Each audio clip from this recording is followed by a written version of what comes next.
Hello? Am I back yet? Hello? YouTube? OBS? Why are you like this? Hello?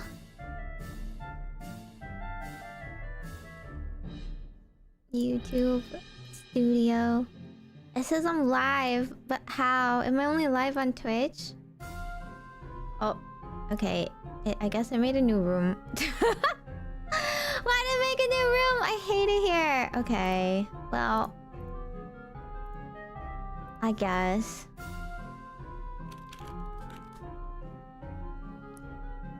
Just kidding. OBS died.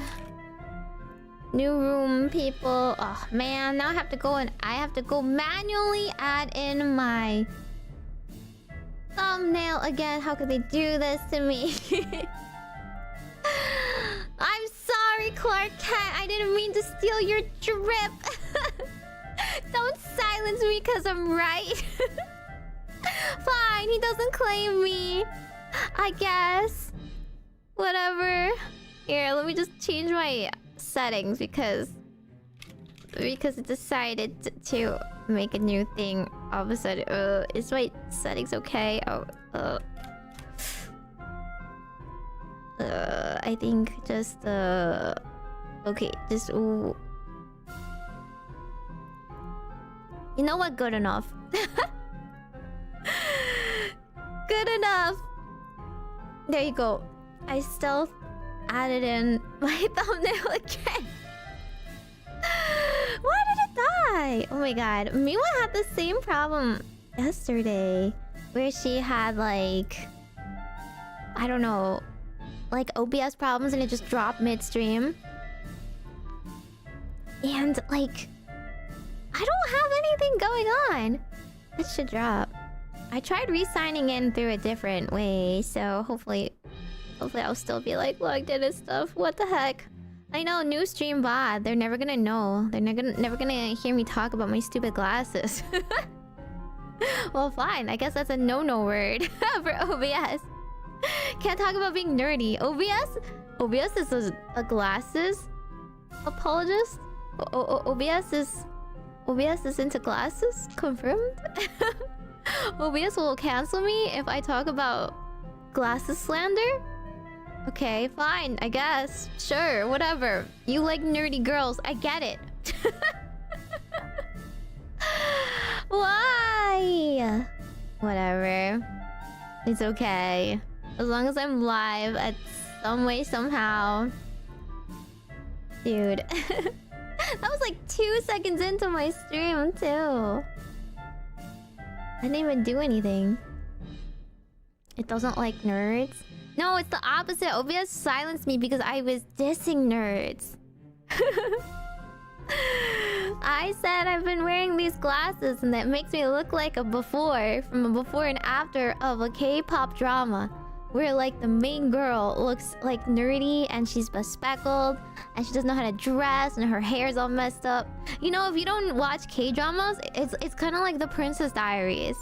It's actually more like the Princess Diaries before.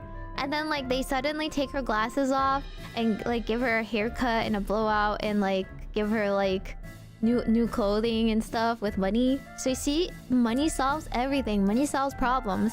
And all of a sudden she's like hot. Well, I downgraded. I'm like the opposite now. I'm back to looking nerdy.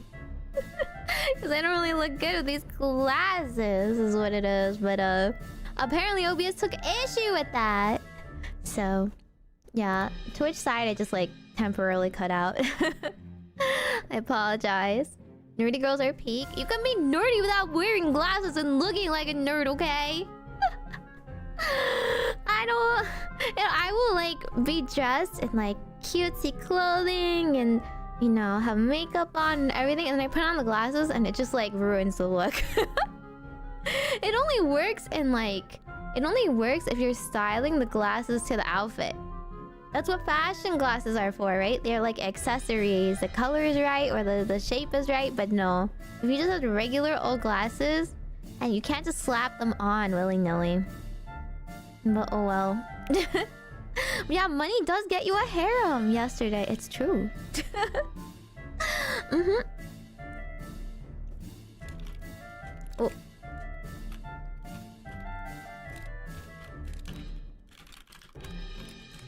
There we go. Okay. So hopefully OBS doesn't crash in the middle of my video watching, because that'd be horrible. That'd be so annoying. Okay. Here we go. But yes, I have promised that I would study up on more Warhammer today. Oh wait, let me show you the picture of the Warhammer games I bought. Let me look for them. Where's my screenshot? Wait, no, you should see this one first. Hang on. Can I show it? Will it show up if I'm not signed into? Oh, it does. It does. Okay, here we go. This is my before and after picture that I thought was very funny. This is what I look like currently. Yeah. Well, some girls, you know, not all girls, but some girls. The ons oh yeah, I forgot to update because I got a new room. Let me update my chat room as well. So. There we go. That should be updated now. But yeah, this is my before and after. My glasses, they're not it. This is the vibe I'm giving off. I mean, to be fair, I do wear a lot of business casual anyway. The way I normally dress is what the style I dress in normally is like what I call librarian chic. I wear very like demure clothing.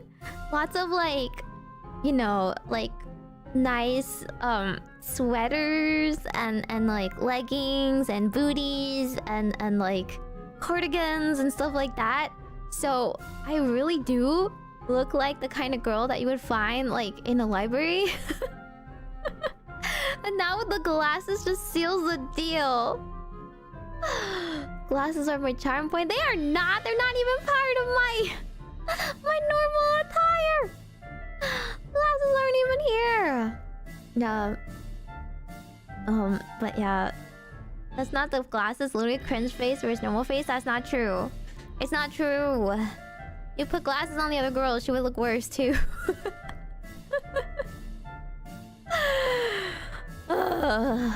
They're not like sunglasses, you know? They're not like accessory glasses. They're just normal glasses, so they don't look good.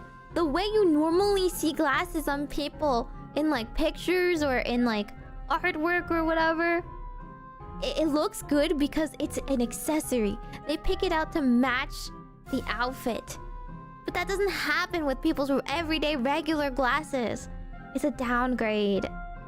+1 to perception. Sometimes I don't want to see. Sometimes I've seen enough. Unfortunately, it's not very safe. So yeah. But hang on. Let me look at my... Yeah. Where is my picture of all this stuff I got? Oh, here it is.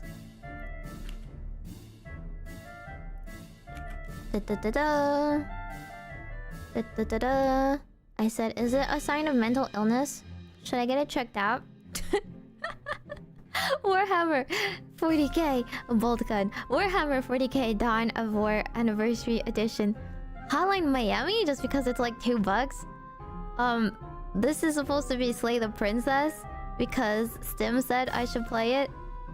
Dead Space because Tomoe said I should play it, and I needed more like pseudo horror games in my repertoire. And Warhammer 40k Space Marines 2. So what do you think?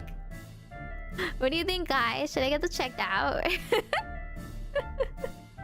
But it's okay, VTubing is cheaper than therapy, right? I did not put Rogue Trader because They told me Rogue Trader is way too long. Rogue Trader is like long form RPG, so I probably would not stream it. Yeah, these are all games that at least are I could try at least once on stream. Right? It would be at least one stream. Dead Space is too scary? What? It's less scary than Alien, isn't it? I thought it's because you have a gun, so you can at least shoot things. So it's okay. I don't know. Isn't it less bad than the games where you don't have a gun and you can't defend yourself? Like, that's the only reason why I agreed to it. I was like, you know what? I do need another horror game. And at least I'll have a gun. I'll feel better. You know, I'm still gonna die because I can't aim at all. FPS skills be lacking. But it's better than, like, you have to run away and hide somewhere. Because as soon as I'm scared, I forget. I know I'm bad with directions on a good day. But as soon as I'm scared, I'm just gonna like walk into a wall. That's what happens in Phasmophobia. I'm like freaking out and running, and then all I do is go into the wrong room, and there's like I just like crawl in a corner. It's not even a hiding spot. I don't even like know how to operate doors anymore. Can't expect me to like hide. Watch it turn into a raid stream? I think that's Alien though. You just get skill diffed in that game. As long as it's not stealth. I don't think I could do stealth. Yeah. Well, of course everything is scary for me. But for 15 bucks, it's like a stream. One stream. This is pretty expensive though. Actually, because this one is the most expensive. This one's like almost 40 bucks. You know? Everything else is like whatever price. So I was like, okay, that's fine. But this is the one. This is the one that we want to play. This is the one I gotta learn about. So that's why I'm studying up on Marines today. Space Marines. A gamer getting a gun, horror monsters just become a challenge. I'm still gonna scream. But I'm gonna scream and shoot. It's better than screaming and turning around and getting outrun by the monster. You know? I don't know how they do it. Amnesia? Yeah, okay. I have access to amnesia, but that's a higher level of scary, isn't it? Because that's actually like horror. I don't know. This is like thriller, maybe. That one is like psychologically terrifying too. Would you be willing to play a horror game for a red super chat? I'm literally playing horror games later on next month, okay, in April. It's not gonna be that far off. I'm planning a week of like just to fundraise my original song. So that's why I'm like looking at horror games to begin with. Cause I have to get some Batsu games ready. Otherwise there's no incentives. Amnesia's a scary game. Yeah, I'm scared. I don't want to do all horror. We'll have to do some rage games too, you know? I don't know. Who like the crowd that votes horror and the crowd that votes like Jump King or something stupid, right? Exactly, yeah, Amnesia's worse because I know it's a horror game, so I'm gonna be crying. Right? I'm literally gonna be like, I don't know. I can't stand jump scares, but I think I can't stand psychological horror more. Because I, in my heart of hearts, feel like ghosts exist. Ghosts and aliens exist, and I'm scared of them. There's a couple of like Asian horror films that I watched, and like they still haunted me for weeks afterwards. Like if I was in a dark room, or if I closed my eyes too long in the shower, I would still be thinking about it. So I think it's worse if it's like psychological. If it's a mystery and I don't know what's happening, it's worse. It was like there was like this Thai one. I think I talked about it before a really long time ago. This Thai one where like there was like a ghost haunting the man, and then like the reveal was not any better. The reveal was horrible. You just get haunted forever. Like, and then I keep thinking about it. I can scare myself so easily just by reading some scary stories. Literally, creepypasta scared me, okay? Outlast is horror. No, I'm not. No, we're not doing those horrors. What happens is I'll be too scared to do anything. Phasmophobia scares me too much, okay? What do you think I can, like, handle beyond that? No. I don't want to watch The Grudge. No. That was, like, all I... Dude. All I did. That's, like, the max amount of horror I can stand. So, like, something in the Dead Space, like, zone is okay. Like, I can do, like... I was gonna do, like...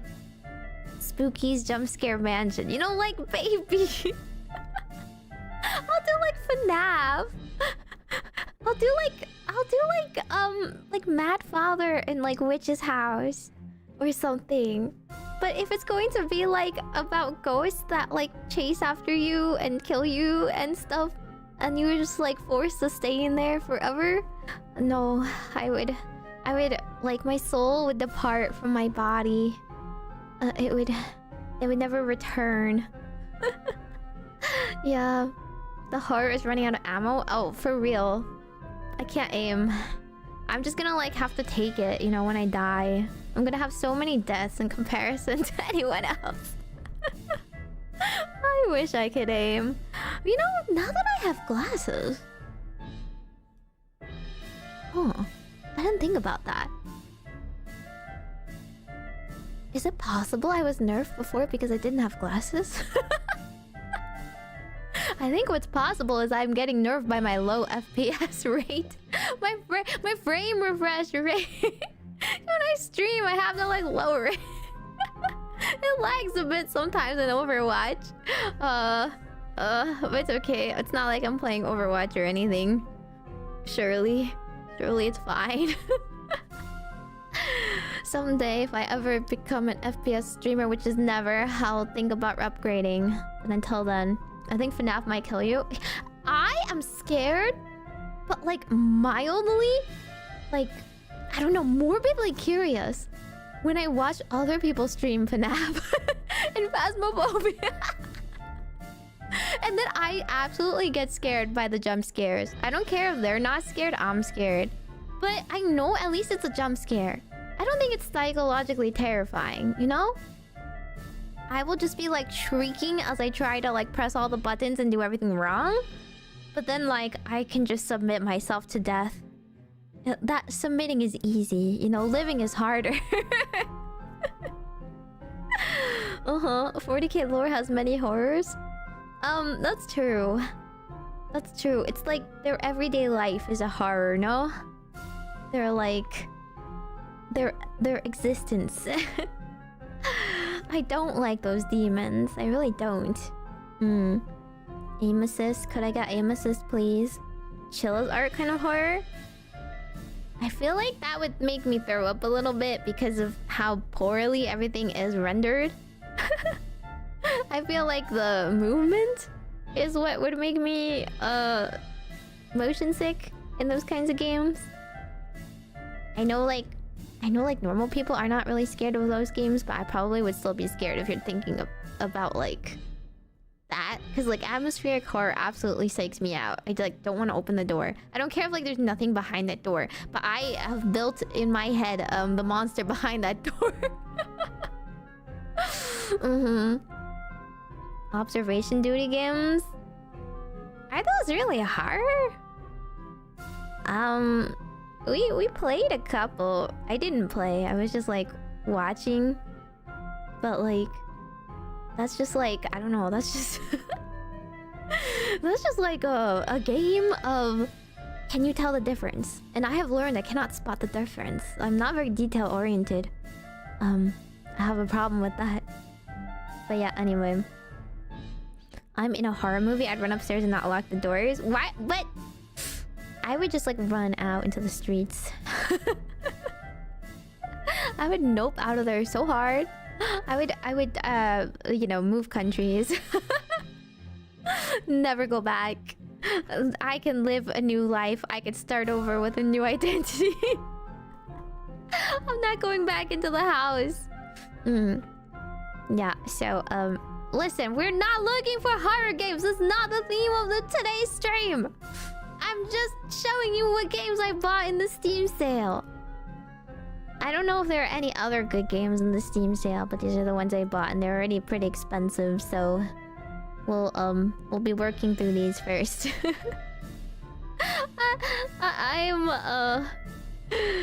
don't know. I feel like I could possibly do one stream at least of these, even if I'm not very good at shooting. But yeah, most people suggest stream games that are not good stream games. They just suggest games that they personally enjoy. But like, I need people that will be like, no, that's like, you know, that's like too long.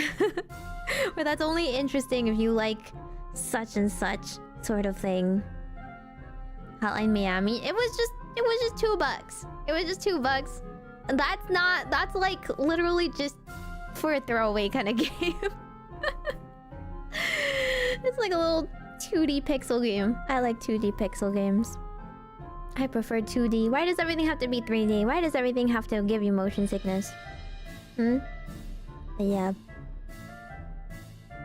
What the heck? Dead Space will be less scary if you follow my instructions. Okay, that's what everybody's here for. They want to watch a streamer get backseated by one person in particular. That's not very interesting now, is it?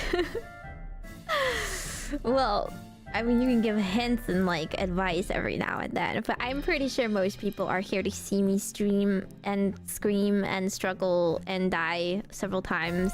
And I fully expect that experience out of myself too. You know, I'm only willing to do it because I need to fund my original song. I'm only doing it for the bit, okay? But anyway. Today we are learning about Warhammer in preparation for all these Warhammer games that we want to collab in. Not all of them are like co-op, but the Marine one is co-op. Is Boltgun co-op? Are any of the other ones co-op? Co-opable? It's almost like you can turn off motion sickness. Dude, I wish I could. I wish I could.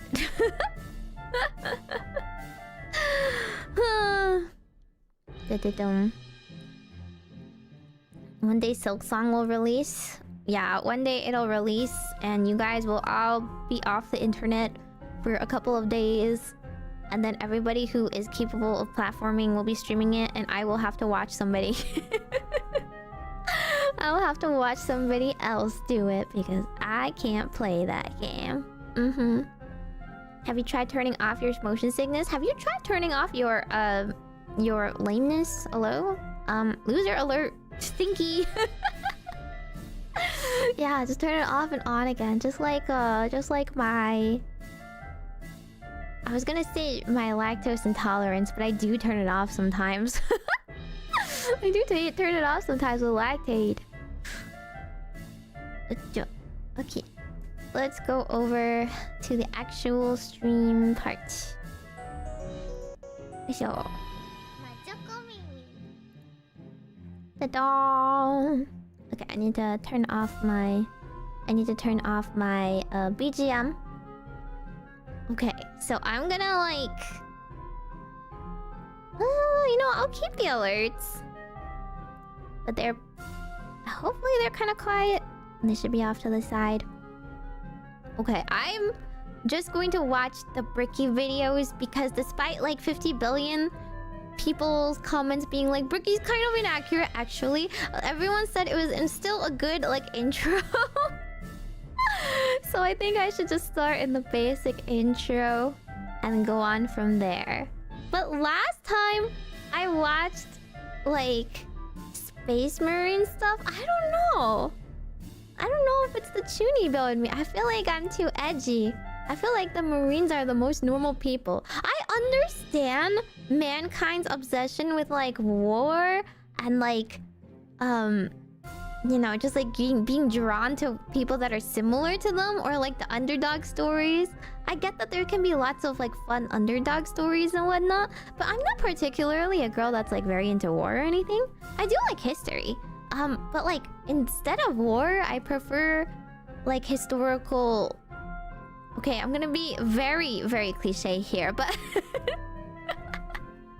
but I think most girls don't care that much about the war facts and care much more about like, you know, monarchies and like rulers and stuff like that. So I always liked enlightened rulers and their like regimes and like, you know, political scheming, which is why I thought that the Inquisitors were the most interesting. I wasn't super into the Marines, but perhaps I'm just like not giving them a good enough chance because I don't know that much about them, right? So this is my learning arc. I don't really think I don't like the Eldar either though. Despite me liking Protoss, I don't like the space elves that much. Yeah. But there is like there's like a lot more stories, I guess, probably centered around the Marines than the others. Correct me if I'm wrong, but I feel like the lore is very centered around the Space Marine Legions, right? It's not into war, only violence and torture. War is too straightforward. It's too like I like espionage.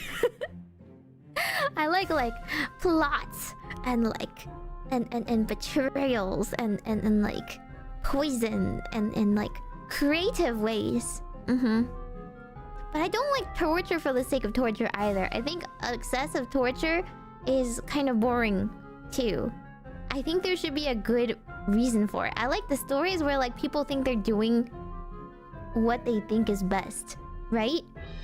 A lot of people are like, I guess, lawful evil in that case, or like lawful neutral, or maybe chaotic whatever, chaotic good and chaotic neutral.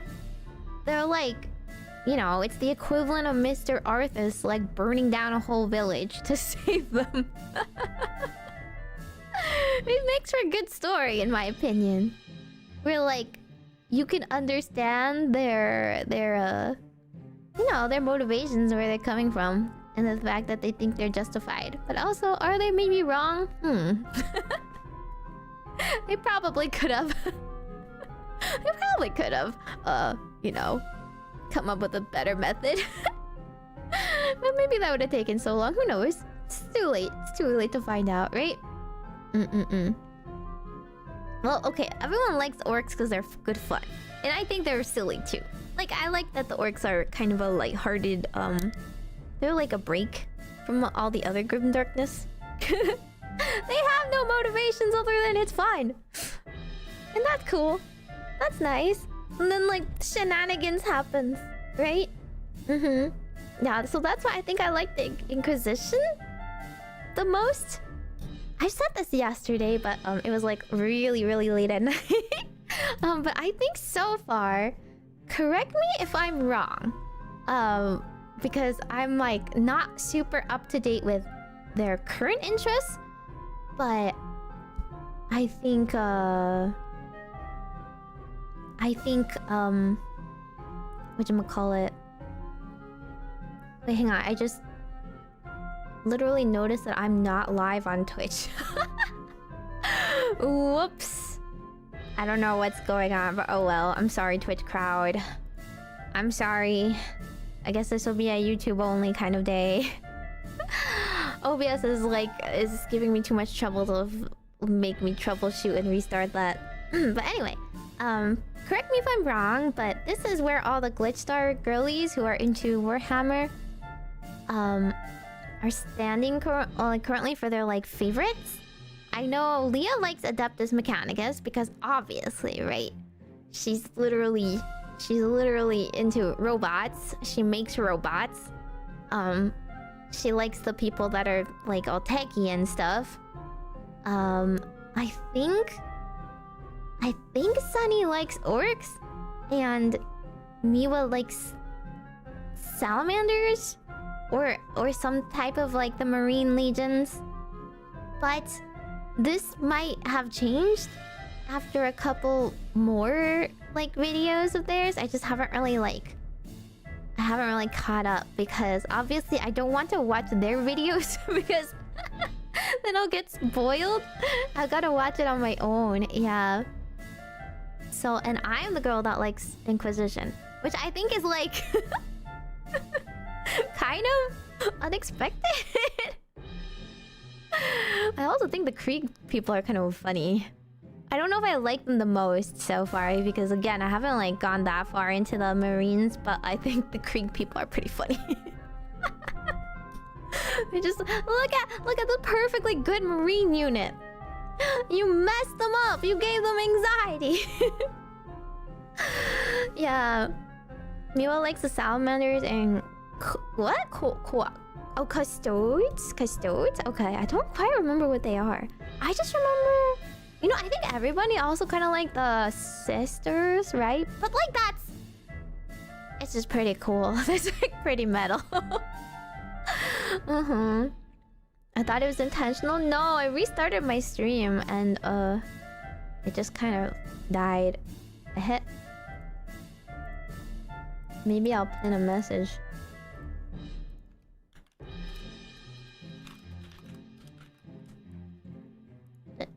There we go. Miwa is an Imperial Fist. What does that mean? For the Emperor? She believes in the Emperor? I feel like... What was it? Okay, so like the videos I watched...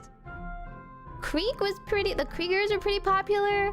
And like, what was it? The other... What was the other troop that was pretty popular? The shock troops, right?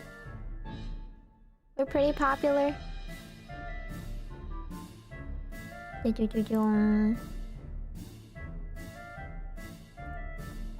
I don't quite remember all the other ones. Weren't some of them kind of weird? Weren't some of them kind of messed up? The Eisenhower series? Yeah, I want to learn a bit more about those. But that'll come after. That'll come later. Because currently we're doing homework. We're doing homework for the games. And the games are about the Marines. Yeah, I'm taking notes. Oh, Messiah? I don't think I remember that either. Okay, well, we'll just find out. What we're gonna do is we're going to press play and find out what happens.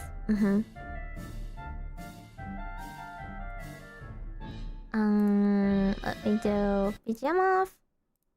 And then let me know if the audio is okay. To the people on the internet, the time has come. I think it's a little loud, actually, right? Let me lower it a bit. Reckoning? Why is it so loud? Begins. Your boy got himself a shaker. Oh my god. Wait, is he into VTubers? What? Huh? Is that not the gamer waifu cups thingamajig from Gamers? Sir? Sir? Who's that? Okay. Well, that's unexpected. I'm just testing audio right now, but why is it so loud? Okay. Even lower.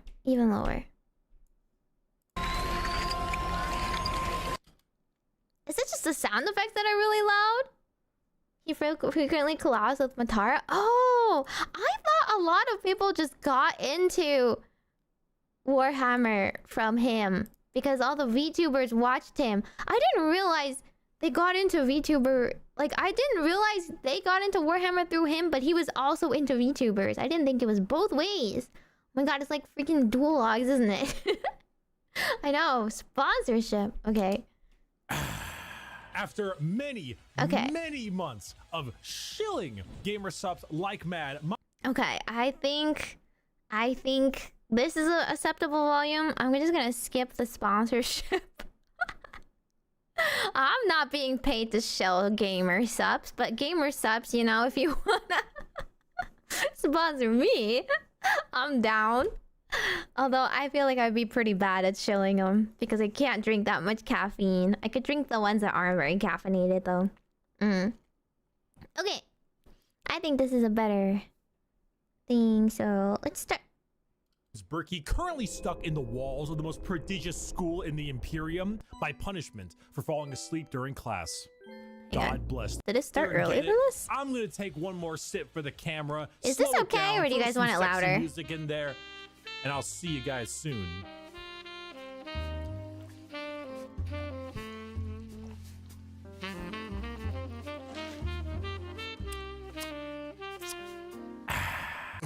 Hello everybody, my name is Berkey, currently stuck in the walls of the most prodigious school in the Imperium by punishment for falling asleep during class. God bless the Schola Progenium. Many of you have come across my Every Faction Explained video. Firstly, thank you. Secondly, we are here to dig a little deeper. Space Marines are the quintessential poster boys of Warhammer 40,000. When people think 40k, they think Space Marines, but... This is true. This is true, actually. So I said, like, when I first, like, started watching these videos, right? I was like, oh, is this, like, the little figurine game or whatever? I only know about the figurines on the tabletop. I'm not gonna lie, I didn't realize they were in space. I just thought, like, oh, these are, like, really, I don't know, fantasy-esque, like, StarCraft-style war people. And then there's, like, I don't know, you can have a tank, and then you can, like, gussy up the tank a little bit, right? Make it, like, a little bit more, like, a fantasy, like, unnatural or whatever. But I did not realize they were fighting demons or, like, the Tyranids. I did not realize it was, like, actually not non-Earth or anything like that. Yeah. There are many types of Space Marines, formed from 20 separate legions. We are going to rattle them off in order and give you a quick rundown of each one. Wait, which order? What order? Who set the order? Is it, like, chronologically? Did they come out in different, like, time periods? Is that what it is?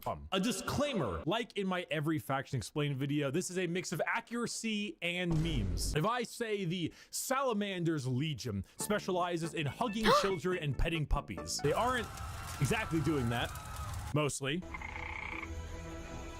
I would like to pet this creature. But you can infer that they care about civilians and are a bit kinder than the average Space Marine.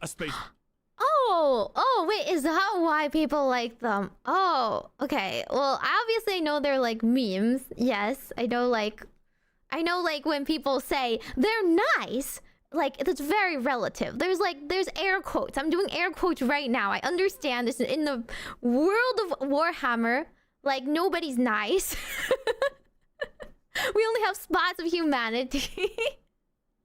But I don't know any memes. So I do think I need them pointed out to me because I've never heard of any Warhammer memes before. So yeah, unless he like has a very big disclaimer, this is a meme, I might not understand. So I apologize if I take it as a fact. Yeah, but okay, yeah, the Salamanders are they the ones that people kind of meme on for being the nicest because they're slightly nicer than other people. Oh, that's why Miwa likes them the most. She's so sweet. Is she lawful good? Couldn't be me. Marine being a genetically modified super soldier that's had 1 million new and terrifying organs shoved into them, refrigerators strapped to their bodies, and are so far above the average human that they are referred to as demigods instead. Each space... They're called demigods instead? Wait, but there's like much stronger stuff in this world, no? aren't they relatively very weak in comparison to almost every other unit in Warhammer? And they're called demigods? Marine has a father, unlike you, a Primarch, Unlike which you? is basically an even bigger Space Marine that was forged in a lab. That's that guy! Oh my god, that's the guy from the other video. He actually has long hair in that wing. Shoot, his name was like Fulgrim, right? Wasn't he one of the Emperor's children though? By the God Emperor of Mankind, that gigantic golden dude you see everywhere, who is both For the the leader Emperor. and now the martyr of humanity. The Primarchs are his 20 sons, built in a lab, who lead 20 legions of Space Marines, who are their sons, not from a lab, but rather a dissection table, giving them the powers and skills of their associated Primarch via a gene seed, a special organ carrying the genetic makeup of their Primarch, and, you know, their seed. So if Jagatai Khan of the White Scars has the genetic makeup that wants him to go really, really fast, then his sons, the Space Marines, also want to go really, really fast. I should note that I am only referring to the legions this time around. If you're interested in sub-factions like, let's say, the Black Templars, then it's not going to be here. However, I do have a excellent Black Templar video. I'd argue it's probably the most accurate one I can think of. It goes through the whole lore, everything about them. It's a very long video, and I'll put it in the description. Do you want to know Look about up the Black Templar sub-factions? video in the But my description. brain can only You'll take get so what you need. much. And now, with the easy explanation out of the way, let us begin with our first legion. Dark Angels? Oh, okay, so they are numbered. Wait, okay. Oh, so wait. Is the Emperor's children considered one of these legions? I thought they were something like separate. Oh. Were they a part of one package this entire time, and I just like happened to click on it and like didn't think too hard because they had a different name? I was like, wow, the Emperor's literal children. Oops. That makes more sense. I was like, dang, the Emperor had kids. That's a lot of kids. Okay, I understand now that you're just one of the numbered legion. I was like, yeah, weren't there like, there's like 20, but then they like nuked 2 of them for some reason or whatever. Okay, so there's 18 of them, and they go in order. Okay, got it. Dark Angels. Allegiance? Loyal. Loyal? Primarch No. Lion L. Johnson, a duelist, a knight, a real asshole, I'm not gonna lie. The single word descriptor? Paranoid. The Dark Angels are our first legion, hailing from the death world known as Caliban. Their Primarch, Lion L. Johnson, is what happens when you try to make the side profile Chad meme into a genuine character. He is a massacre duelist, a brilliant strategist, and an overall dick. There are few situations.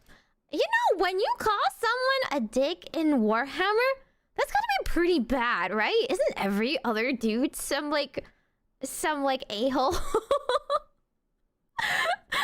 I don't know. That's just gonna go through like everyone. Like, Fulgrim was kind of a dummy. Was really good, and then he went bad. And they all killed a lot of people. And they all like, you know, caused a lot of end of times. Right? I don't know. Horus did nothing wrong? Yeah, that's why there's a whole Horus heresy or whatever. Yeah, I trust that. Duelist, a brilliant strategist, and an overall dick. There are few situations he isn't prepared for, and few fights he isn't ready to lead head on. This makes the Dark Angels have a very Knights of the Round Table vibe. They look like the knights of old with these large suits of power armor, often donning robes and hoods. Their name... Oh, I was gonna say they do not look like that in these images. What do you mean Knights of old? They look like Bionicles right now. But okay, I will hold my opinion. I don't know. I don't think the Knights of old had like Star Wars helmets on. Right? Is it just the swords? Is it just the swords? I'm not seeing it. Don't they all have some kind of armor? They look like the knights of old with these large suits of power armor, often donning robes and hoods. Their names also follow this. They have like Ezekiel, Azrael, Belial, Samuel, and so on. However, they have names based off of angels and also demons. Common thing associated with Dark Angels are the Fallen, a part of their faction that turned traitor against the Imperium, and they are very heavily trying to expunge all knowledge of them from existence. Fallen? What Fallen? Never heard of any Fallen. Do you know about the Fallen? We're gonna take you away and mind probe you to make sure you have never heard of the Fallen. They definitely don't exist, and if they do exist, which they don't, we will find them even though they don't exist. They love... Oh, I thought they were just straight up gaslighting people.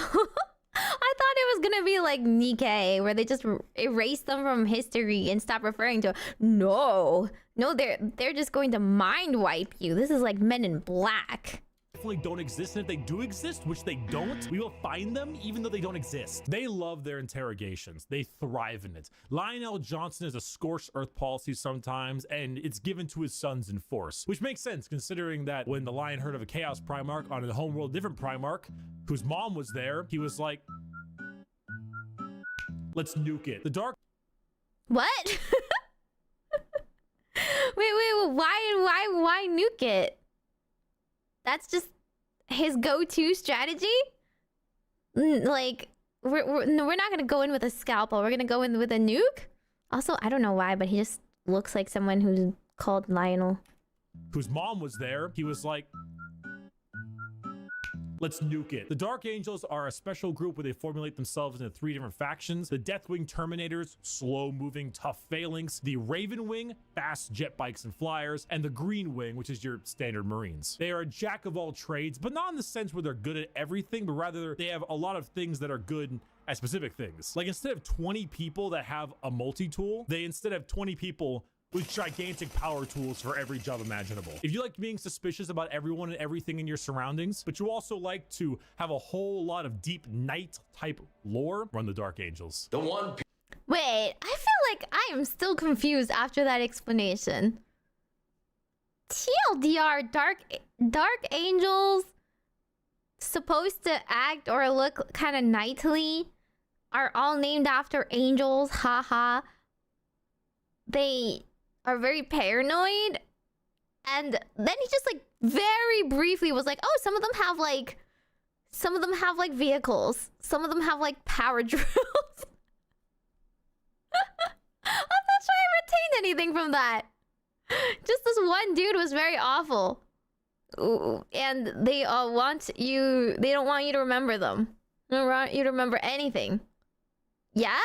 That's the gist? That's it? Isn't that kind of confusing? Why would anyone really like them then? Where's their appeal? They just mind wipe, but like in what else? What else do they do? Why are they fighting? I mean, obviously for the Emperor, but like this is very confusing. Okay. Yeah. Yeah, very slow guy, that lion dude.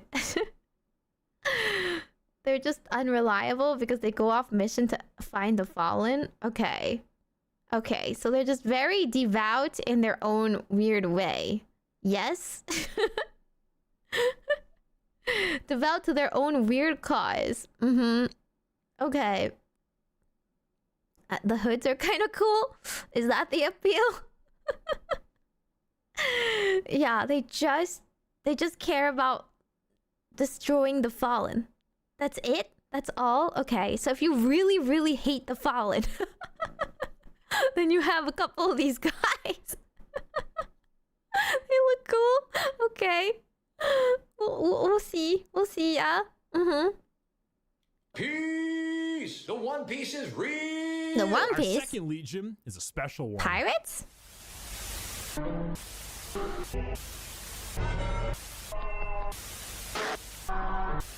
If you can see, Oh. the numbers all go to 11. The Emperor's Children. What happened to 2? What happened to 2? We don't talk about 2? Do we delete it 2? We want 1, 3? That's how we count in this world? I know a little about the Emperor's Children.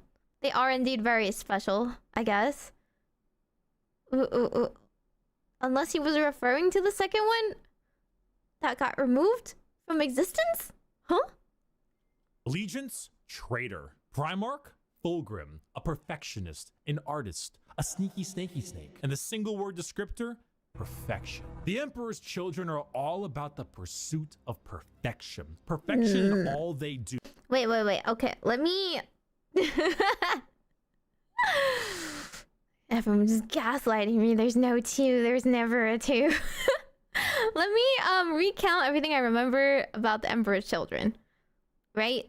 Fulgrim is a dude that chased perfection instead of, like, I don't know, having good morals. He had good morals in the beginning. So much so that the Emperor was like, hey, you guys can be counted as my children because you're so cool and poggers and strong. And then he, like, picked up an evil sword that was kind of obviously evil. And then Horus, his buddy, was like, hey, you wanna be maybe do some heresy? And he was like, yeah. Did I get that right? Is that the Emperor's children in a nutshell? Yeah. Do perfection in war, in artistry, and perfection in every other aspect of life. Their armor is a gleaming pink, purple, and gold. Their ships have spires of gorgeous marble and gold statues in their honor. Fulgrim is a man who believes the pursuit of perfection is the goal of all things, and I mean, look at him! Can you truly tell me that he is not perfect? The hair, the features. As Primarchs go, he is the one you look at, and if 40k had a guy that would give you the best sex you've ever had and never call you back, this is the fucking guy. Which is why this what men want? led them to the evils of chaos. Is this like Batman? Is this like the equivalent of Batman in Warhammer? Is this like the male ideal? Yes. Emperor's children are our first Chaos Legion, and not just a normal one. One devoted to, you guessed it, Slaanesh, the Prince of Pleasure, god of unspeakable excess. The Emperor's children in their pursuit are now horrifyingly mutated beings through Slaanesh's great will. They torture and maim to feel perfection through pain. They screech and attack with sonic weaponry for perfection through sound. And they slaughter, aiming for perfection in war. Okay, you know, I think I missed that part. They think slaughter is perfection now? What? They think torture is perfection? Man. You know what they remind me of? They just remind me of, like, Sonic. Sonic, Sonic the Hedgehog, where, like, Shadow is just, like, really messed up.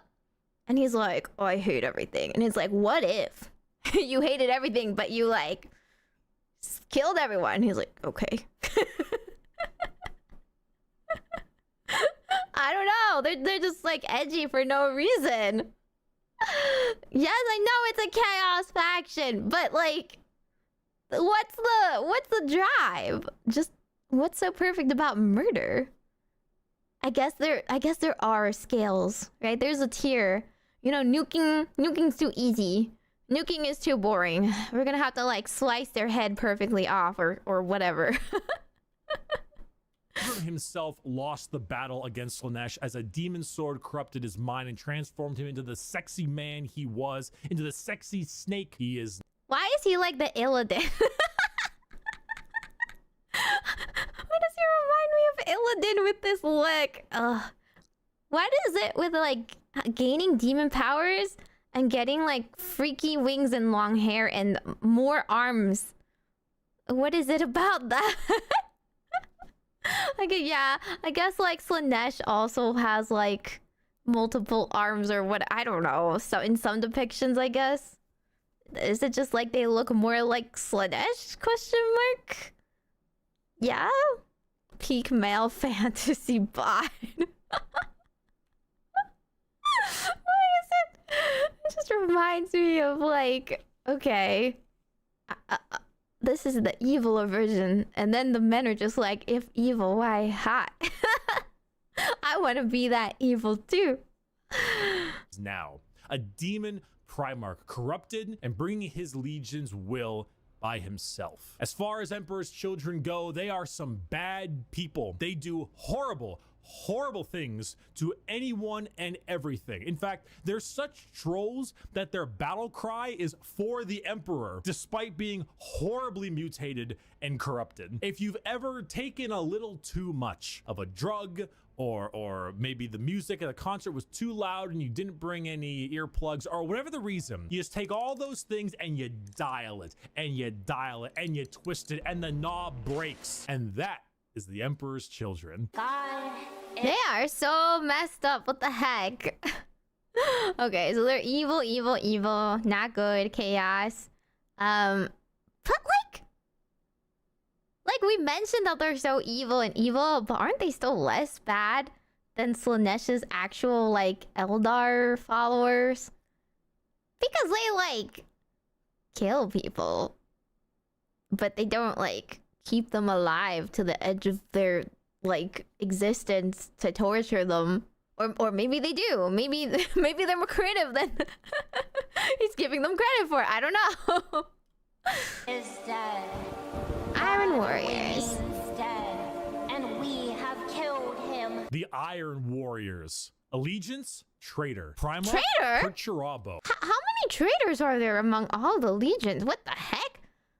No wonder people like salamanders. They're the only like nice people in this world. The Iron Warriors. Allegiance, traitor. Primarch, Perturabo. A warlord, a siege smith, an incel. Single word descriptor. What? Siege. Continuing the trend Siege of our warfare. Chaos Legions, we have the Iron Warriors led by Primarch Perturabo of Olympia. To understand the Iron Warriors, though, one must first understand Perturabo. A man so bitter, coffee beans run for light. A man who hates the world and everyone in it, who never got recognition for his deeds, who hates his brothers and hates their accomplishments even more. Someone so laughably petty, so incredibly bitter that he goes full circle to becoming likable. Why? What? I was like, I see where this is going. Yeah. Huh? He's likable now? What? You didn't describe a single likable attribute, huh? So incredibly bitter that he goes full circle to becoming likable. Why? Because he's competent. The Horus Heresy. We didn't talk about the Horus Heresy. We didn't talk about it. Intermission. See, oh my god, I was just about to say, we gotta go over the Horus Heresy first. Yeah. Hey, he's doing a pretty good job teaching. Okay. Horus Heresy, put that on pause. Worst man in existence, but somehow competent. So Horus was the Emperor's favorite son, right? You know, so the Emperor walked into his room. Horus said, Dad, I just gifted 150 subs to Amaranth, and she said my name a ton, and she loved me for it. I really think that I might get to meet her one day. And Yeah, give me 100 subs right now. So you, too, can be just like Horus. Great role model. kind of played out something like this. Your feelings for her are not real. They are real to me! And then it started playing out a little bit more like this. Let the seas boil. Let the stars fall. Though it takes the last drop of my blood. Yeah. Wait. What is this from? Huh? Where is that cinematic from? What? What's going on? Why does everybody have tubes coming out of their head? I thought that was an Adeptus Mechanicus. Can we really call Adeptus Mechanicus nerds if like half of the other people are also just putting tubes out of their head too? So Iron Warriors, the Horus Heresy wouldn't have gotten shit done without Peter Turbo. Imagine an entire faction that is the personification of brutal industrialism, where you serve the Legion until your dying breath. You build and you kill and you siege and you kill and you literally summon demons just to take them and trap them in machines and use them as cannon fodder. This is a thing they do. They summon demons to trap and use as shock troops. The Iron Warriors. Well, you know what? That's just resourcefulness. As a witch, I can't really not condone that. They summon demons to trap and use as shock troops. The Iron Warriors are siege warfare incarnate. They are heavy weapons, they are tanks, they are turrets, and they don't die. They hate Imperials, they hate Imperial fists. Do you need a pacifier, Iron Baby? No! No, I don't! They are bitter incarnate. Perturabo and the Iron Warriors don't serve the Chaos Gods because they like them. They serve them because fuck you. Oh, I was gonna say, it's just like their hatred for the Imperials is so strong, they're willing to go with literal demons over their fellow almost people. Sorry, I guess they're not, half of them are like no longer very human, but the enemy of my enemy is my friend, question mark, / master, question mark. I guess we do what we gotta do in order to see our enemies burn, I guess.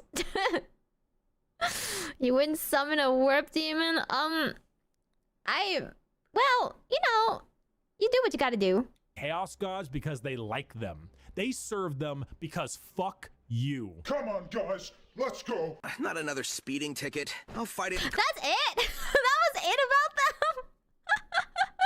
Oh, okay, that's all we need to know about them. Lots of machines. Hate Imperials. Wait, we didn't go back to talking about the Horus Heresy. We didn't explain that. Okay, well, that's okay. So he hated Horus that much. Is that it? Like, because Horus was the favorite child? So he was like, oh, dad is never gonna love me, so I'm going to go fight with the demons. Yeah? Something like that? Very petty, but okay. Oh, wait, I just realized. He's like, in the Star Wars universe, he's Mr. Edgy Boy, right? Sorry, there's that literally does not narrow it down. Sorry, I I realize how many edgy boys there are. But I mean, let's see, like, what's his name again? I'm blanking. Which edgy boy? The son of Han Solo.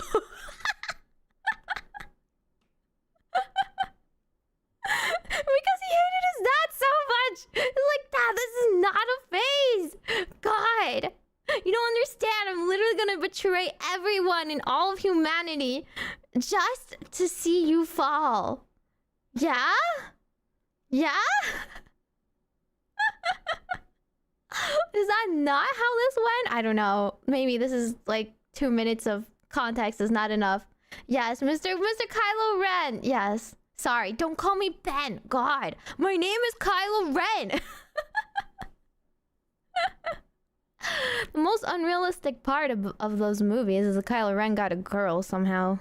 If that counts at the end of it. Oh, sorry, spoilers. Spoiler alert! Whoa! Uh-huh.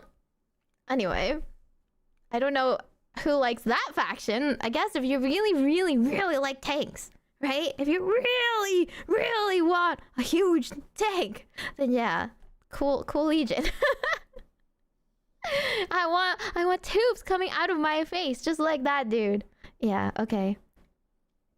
Anyway, yeah, for you edgy boys. Anyway, this is the 5th Legion White Scars.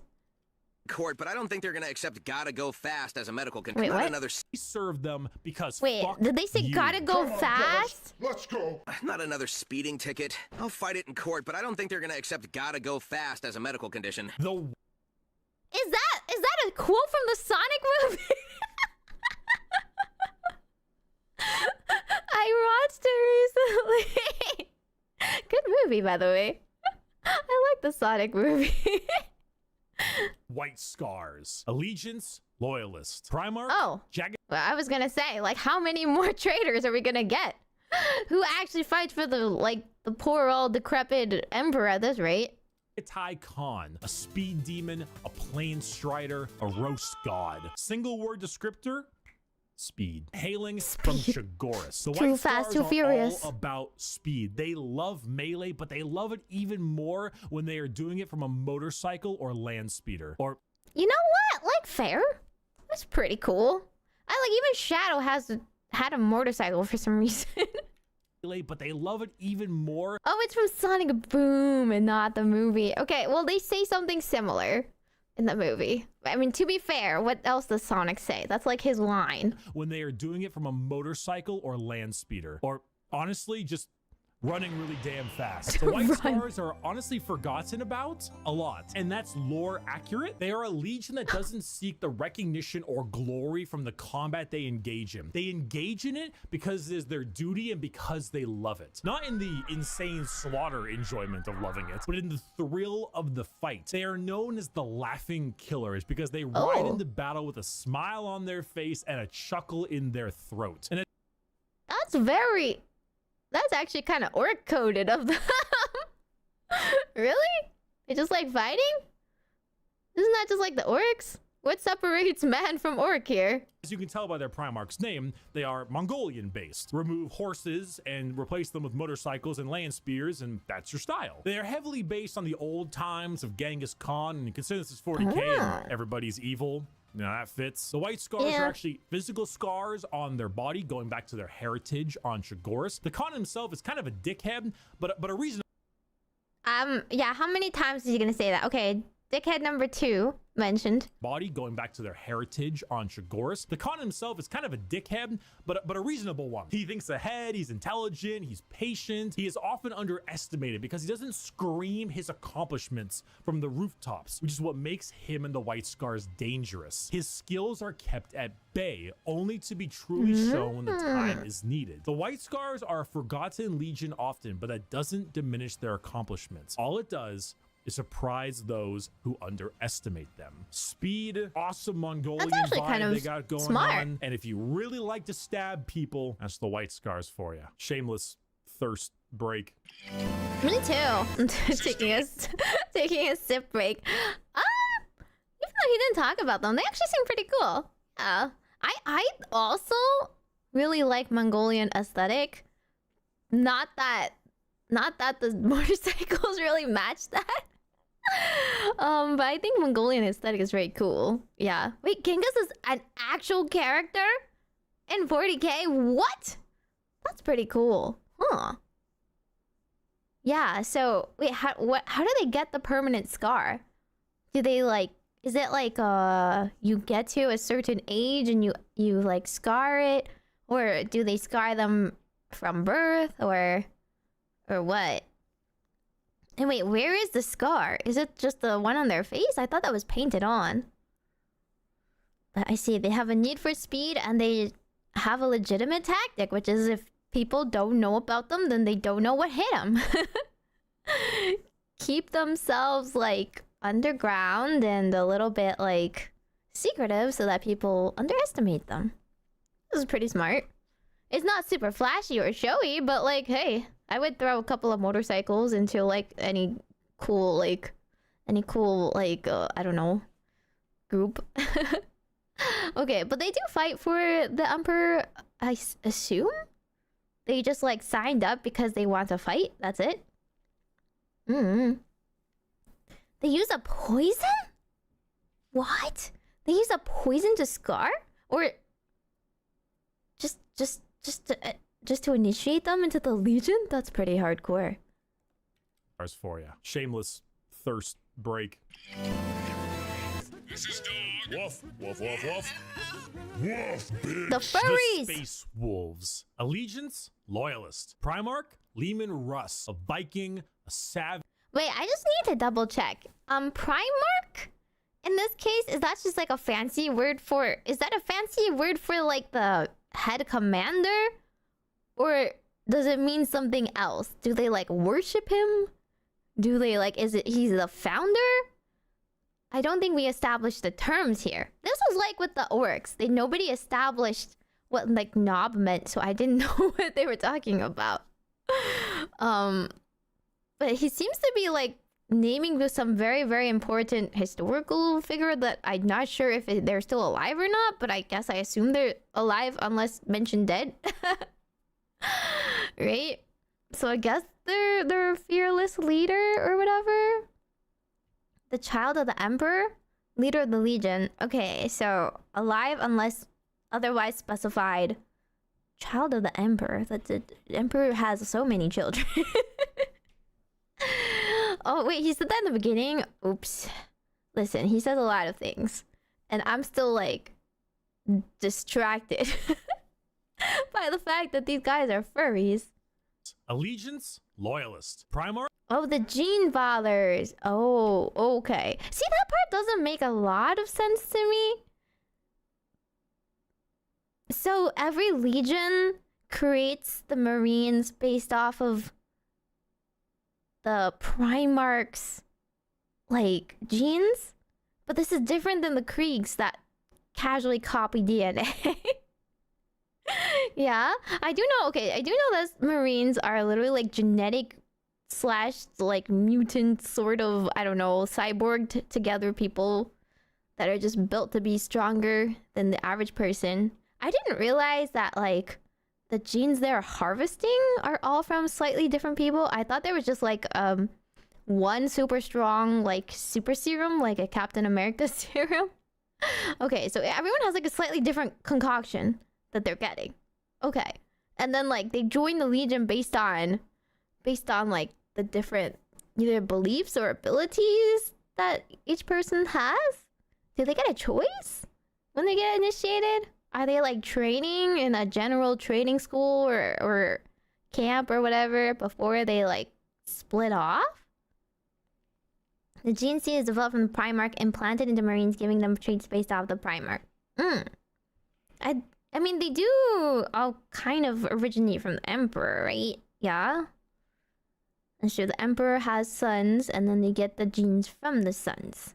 One is borderline cloning, the other's second puberty. Okay.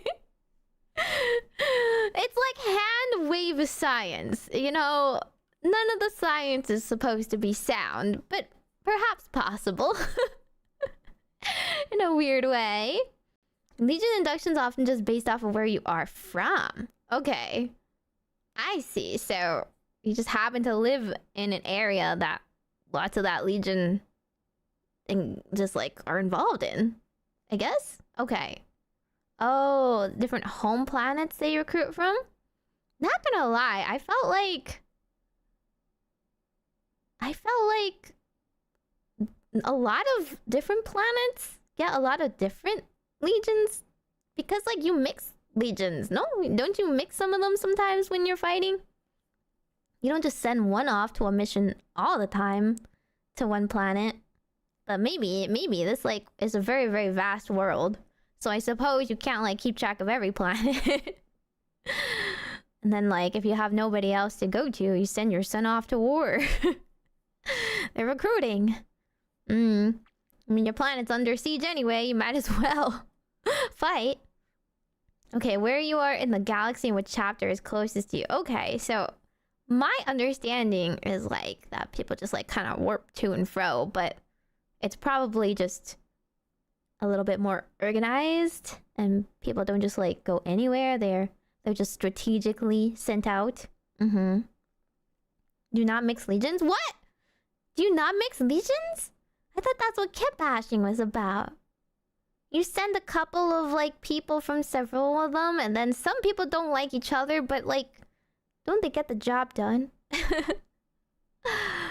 Okay. Well, okay. We'll keep this in mind, that they don't really like each other. Legions did work together on expeditions as armies, but legions are also very big. 10,000 to 250,000 Marines. I just thought like, I mean like for specialized missions, sure, like send one legion off. But like if you're going for a bigger project, why not make some of them? Wouldn't that be just more efficient? Because legions do very different things. But if they don't like each other, maybe they won't work together well. Leman Russ of Space Wolves. Allegiance, Loyalist. Primarch, Leman Russ, a Viking, a Savage, the Undertaker. Single word descriptor, wolf. There's so many goddamn wolf units. Skater, how many units in the Space Wolves Codex have the word wolf in their name? 13 units. Honestly, not as bad as I thought, considering. Okay, but how about like, not just wolf, how about like dog related? Canine. Canine terms. This is really for the furries, isn't it? The Space Wolves are the 6th Legion and hail from Fenris, a frozen wasteland. Fenris, wolf mentioned, okay. The Space Wolves are the 6th Legion and hail from Fenris, a frozen wasteland of a world with their Primarch, Leman Russ. I don't really need to spend a whole lot of time talking about the Space Wolves because it's very obvious who they are. They are the second most like obvious what their shtick is Legion in the 20 Legions, besides The Wolf McWolf who rides wolves and like wolves and act like wolves. How much more wolf do I need to hit you over the head with? the World Eaters. When you look at the Space Wolves behind, what do you see? Do you see Vikings in space? You've done it. Congratulations, you have found Vikings in space. But they have as much in common with a regular Marine as an old-day Viking with like a Roman soldier. You see, as a Space Marine, your body is so enhanced that you filter out poison, and so you can't get drunk. The Space Wolves distill a special mead out of a horrible poisonous plant that would kill a normal human, so they could get drunk. They have They're like, we must be true Vikings. True Vikings aren't true Vikings unless I can get smashed. I see. We're just gonna drink poison for fun because that is what's gonna put us into that fuzzy tipsy zone. Near death.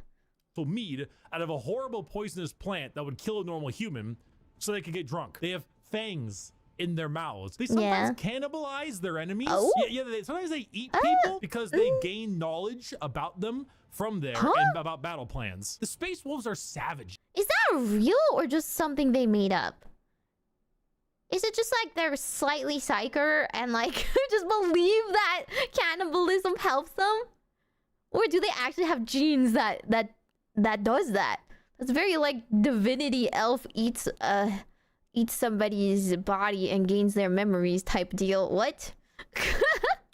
Gain knowledge about them from there and about battle plans. The Space Wolves are savages. They're raiders. They're Vikings. But despite all of this, they are loyal to their core. Leman Russ is an egotistical guy who just shouts stories and tales of his accomplishments everywhere they can. Like a real Viking. He was so damn loyal that instead of gunning down his foes, he hit him with a fucking backbreaker to show his devotion to wrestling. If you want Vikings in space, you found it. Play the Vikings in space. We're gonna build. Wait, what? What do you mean he showed his devotion by instead of destroying his enemies, he wrestled them? Question mark? Question mark? More context needed for that? I'm not sure that really shows his loyalty there. I can't really tell.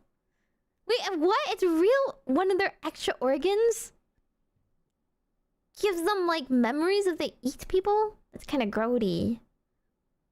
The memory thing, every Marine has it? But, okay, some of them don't like it. I wouldn't like it. You do what you gotta do, I guess. Ew. He liked the duel? Is that showing loyalty? I think that's just showing that he likes showing off. Which is, like, fair. Very Viking-esque of him. They're like, Mr. Fenrir, who all I know is from, you know, God of War. Protected the world tree. If you want Vikings in space, you found it. Play the Vikings in space. We're gonna build the wall. We have no choice. Imperial Fist. Build that wall. Build that wall. Build that wall. The Imperial. Not gonna lie, every time I heard Fist, I thought you guys were joking. I straight up thought I was being like given a meme. Or like, you know? People are just like, yeah, they're fisting. I'm like, okay, bud. I don't know what that refers to, but... No, they're really just called this, Legion. Yeah, okay. Build that wall. Build that wall.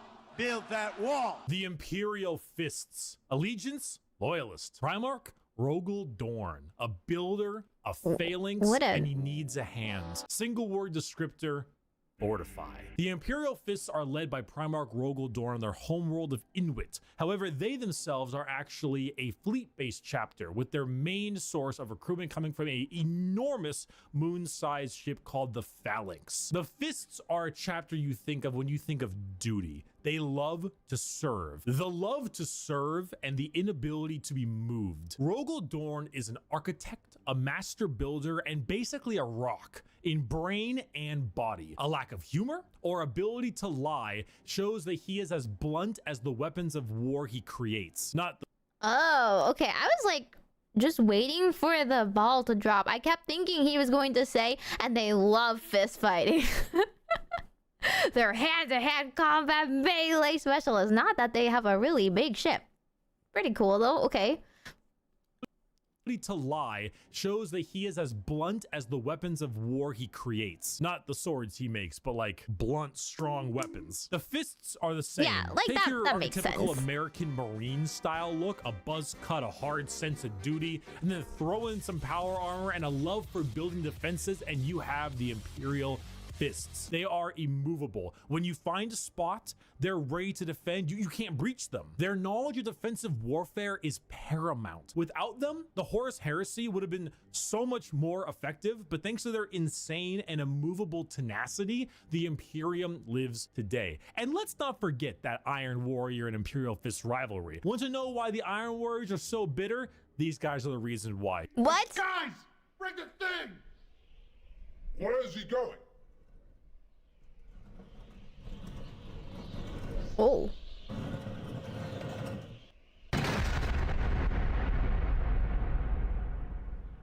Hey! Hey, that could have killed me! Hey, guys! We missed! Get another! Dorn and What? The Chad, Dorn, and the Virgin. Third Ravo? Oh my god, this is so funny. Okay. Okay, I'm starting to understand how memeable they are now. I was like, how do you meme a dude that doesn't lie? He just sounds very, you know, very staid, but very, very, like, good, I guess. Very loyal. He's just, like, so golden child of a dude that, like, the others feel inferior to him? Is that it? He built the Emperor's palace? Perturabo hates him. I see. Yeah. So he's just so immovable. Nobody can make him laugh. Nobody can make him, I don't know, even consider wavering. And this kills the man. Perturabo are basically two sides of the same coin. One is just a bit more level-headed and got better jobs. If you want to be defensive, to be good at everything Space Marines are good at, bolters, heavy weapons, vehicles, you want a classic military fighting force, start fisting. He said the thing! He said the thing! See, like, everyone's like, yeah, they're fisting! And I'm just like, ain't no way. It's real! It's real, though! Okay, well... I feel like Wall would have made a better moniker. You know, he kept saying, like, they're defensive and they're like a wall. I don't think of a fist. A fist is very, like, offensive. It's very aggressive. They should have been, like, the like, Iron Wall Legion or something like that. But, yeah. You want a classic. They have a very construction-y vibe to them, I suppose. Is that like on purpose? This doesn't look like an army. This looks like a construction zone. This looks like we're in the midst of like renovating. Please come back in like half a year. Like, for sale, real estate. This is going to be the next shopping mall. Military fighting force, start fisting. I am having a very bad day. This Today is one of the worst days. Oh boy. Night Lords. Oh boy, here we go. The Visible excitement. He likes them? Just from that quote, I'm like, are they emo? Are they emo? Night Lords. Allegiance, heretic. Primarch, Conrad Kurz. A sadist, a vigilante, depresso espresso. Single... They are emo! Wait, that guy really looks like... Not this one. A sadist, a vigilante, A sadist. This guy, he looks like a vampire. He looks like he's about to propose to Bella. I don't know. Yes. Espresso. Single word, fear. The Night Lords are my favorite legion, hailing from the Nostromo. It blew up because Connie didn't have his nappy. Wait. Bricky, are you the type of guy that like listens to sad music in the rain? Do you listen to Unravel on repeat? Do you maybe wish your parents like would understand you a little better, but you know they won't? He doesn't really have the haircut, the scene kid haircut. Did he used to go to the like Hot Topic? I don't know.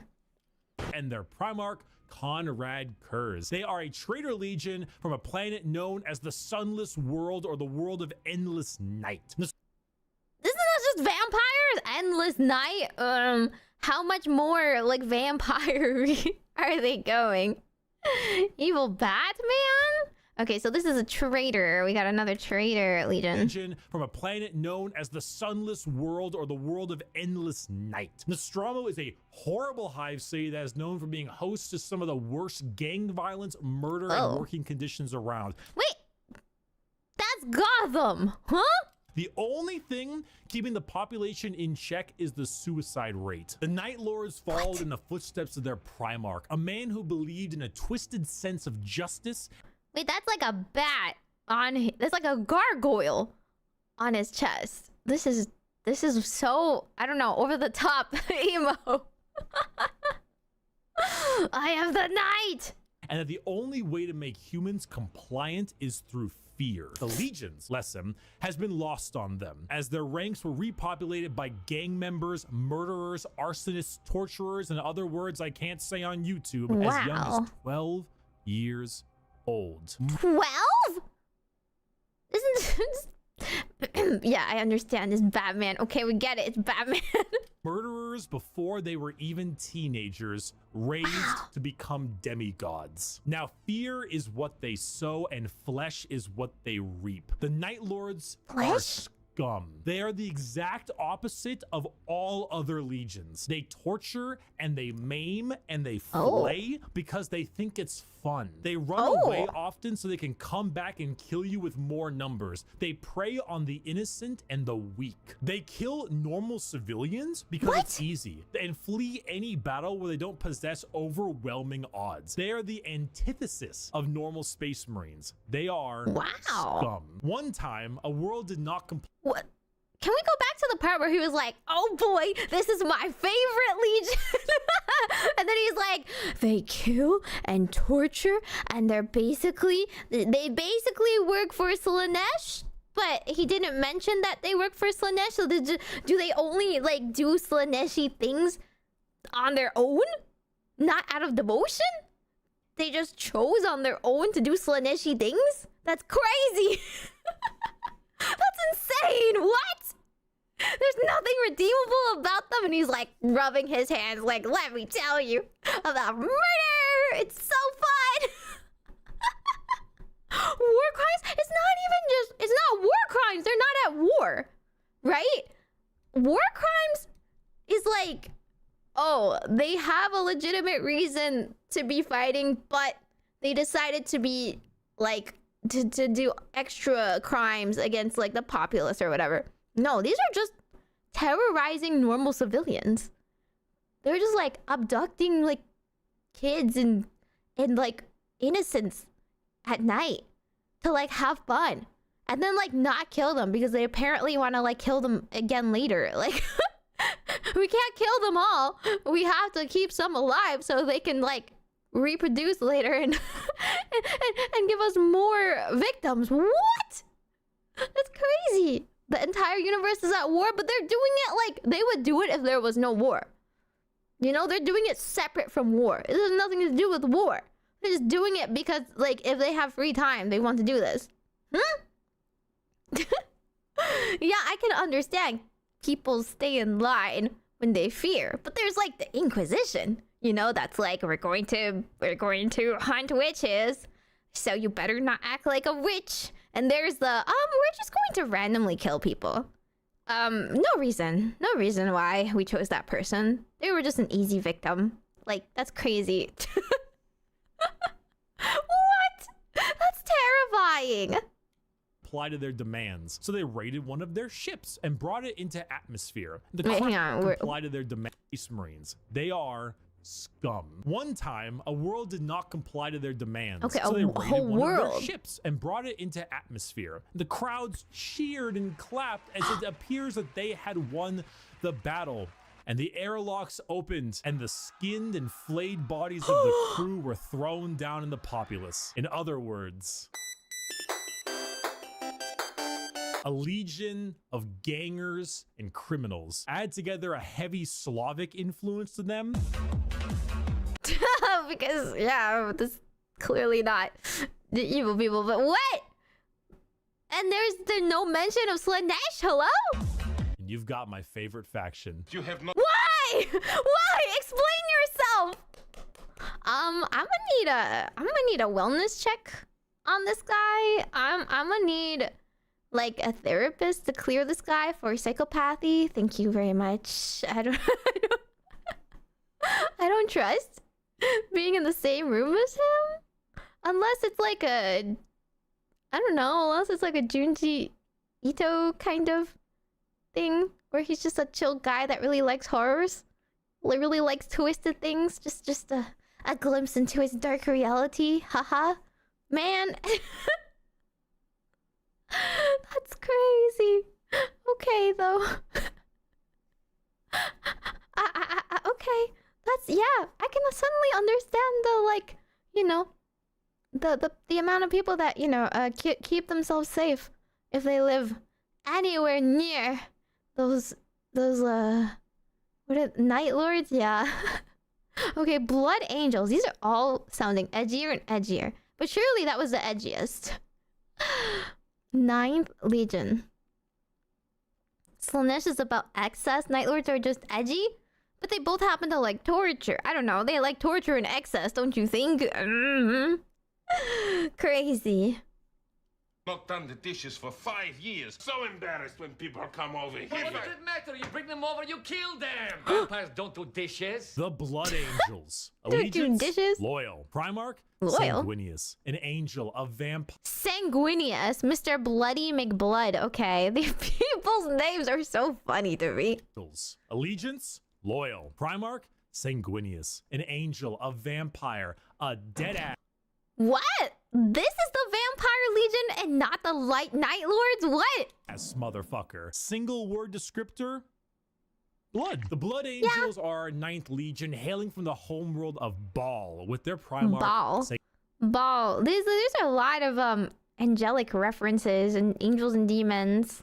Yeah, I mean, he looks kind of angelic in an avenging way. Angels are 9th Legion, hailing from the homeworld of Baal, with their Primarch, Sanguinius. The Blood Angels are a tragic tale with one of the best Primarchs, one beloved by almost everybody, a genuine angelic figure who led his people to glory, killed by the hands of the traitor Horus before the Emperor's eyes. That the darn death Horus. of their Primarch led the entire Legion to madness as their gene seed malfunctioned and created something known as the Black Rage. The Blood Angels degrade over time, experiencing something called the Red Thirst, which gives them a genuine vampiric thirst for blood. As Gross. their minds degrade and break down, they get angrier and angrier, becoming berserk killing machines with no other goal than to tear everything in sight apart. But they don't see it as that. They see themselves there, at their Primarch's demise, with Horus in sight. And to them,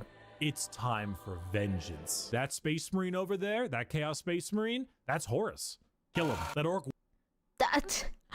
Oh, so they all collectively got PTSD, and that PTSD got imprinted forever in their genes, and they pass it on. But also I think it's crazy. They're vampires, but they don't have fangs? What? Come on, the wolf people have fangs. That space marine over there, that chaos space marine, that's Horus. Kill him. That orc war boss over there, Horus. Kill him. That Tyranid swarm, 1,000 Horuses. Horai. Kill him all. Did your toast come out a little bit burnt? Horus sabotaged your toaster. Destroy the toaster. Destroy it. Do it. Kill your toaster. Do it. This slow, debilitating they're all little disease takes schizo. over the blood angels, and it gives them this angelic, vampire, and Catholic-inspired imagery. They have chalices of blood. They rest in coffins and can even use psychic powers to sprout angel wings from their bodies. They are a tragedy through and through, and the only thing that will look more tragic are the mangled bodies of those they come in contact with. Dang. Okay. Well, they're not very typical vampires, but let's put it this way: they're pretty emo, but for a good reason.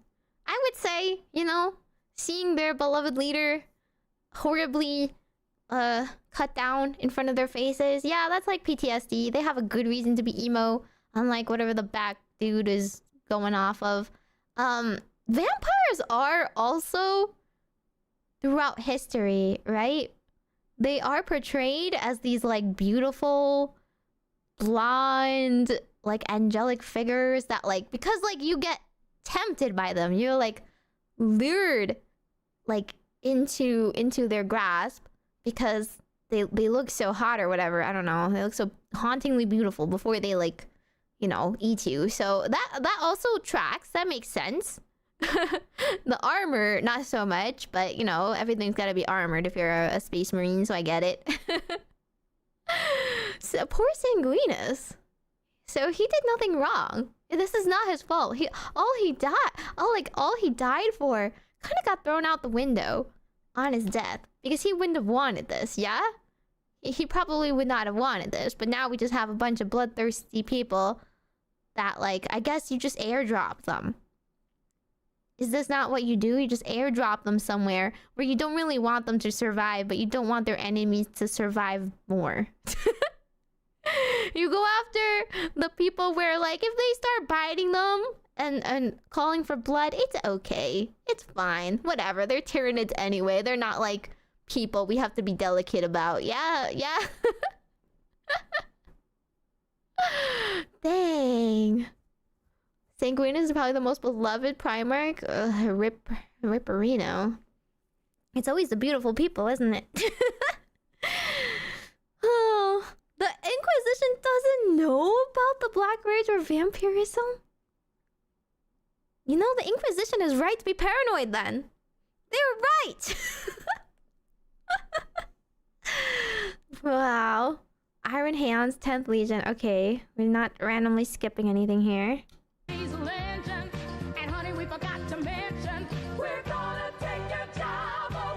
The Iron Hands. Allegiance, loyalist. Primarch, Ferrus Manus, a machinist, an inventor, and not a great head on his shoulders. Oh. I feel like when you're a machinist and a inventor, shouldn't you be kind of smart? Apparently not. I was gonna be like, are they friends with the Adeptus Mechanicus? I guess I'll find out. Single word, bionics. Bionicles! The Iron Hands are from the home planet of Medusa and their Primarch, Ferrus Manus. Does Ferrus Manus have an iron hand? You fucking know. Ferrus, Iron, Manus, hand? Oh, he's got an iron hand. Yeah, okay. You know what? Self-fulfilling prophecy. Love to see it. The Iron Hands believe that the flesh is weakness. But despite all of their enhancements, that's very Adeptus Mechanicus. Replacing some of the flesh with bionics will allow them to serve the Emperor more. They go hard into vehicles and dreadnoughts. Dreadnoughts being giant walking sarcophagi that have wounded space marines piloting them from the inside. Vehicles, a Gundam? metal upgrades. These are the things that make up this legion. Their tech marines have servo arms sticking out from all directions. They have a wide array of mechanics and extremely often replace limbs with metal ones, serving all kinds of different functions to deal with their enemies. The Iron Hands are also not particularly nice. They're kind of assholes. I mean, Marines are already normally pretty big assholes, but they're a little bit up there because of their flesh, civilians made of flesh, because you see, the flesh is weak. Flesh is weak, though. Bionics. Yeah, I agree. The strength of the machine is pure and cannot so easily be corrupted. So if you want people who have this little techno fetishistic vibe to them, that love their vehicles and their walking coffins, hit up the Iron Hands. That's it. That's all. That's all that makes them kind of bad. They're like, ew, flesh. Well, okay, they're not drinking people's blood.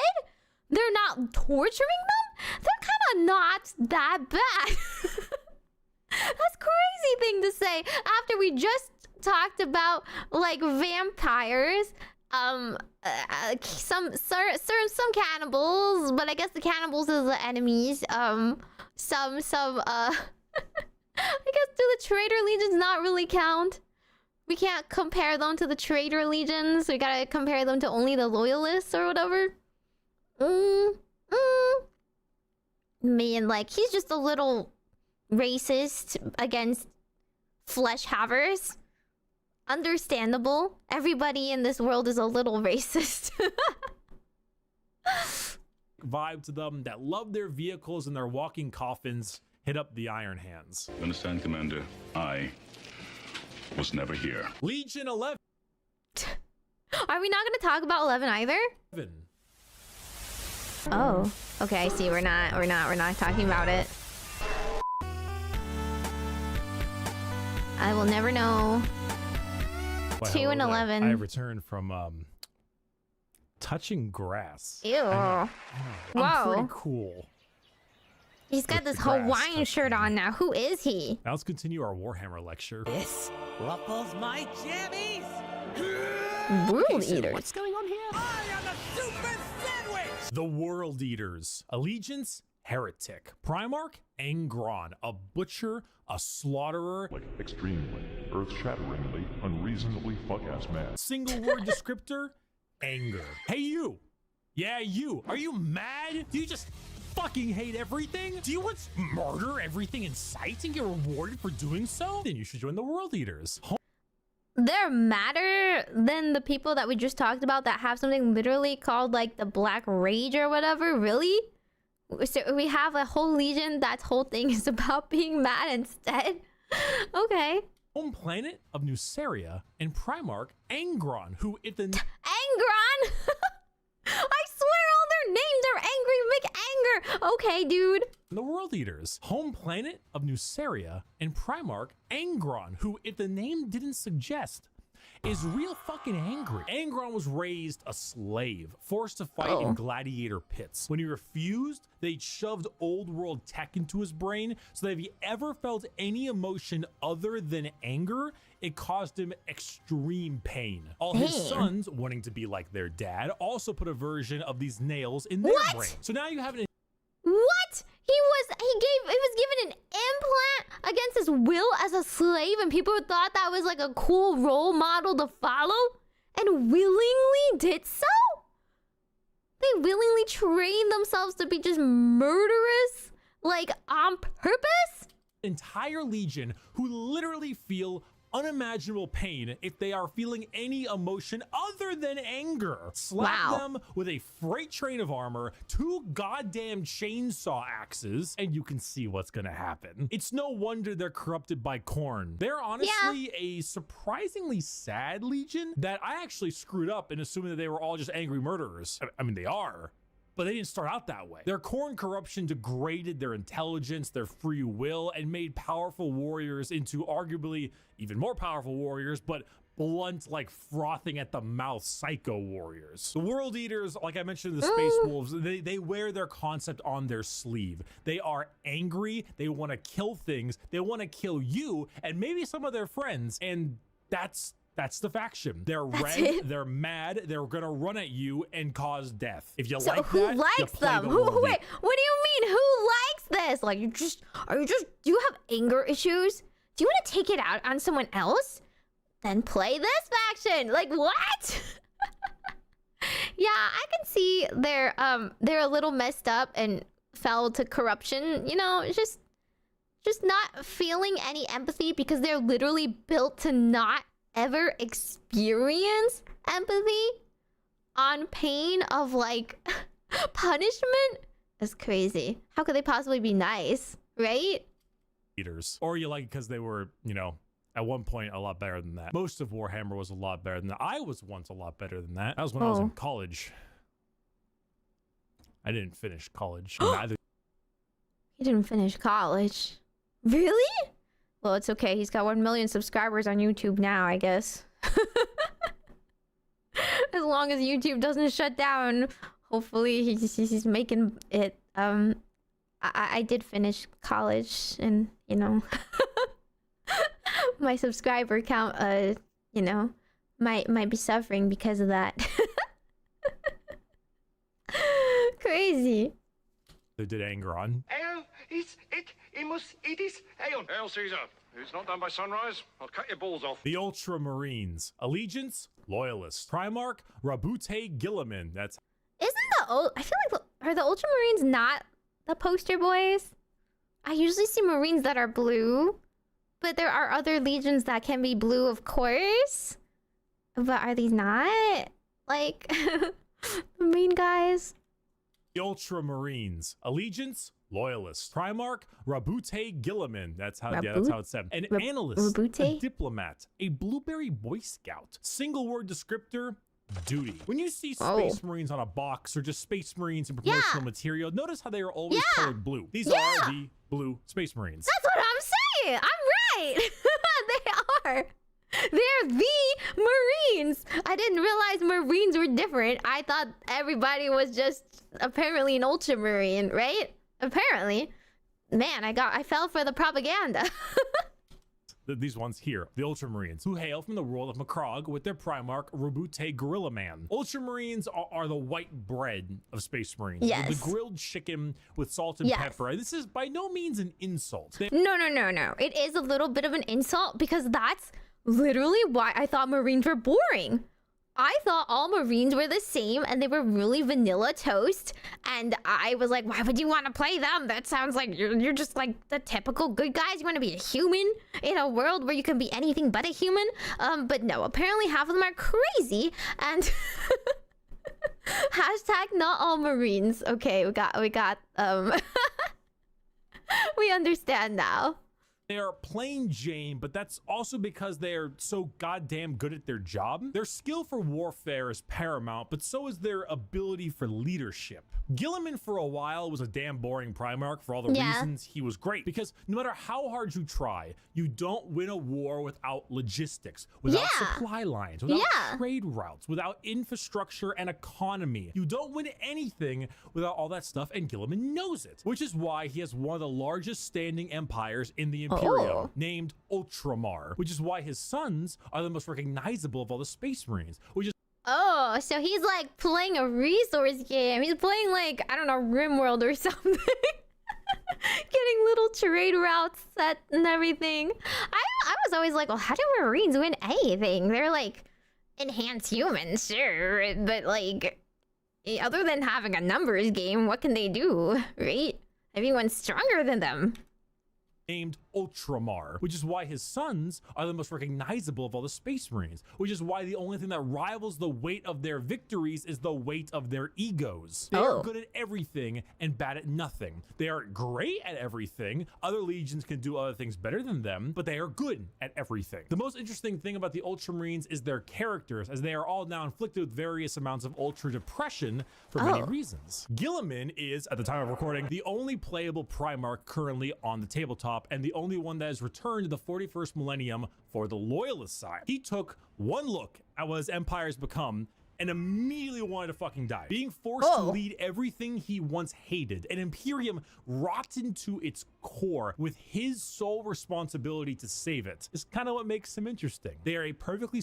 Oh, wait, he was in a previous storyline and he came back to the 40K like present to keep fighting because He actually is so upset about what's happened in the state of affairs?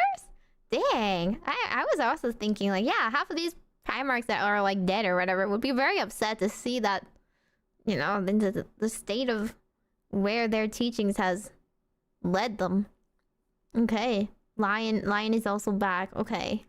With his sole responsibility to save it is kind of what makes him interesting. They are a perfectly standard legion with perfectly standard ideals, and great if you want a simple, clean slate. Uh-oh, stinky. Stinky. Funny poop. Poop funny. Woo. The Death Guard. Allegiance, heretic. Primarch, Oh, well. Mortarian. A reaper, a poison, an ungodly stench. Single word descriptor, rot. The Death Ew. Guard hail from Barbaros with the Primarch Mortarium. The 14th Legion. Isn't there a chaos god that's about rot and stuff like that? That's probably who they serve. Were known for their incredible resilience to damage. That's a lot of damage. Where the Imperial Fists were defensive thanks to tactics and posturing, the Death Guard were resilient because they could take a punch or a gut shot or a cannon to the chest and just keep on moving. They are slow, yet they are resistant, which was only confounded as a Death Guard captain, Typhus, codename Dickhead, sold them Dickhead number 3.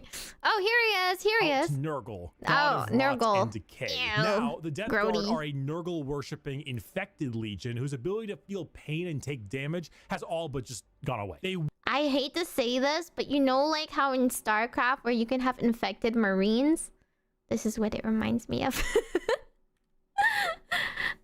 infected legion whose ability Although to it has feel nothing to pain do and with take the damage has Tyranids all but just or gone away. They Berserk. wade through gunfire, able to kill normal Marines 10 times over and continue unharmed, all while spreading rot Ew. and disease in the Ew. name of their dark, very stinky master.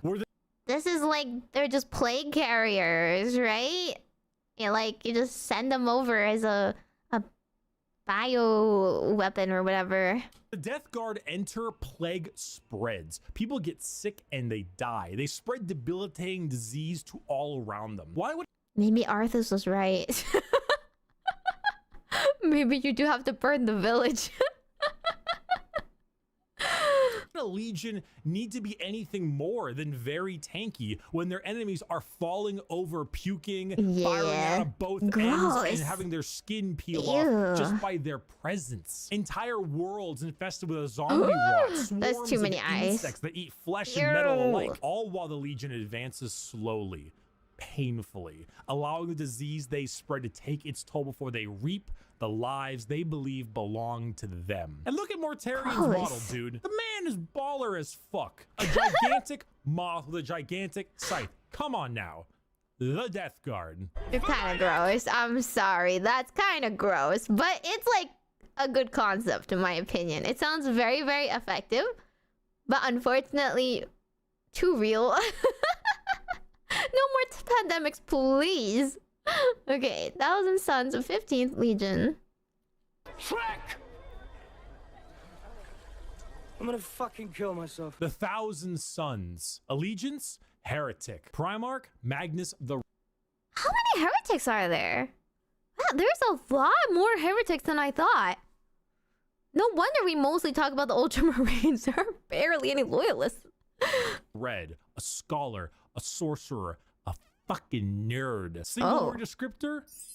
Magic. The 1,000 Sons hail from their homeworld of Prospero with their Primarch Magnus the Red. The final of our 4 major Chaos God factions, the 1,000 Sons are disciples of Tzeentch, the Changer of Ways. Heavily inspired by their Egyptian theming, the Legion themselves are slaves to the god of trickery and change. Most of them no longer even having a physical form. This is the one I was like, this is Yu-Gi-Oh! Piloting suits of armor at the whim of a sorcerer leader. The 1,000 Sons do not deserve their fate. There's a common joke that Magnus did nothing wrong.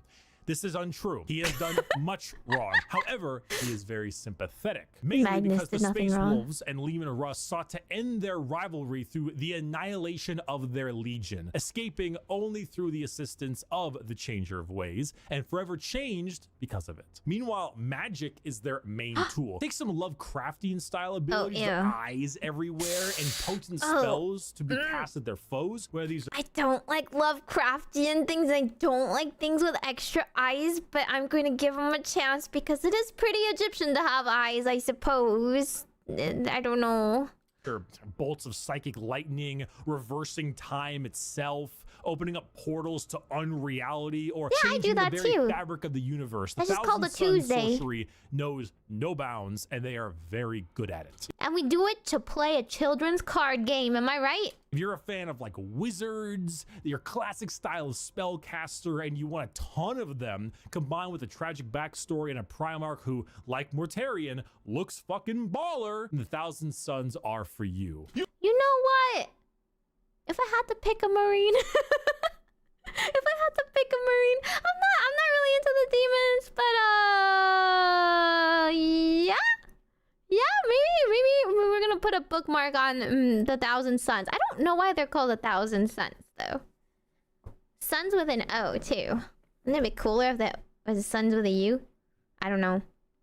You fucking asshole! There's no Sons of Horus. Oh, how are they called Horus? But they're... How is Horus not the Egyptian themed one? I'm a little mad about this. Sorry, but Horus? But he's not the Egyptian one. What was the Egyptian one's name again? Sorry, it was like Magnus? Okay, Magnus for magic. I get it. Magnus, magic, you know, mage, whatever. But like Horus? Hello? Come on. Come on. Freaking Horus. Yeah, okay, we're gonna find out about Mr. Horus and everything he did wrong, right? There's only 1,000 left when Magnus met them for the first time? Oh. Because there aren't that many magic users, or they're not allowed to use magic? Why is Magnus not the Norse one? Because, okay, to be fair, the Fenrir ones sound a bit more Norse.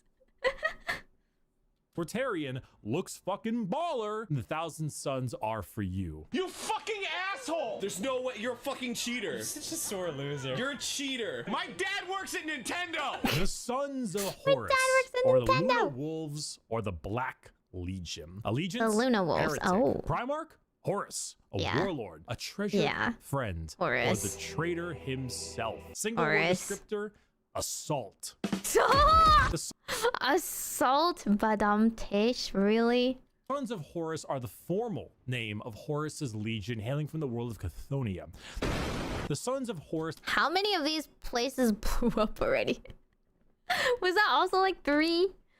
They didn't even get to Cadia. themselves were assault troops. The strength of their attack was some of the most powerful in the legions. While the White Scars may favor speed for their strikes, the Sons of Horus were known for their overall offensive power. It was even said that if the Sons of Horus met the Imperial Fists, they would be at a stalemate for eternity. However, the Sons of Horus are no longer, because, well...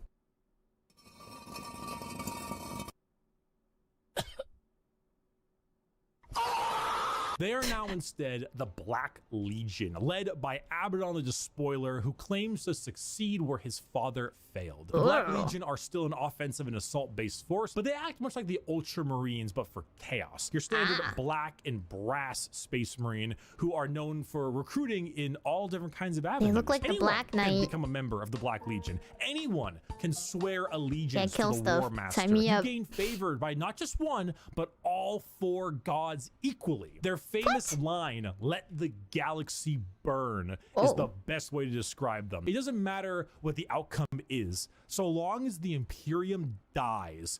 They like killing so much that all gods like them. That's kind of raw. They have the favor of all gods because they're so good at killing things. The Black Legion has done its job. They are a legion formed from hatred and spite, with a clear goal in mind. As the Dark Gods are calling, and the Black Legion are sure to answer. Dang. That's it? That's it about them? They're just so chaotic. They are the definition of chaotic evil. They don't care who they're fighting for, so long as it's pointed towards the Imperium. Dang. Like, there's other things out there to hit. But no, they just are so mad because of Daddy Horus. Daddy Horus.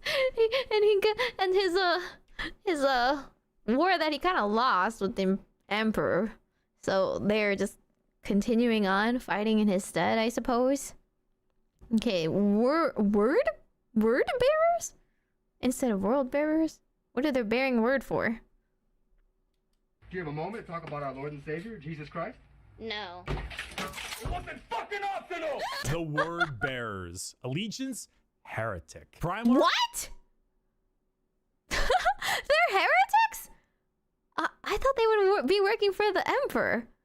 Lorgar Aurelian, a preacher, a fanatic, a choir boy. Single word descriptor, zeal. If the Black Legion answer the call of the Dark Gods, what if instead you decide to call the gods first? Well, then the word bearers are for you. The 17th Legion, led by Primarch Lorgar on the planet of Colchis. Don't worry, it's still there. JK and Blump. Okay, Blump number like 4. Worshipping the Emperor of Mankind as a god, they found that despite his divinity, he was not worthy of worship because, you know, he raised their equivalent of Jerusalem to the ground for daring to worship him. Like, could you imagine if God actually showed up and was just like, Jerusalem is stupid, it just destroyed the whole thing? Like, what would that do to your head? But there are gods that want worship and will reward those who do. The word bearers are chaos worshippers to a T. All chaos gods. They there just seems to be more reward for worshipping the chaos gods. What? specialize in demonic rituals, the summoning of demons, and the mutual possession of their own troops. They welcome demons to their bodies to fight as one. They exalt the dark gods themselves for aid, and guess what? They answer. In the world of 40K, Satan doesn't just call you back. He hops in his GT Mustang and he crashes on your couch. In the world of 40K, your rituals will end with genuine results. The word bearers know this. They know through sacrifices, through devotion, through dark baptism, the gods will answer and they will be rewarded. I mean, fair, but the Emperor never wanted to be worshipped, so I guess it's just easier to be a heretic. Dang, you know, if Satan calls, Satan picks up the phone and answers your prayers. Doesn't matter how he does it. At least it's shown he's real or whatever. Dang. Dark baptism, the gods will answer and they will be rewarded. So they use it. They bring forth demons. They bring forth possessions. They bring forth the power of the neverborn, the damned, and those that hide in the dark to bear against the Imperium. Lorgar sits there, smiling, as the truth he always knew, the existence of gods and the importance of faith is a reality. It is a tool he is using to rend the galaxy. He really took I told you so to the next level. He's like, I'm a priest and I know for a fact that like gods are real. And then like the Emperor was like, no, I'm not real. I'm not a god. Stop that. He's like, okay, well, I'll prove my point one way or another. Dear Sir Stroke Madam. Oh, the salamanders. Fire! Exclamation mark. Fire! Exclamation mark. Help me. The salamanders. Allegiance, loyalist. Primarch, Vulcan, a forge master, a behemoth, a very huggy boy. Single word descriptor, fire. The salamanders hail from Nocturne, a volcanic planet home to their Primarch Vulcan. They are the largest of the Space Marines, not due to numbers, but rather size. Vulcan, he is an enormous slab of beef, by far the largest of all the Primarchs. However, don't let his size fool you, as he is also the kindest. Salamanders He's have a the big, juxtaposition cuddly bear? of looking frightening, being larger than other marines, while also boasting an ashy, like coal color skin and blazing red eyes, while simultaneously carrying around all manner of flame weaponry. So your average civilian might be spooked, but in reality, they are by far the kindest of all the legions to those civilians. Vulcan believes that to safeguard the Imperium is to, at the end of the day, I mean, safeguard its people. So unlike other legions who put their lives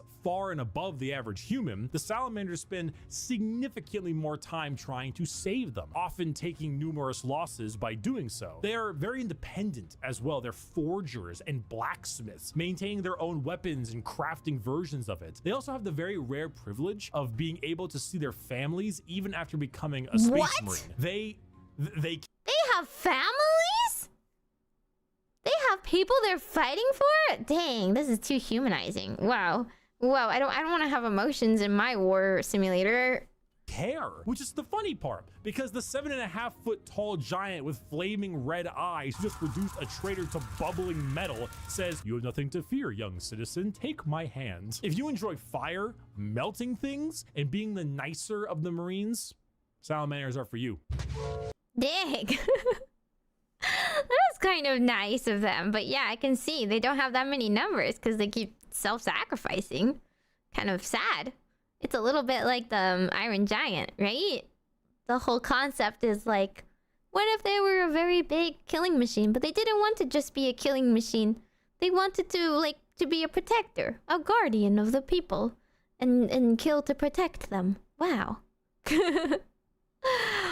Okay, Raven Guard. 19 Legion. They're slightly different than the black ones. Sorry, they're Raven, not black, you know. There's like 100 different names for all the dark ones.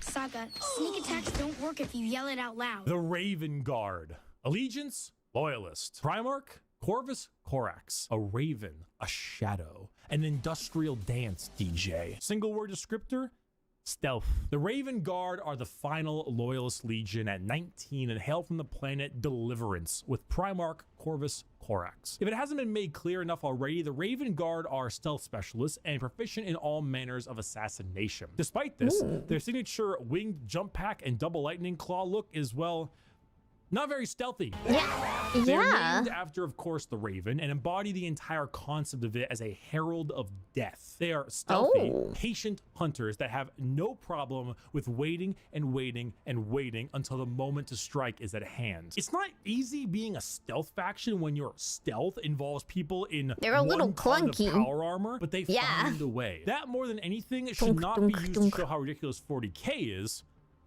even though it is, but rather to show how good the Raven Guard are at their jobs. It's not about them sneaking around you without being seen, but it's also about them having lied in wait for so long that it wasn't until they were in striking distance that you even realized they had been there. And also, if you want... I'm just saying, stealth is still stealth if there's no one left to tell the tale. You know, edgelord Marines with a long black haircut, pale skin, ravens everywhere. If you want to field assassins and snipers abound, then the Raven Guard are for you. It could be in this very room. Okay, well, I guess they're just the rogues. They're the rogues, but they don't have any rogue-related things. They don't have daggers or shurikens, or they're only stealthy because they just lie in wait. They pre-plan, I guess. So it's more like tactics-based stealth than anything. They know that like some people are going to like do a thing, so they're just like, I don't know, they just stake out is all. Yeah. Alpha Legion, 20th Legion. It could be you. It could be me. It could even be... Whoa! What? It was obvious. The Alpha Legion. Allegiance, Heretic. There's so many heretics. Oh my god.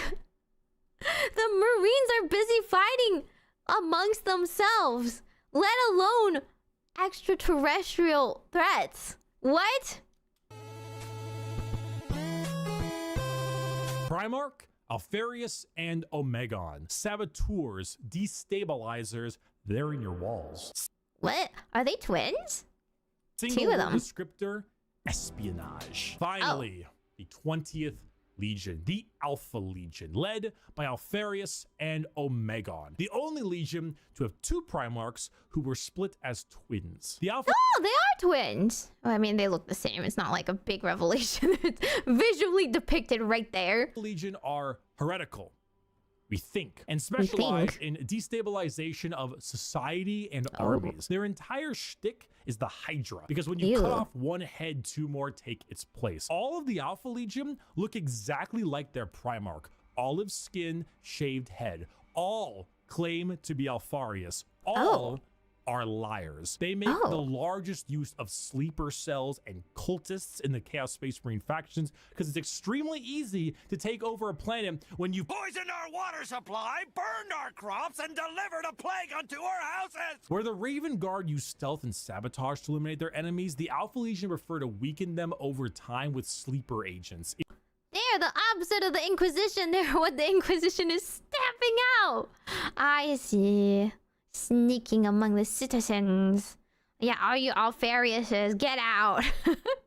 I'll shoot you all. Impersonations, basically anything you can imagine from a hardcore spy movie or Cold War level espionage. Being Alfarius is not only an honor, being Alfarius is a requirement. There's a story of someone chasing down an Alpha Legion agent for years upon years, and when they finally catch up with them and they see them, they see that the agent is wearing the same face as their pursuer, because this was the plan all along, to kill him and take his spot. We're talking facial reconstruction surgery, we're talking hacking, we're talking political assassination and impersonation, everything. They are Space Marines in name only, because being a strong stoic warrior is not what the Alpha Legion is interested in. In fact, the Alpha Legion is interested in you not even knowing that the Alpha Legion is a thing. I am Alfarius. You are Alfarius. We are all Alfarius in his Lord's glorious army. Thank you, everyone. That is pretty crazy, but that sounds the most scary, actually, right? That must have such a high success rate. You don't really know that much about them because they're obviously not advertising their services. They literally go so far as to change their looks and body to like mask and like integrate into society just to like overtake it and then spread their ideals and turn like the average people against you. And it's like it'll be like years before you find out, and you'll never find out the source because the source could just leave and like go spread it elsewhere. That's kind of scary. It's easier to shoot what's in front of you. I don't know. You gotta like shoot your own here. Inquisition! Join the Inquisition! Yeah, nobody actually knows whose side the Alpha Legion is on. Probably against you. It doesn't matter whose side they're on. They're just here to sow like unrest, I suppose. So that's all of the legions, apart from 2, of course. Yeah, I can't believe we went through all 20 legions. Definitely in order, with no skipping. No mind wiping. Yeah. So I feel like I remember some better than the others.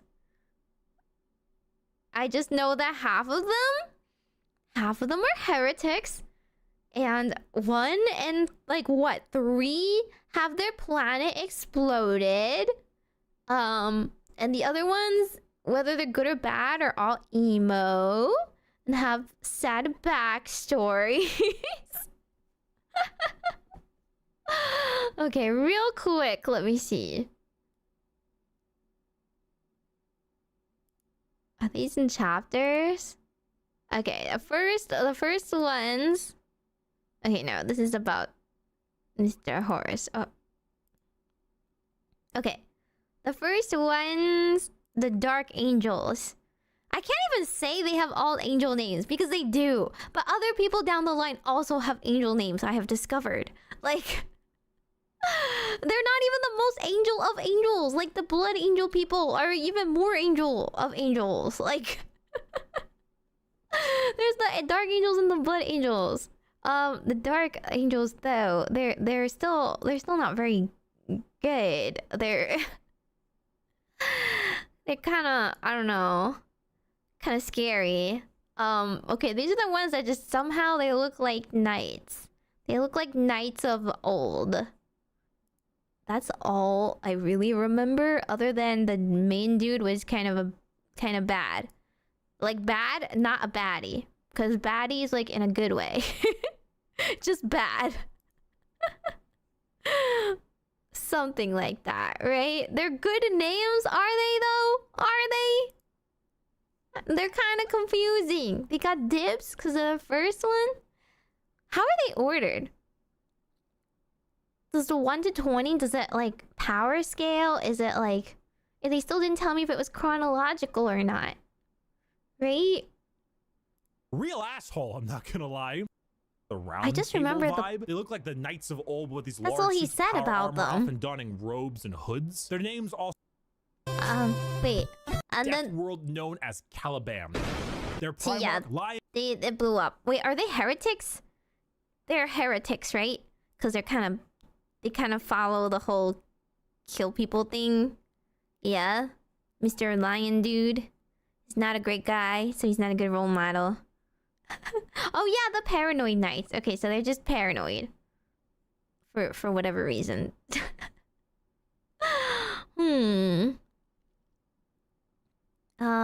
Yeah, we don't talk about 2. The third one, Emperor Children, we already know. Mr. Fulgrim went evil because of, you know, several reasons. Okay, so that's heretic number 2, no? Heretic number 2.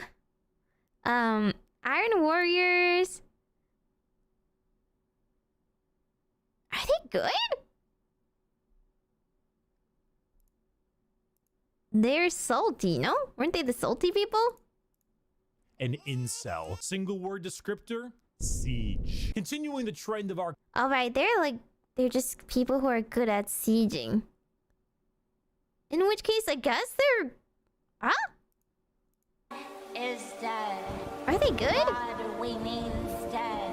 And we have killed him. The Iron Warriors. Allegiance, traitor. Primarch... Okay, no, they're not. They're not good. That's 3 traitors. 3 traitors! In the first, like, 1 through 4. Okay, so not good. Not good. White Scars. White Scars, good. First good one. White Scars, Mongolians. Mortar bikes. Very simple. Okay, Space Wolves. Good? Also very simple. Just Vikings. Imperial Fist. Good. Imperial Fist, good. Builders. Have no sense of humor. Night Lords. Very, very bad. Very bad. Not good at all. Heretic number 4. Blood Angels. Good on a technicality.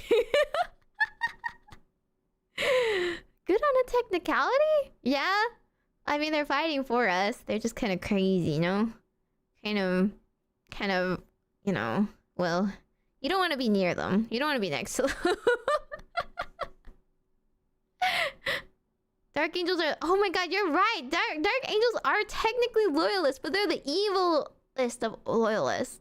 Dang, I can't even count them as traitors, because they're fighting... They're technically fighting for the Emperor. Man. Okay.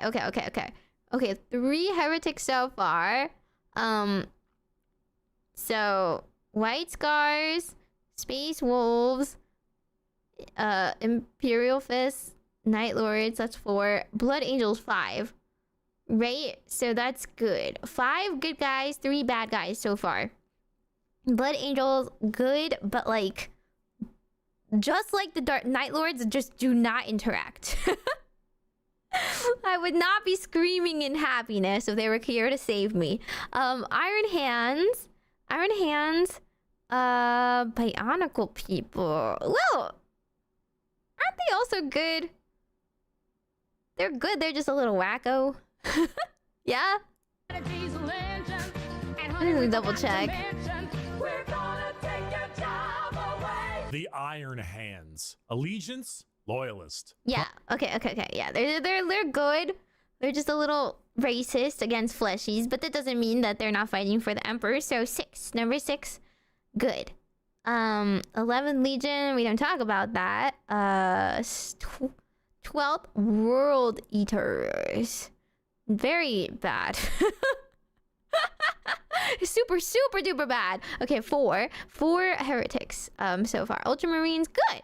7 good guys. Death Guard, very bad. 5 heretics. 1,000 Suns.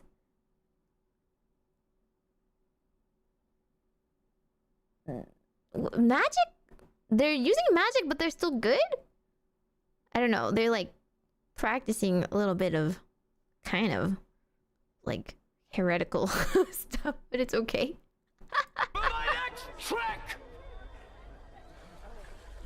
I'm gonna fucking kill myself. The 1,000 Suns. Allegiance, heretic. Oh, they're heretics! Oh, right, I forgot. Okay, so I guess magic does corrupt. Magic is bad. I didn't think they were fighting anything in particular. I just remember them being Egyptian. Oh! Okay, yeah, right. The god of trickery. Okay, wait, that's a lot of bad people. I'm already losing count. Is that 6? Did I say 6? Bad people so far? Man, I can't count. Okay, so they're bad. Sons of Horus, they're the salty ones. Well, of course. So Horus, very bad. Horus, very bad. Word bearers, also bad. Very bad. Okay, hang on. 1, 2, 3.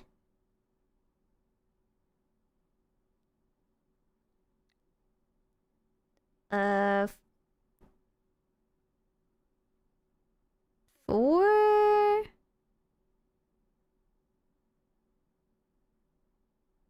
Right, 4, 5, 6, 7, 8.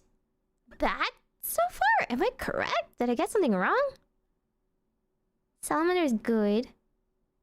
Raven Guard is good. Alpha Legion, not good, but question mark. Well, I guess they're not really on our side, but we don't really understand them. What? There's so many bad ones. It's really half and half? 9-9? Night Lord are traitors? I thought they were working for us. Lords are my favorite legion, hailing from Nostromo and their Primarch, Conrad Kurz. They are a traitor legion. Oh, they are traitors! As the Sunless World. Who said they were good? You were gaslighting me. I thought they were bad too because of how much death and destruction they did. Okay, so they are in fact bad. I mean, they kill civilians for like God's sake. There's no God in this world except for the Emperor. Don't call me a heretic. 9 loyalists, 9 traitors. Man, it must be hard. It's hard out here. Trying to be a good little Marine, living a life, you know? Okay, well, I mean, in that case, I think the most interesting ones are the 1,000 Suns because they have magic. I'm definitely not biased about ancient Egyptian magic at all. No, why would I be that? Salamanders, I can see just because they're nice and they're not like messed up. All they do is they like using flamethrowers. That's their stick. Everybody else is like kind of really messed up in the way they fight. Also, the Mongolians are pretty cool. White scars. Like, there's like, oh, they like to fight and they like believe in loyalty and they have some bad backstory or whatever. And then the other guys will be like, they like taking children, and then they are consumed by bloodlust, and they murder everyone inside. I guess the Chaos Gods are they're on a different level. Sareen, welcome. Hey, hi, Holly. Hi, Holly. How was your stream? Hope you guys had a good time. We are in the midst of learning Warhammer, and it is a time. There's a lot of blood and bloodlust, and there's a lot of blood, comma, lust, and bloodlust. That's Warhammer. Yeah, for those of you who don't know me, Meimi-mu-me-mo, I'm a little fortune-dealing witch from GlitchStars verse in Ephemera. Majokko Meimi desu. They don't worship chaos, but they are traitors. Oh, I see. Yeah, I'm just shocked that, because like I feel like the Chaos Gods would smile down at them. I don't know. The Chaos Gods kind of give everybody who's doing like a good job a thumbs up. They're like, yeah, you sure are good at this murdering innocents thing. Maybe you should do the murdering innocents thing in our name, you know? Just spread the good word. Because murdering innocents is so fun. It's our MO too. And they're like, nah, we don't do it for you. We just do it for the love of the craft. Alrighty. Okay, so that was every single Warhammer Space Marines Legion in a nutshell. So what is Space Marines 2 about? Is it a specific story about the Ultramarines? Or do we encounter other Marines in the story at all in the game? I assume we are fighting not other Marines, but how do I know, I guess? I suppose they could fight anything. There are so many enemies out there. Everybody wants to kill everyone else. Okay, but let me go into the next video, which I think would also be pretty helpful. As a flesh terror, I only saw blood in the name of the great angel. For Sanguinus. See, the Night Lords are literally just like, well, you can have fun with you know, with like Sanguinus. You have like some justification. You have some like driving force of revenge that gives you bloodlust. No, for us it's just every Tuesday me and the boys we get around and we kidnap some people and we torture them a little bit and like that's it. They have no motivation other than it's just a fun thing we do. Right? That's crazy. Did Sanguinus ask you to eat all those civilians? No. He wouldn't like it. But it's not unrealistic for people to go berserk, I suppose. Okay. It's about an Ultramarine named Titus. Oh my god, it's just StarCraft.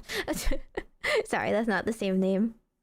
It's like a shooting campaign, yeah? Oh, the Tyranids? Yeah. Yeah, if I saw bugs, I would shoot them. Fair. It's easier than shooting people. They're very obviously bug-shaped and they want to eat you. Okay, I think this video might help a little bit because this next one is his other video, which is the timeline, right? The timeline might put something in perspective because there's so much lore. There's so much lore, and I'm never sure what is happening when and what got redacted and what got like deleted.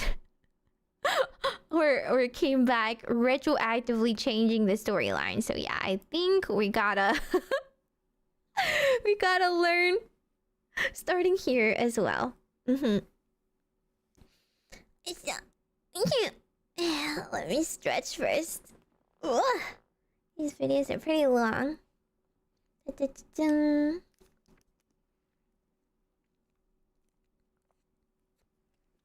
Listen, I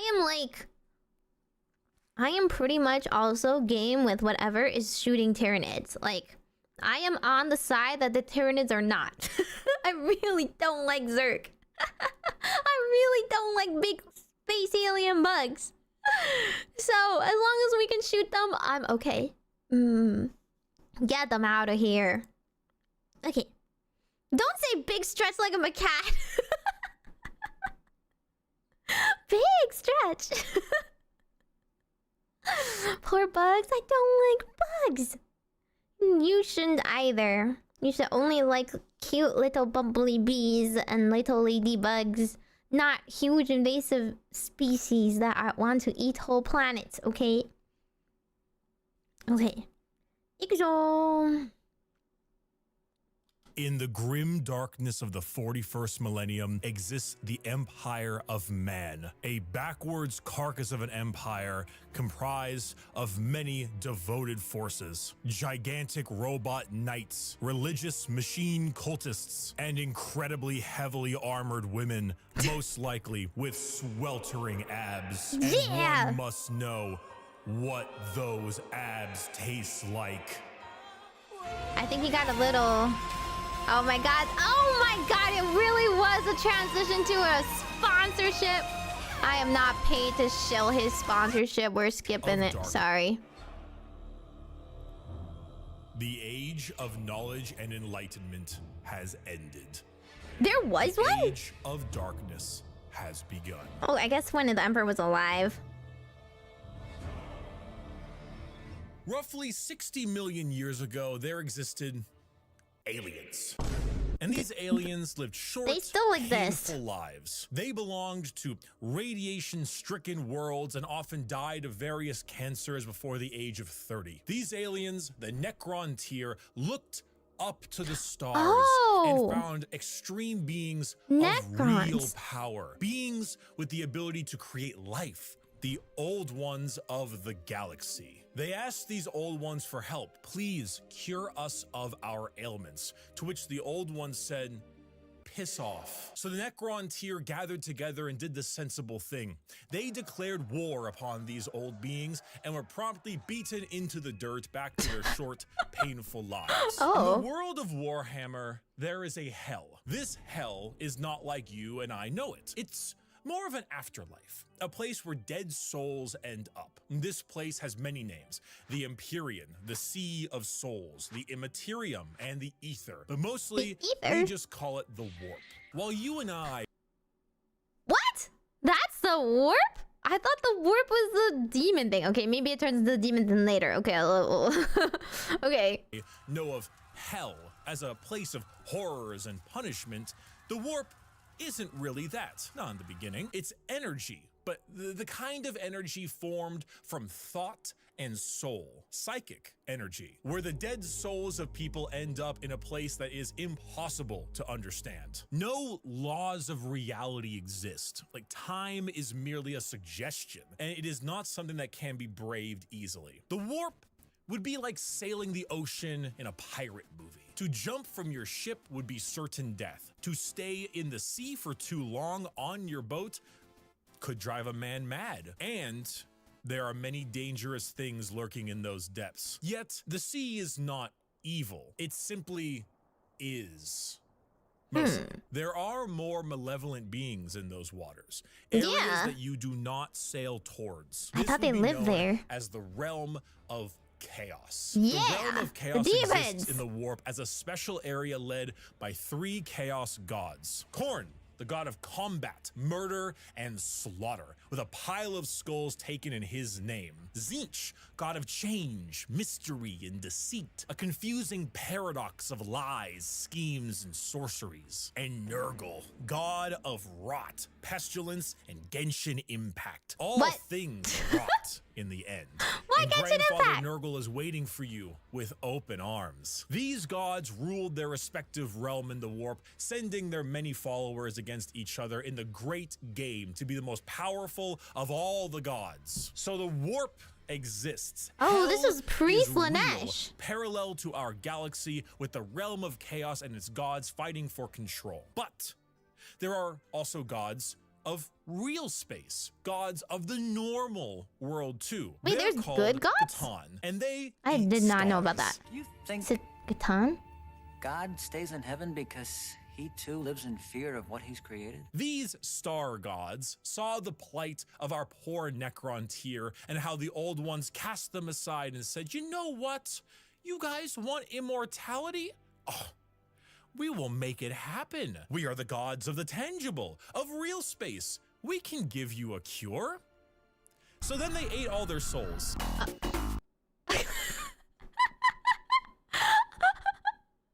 Oh. I was like, huh? Don't the Necrons go into sleep? Don't they go into like slumber? The what? There was not a good ending. Psych. And turned them into robotic automaton, feasting on their souls and leaving a hollow shell of an intelligence left that is technically immortal, with the power of an technically immortal, the monkey paw curls. But also this is like, I don't know, that's kind of what happens when you ask an otherworldly being to give you like knowledge and promise you things. You didn't specify you wanted to keep your current body. You didn't specify that you wanted flesh and any other benefits of being mortal. In being immortal, you would like to be trapped in a body where we get your souls? Okay. An entire species' souls, they turned their new robotic slaves on the old ones and hunted them to extinction. The Necron tier, now the soulless, undying Necrons, got their wish at the price of their souls. I see. So they both had a vendetta against the old ones, and hey, you wanted to beat the old ones? Well, we can make that happen, but only if you are our robotic slaves. But we can count the number of kind gods on an amputated hand. With time, the selfish star gods turned on each other, fighting one another for more chances at glory and power. With this, the leader of the Necrons, Zarek, the Silent King, the man who doomed his species when he accepted this deal, waited, planned, bide his time until he seized the perfect moment and turned his legions of undead citizens against the star gods. Gods cannot be killed, but they can be broken. So Zarek broke the star gods into thousands of pieces and locked them away in vaults, taking their free will away as they did to them, and sealed them away as basically Pokemon to be used as weapons in the future. Oh! I was like, and where are they now? It's the Void Dragon. Zarek then, with his perfect memory, exiled himself for his sins, flying out to the darkness between galaxies to atone for what he had done. This entire situation, the genocide of the old ones and the rebellion of Zarek, will go down in history as the War in Heaven. It is the most brutal war the galaxy has ever seen and ever will see. This was a conflict that took an entire galaxy-spanning species and pitted them against gods that ate stars. Oh, there were that many Necrons? A galaxy worth of Necrons? Oh. Okay, you know, I guess you need that many people to defeat the old gods and all. Necrons, rather crippled from, you know, the war in heaven, decide to go to sleep in gigantic tomb worlds on various planets until the upstart species of the galaxy died out. And so turns out, when you have a war that lasts tens, hundreds of thousands of years and involves the genociding of multiple species, the old ones of the galaxy, and the consumption of souls from an entire race, the warp gets a little wacky. You know, if you had a kiddie pool and it was nice and calm, Korn is over there splashing about, so you don't really go in that direction. Nurgle has explosive diarrhea, so you don't really go in that direction either, but you can still kind of get in the pool. The pool's still fine. Turns out, when you add a couple trillion souls to that kiddie pool, it'll make the waves a little more turbulent. And turns out, a lot of them like to pick a side, Nurgle, Tzeentch, or Korn. So oh, wait. So the Necrons are the ones that are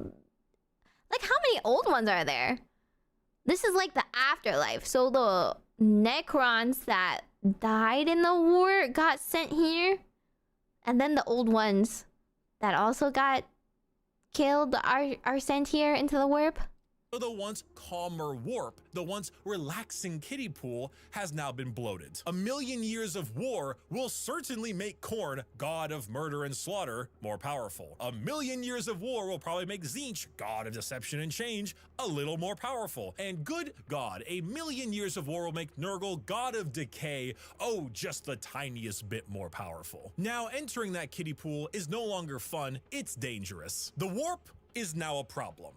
Hell is resembling hell a lot closer to what we imagined it originally. The Sea of Souls and the Realm of Chaos are now intertwined. So who else to brave the galaxy than a species that won't need to deal with that? Oh, the Necrons are not in the warp because they have no souls. Right, their souls got eaten. Then what happened? It's not the souls? He said there was a bunch of souls now in the warp that are choosing sides. It was just other species that, like, on different planets that they were fighting on? That they kind of, like, you know, died in the byproduct of the war? But also, yes, that's just so inconvenient. That there's only evil gods in the warp. I don't know, why couldn't we have had some good gods? Why don't good gods ever exist? And then we can like pray to make that god a little bit stronger and happier or whatever. No, we can only get corruption and war gods, and they're going to be stronger.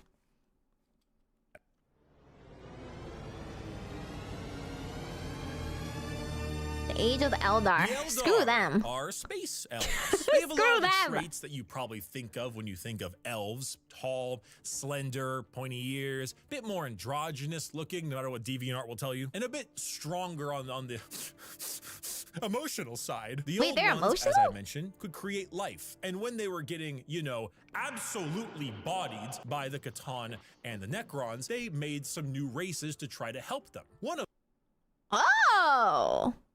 Wait, what? The old gods were creating more life. They were creating more races as this happened at the same time. Okay, so those are the souls that are kind of, dying. Okay. Yes. One of them was the Eldar. It didn't save them, but they're here now anyway. Oh, and Too also bad. the orcs, but they're busy right now.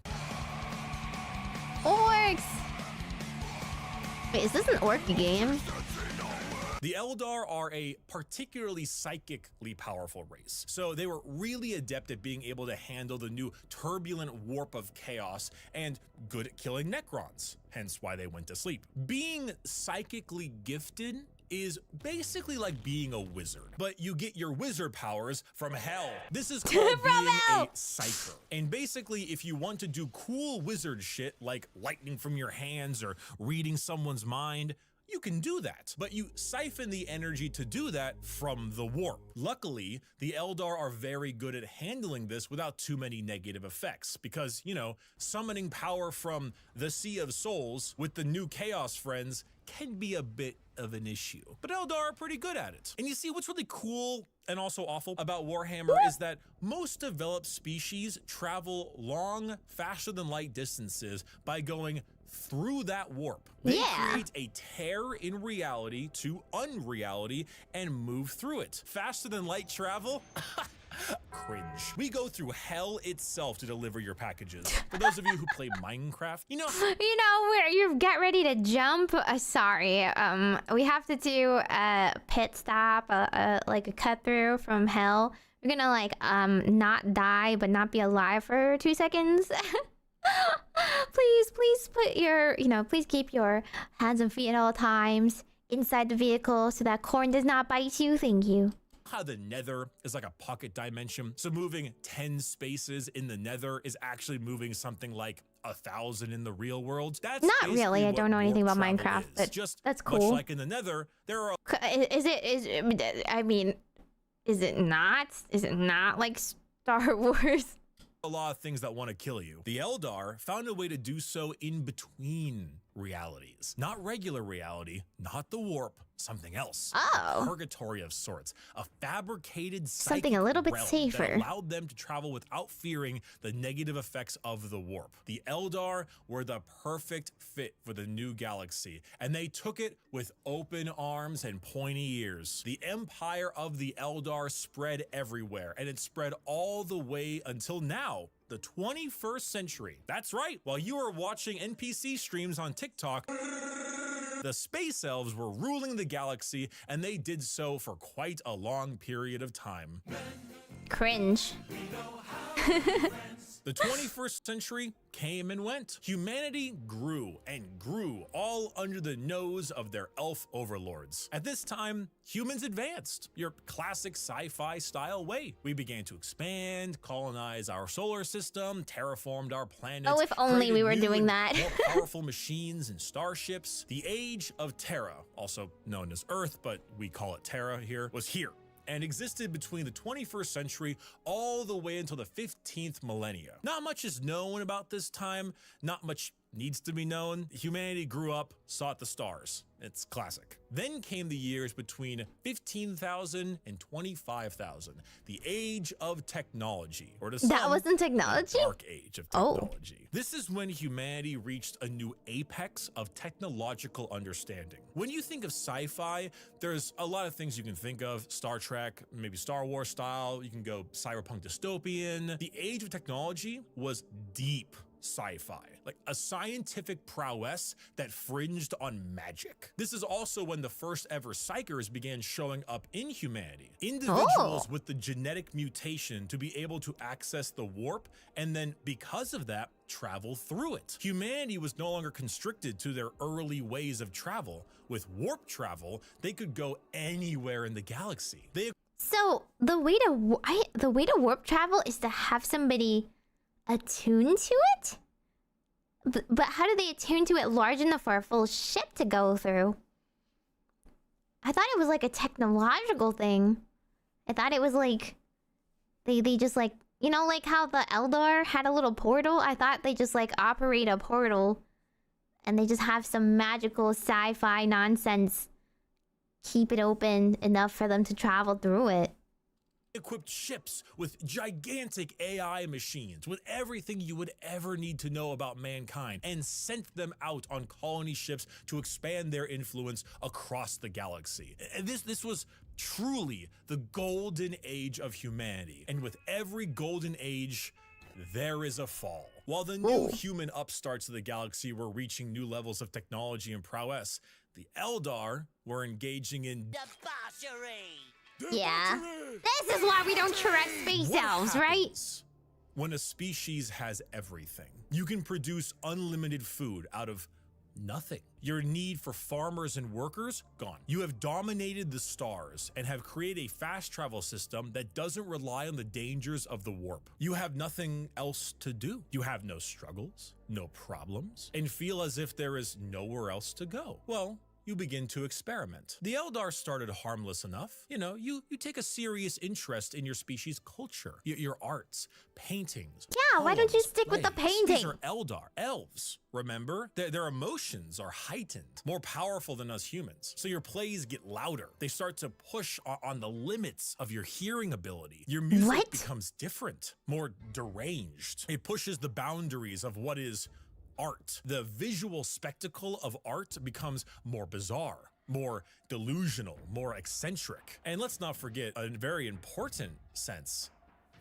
Touch. Pornography is one thing. I'm a virgin. Brothels is another. What if they all mixed? What if your brothels were part of your art and music? And what if those became more deranged? The boundaries of debauchery were not just met, but shattered. Next thing you know, murder is commonplace and often mixed with the art, music, and sex. Elders did everything wrong. Byproduct of entertainment. They were Whatever just sensation so you can have must be increased, must be enhanced, so must be degen. taken to the limits. The Eldar Empire slipped into a nightmarish realm of debauchery and excess, with the worst of it taking place in a city in the webway, a black market for these kinds of heinous acts known as Kamara. Some Eldar saw the writing on the wall, saw what was happening to their species and how far they had slipped. So they boarded continent-sized starships called craft worlds and left their empire, seeking a more enlightened, calmer existence among their peers. Some, those in Kamara,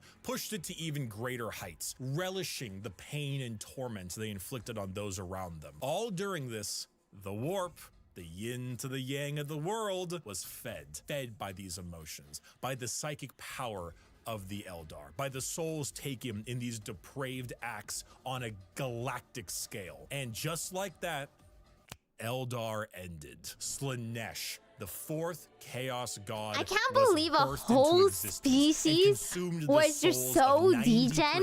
They created such a powerful god. Spared the worst of it, and those in the Webway and Kamara were able to stave off the pull of Slaanesh so long as they continued to commit horrid acts of torture and violence. But like you doomed your entire race, their empire and died the rest with of the Slaanesh's world. Birth. The new fourth chaos god, she who thirsts, the god of unspeakable excess of pleasure, pain, hedonism, and perfection, had been born. With the fall of the Eldar Empire came the ruin of humanity. Slaanesh's birth sent storms in the warp across the galaxy, making travel between star systems impossible. Coupled with a huge classic AI rebellion, as a staple in these sci-fi settings, humanity began to suffer the age of strife. Now, planets that relied on intergalactic travel were completely cut off.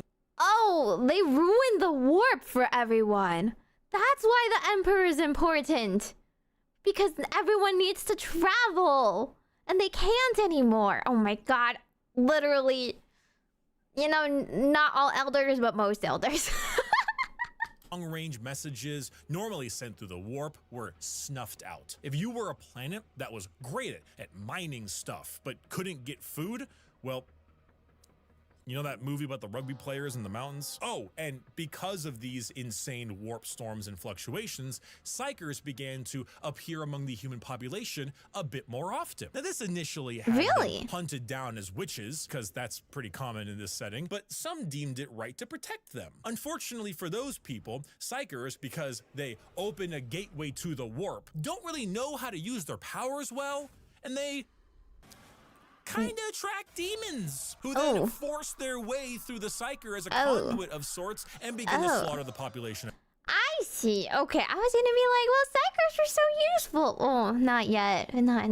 Not yet.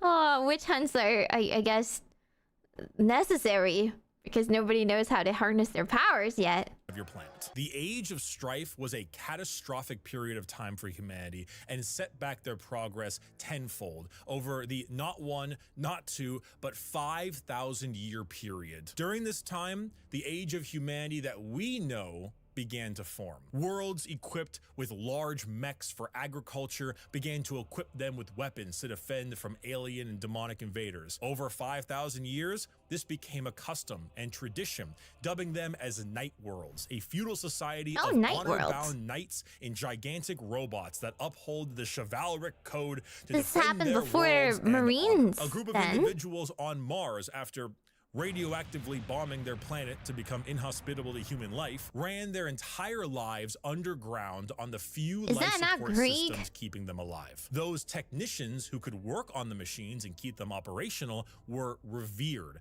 and over 5,000 years went from skilled members of society to full-blown priests. Adeptus Mechanicus. Or tech priests. But I thought they were not revered. I thought they were just considered weirdos. Religious fervor and doctrine on the cult of the machine god. And on Earth, or Terra, techno-barbarian tribes waged war across the planet in a Mad Max style of blood and gore. It is Mad Max style. A mysterious man who lived in the shadows of Terra for millennia finally revealed himself to the populace. His name was the Emperor, because he doesn't get a name. Emperor of mankind. Where did he come from? I don't know. Why is he 10 feet tall and the most powerful psyker of all of mankind? I don't know. Why is he basically convenient? I don't know. He's the chosen one. Who knows? But he's here, and he isn't happy with all of you ripping up Terra. So he began the Unification Wars, where he and a very early version of the famous Space Marines, the Thunder Warriors. Okay, so we do have early Space Marines. Okay, Thunder? United Terra under a single banner. With blood. Then, after taking over Earth, he reunited the Thunder Warriors into the fucking dirt. This is where we get the Imperium of Man, also known as the Imperium. The new faction headed by the Emperor of Mankind, with a treaty signed with the Cult Mechanicus on Mars to spread out and reunite humanity after the catastrophic Age of Strife. But first, The Emperor is going to need some smaller versions of himself. 20 We of don't- them. we- 18 of them. Yeah, well, I don't know. I think he could have only needed 9 of them. I think 9 of the other ones were a problem. I meant gene-crafted sons of the strongest human to ever live. All of them possess unparalleled strategic power, intelligence, formidable strength and size, a real powerful force to unite humanity and stop the chaos of the current galaxy. Speaking of chaos, you ever seen that image of that guy? It's like throwing the baby like a basketball. It's about what happened. The Chaos Gods intervened and grabbed the 18 Primarch gestation pods and yeeted them across the galaxy at a whim everywhere they could possibly go. A galactic game of keep away. So the Emperor had to get them back. So begins the Great Crusade. You know, like Dragon Ball? Okay, well, go get your sons. If you collect them all, you can maybe have the I don't know, empire back in order or whatever. Yeah, but good luck, dude. Yeah, go fetch. A crusade across the stars to reunite not just humanity, but the Emperor with his fallen sons. The first to be found was Horus.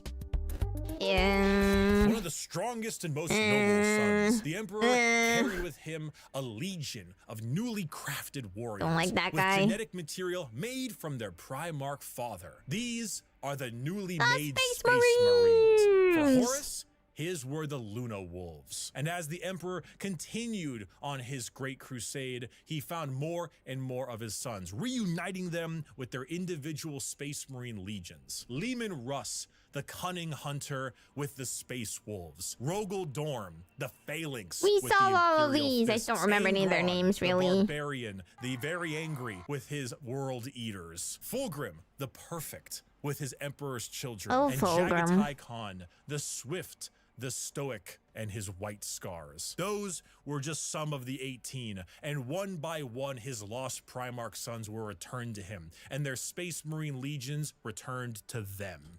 Wait, what happened? Did they grow up on the different worlds? Did they just grow up and then they were like returned to the Emperor at some point when they got strong enough and were like, "Come, father, I have found you and I have brought you an army made out of my own genes as a gift. And I definitely am not going to betray you."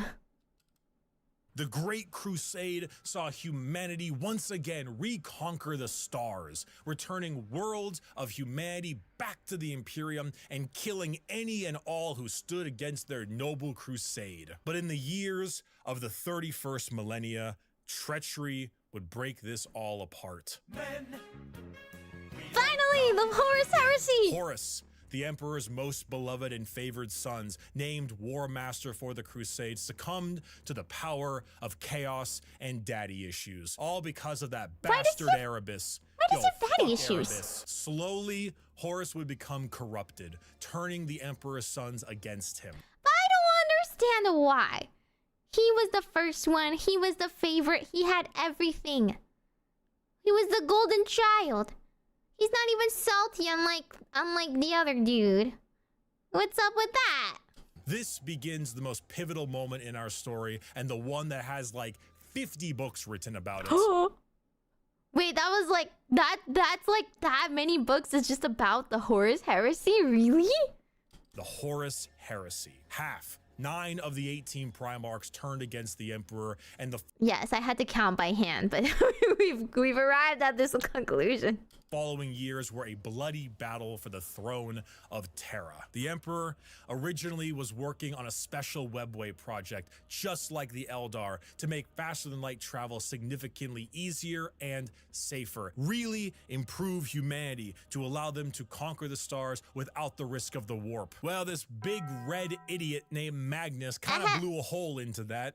Literally and figuratively. So Big E over there is stuck on a gigantic golden throne, holding back the oncoming rush of demons and powering the Astronomicon. Basically a big North Star for people who are sailing in the warp to help them navigate. The Horus Heresy saw many loyalist and traitor legions pitted against each other in a bloody war until it reached Terra itself. Horus, unable to break through the lines, and with time running out, made a gambit and opened his ship up to be boarded. The Emperor took this challenge, quickly allowing someone else to take control of the throne as he teleported his way onto Horus's flagship, the Vengeful Spirit. The Emperor, unable to truly kill his most beloved son, changed his mind right quick when Horus strangled the life out of his other son, Sanguinius. That's when that happened! He's like, I couldn't hurt you, my son. Alrighty, well, how about this? You're gonna kill me now? Okay, I'll kill you. Not Sanguinius! Oh, no! I'm sure you've seen this image at some point. The Emperor then said, I'm not gonna sugarcoat it. and proceeded to psychically blast Horus into complete oblivion, killing not only his body, but also his soul. That's great. That's like the warp doesn't even get you. You are just so disintegrated. Horribly wounded from this duel, the Emperor is returned to the Golden Throne in order to keep the demons at bay and power the Astronomicon, because without it, humanity would be flying blind. There he sits, slowly dying from his wounds and the strain of powering the Golden Throne. The only thing keeping him alive is feeding upon the souls of 1,000 psychers every single day. Oh, specifically psychers. Specifically, but psychers are kind of rare, as people have said. So how do they get them? This was 10,000 years ago. We are now in the 41st millennium, modern day. Warhammer 40,000. Wait, 40,000 is a reference of what? The year? The Emperor remains. Is it the year? 40,000?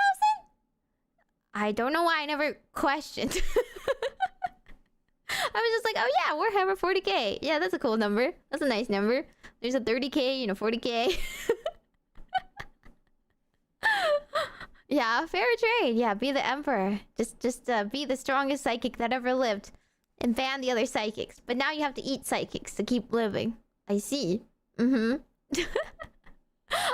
I'm not gonna lie, I thought 40k was in reference to a number that was like an amount. Like there's just so many planets or so many people or like something physical. It's actually just a year. Oh, okay. Yeah, I'm gonna wait a long time before we can change this number. It's a pretty big number.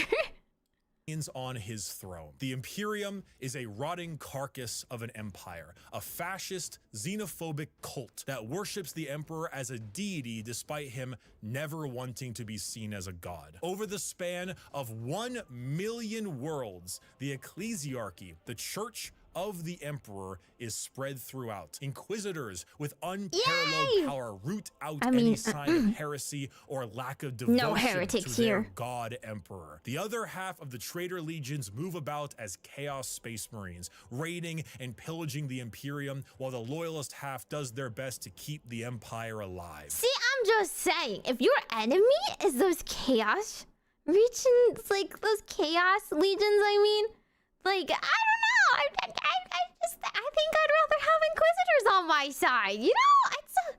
It's a good trade-off. Apart from seeing your neighbor turn into Mr. Demon because he listened to the wrong demon that spoke through something or someone.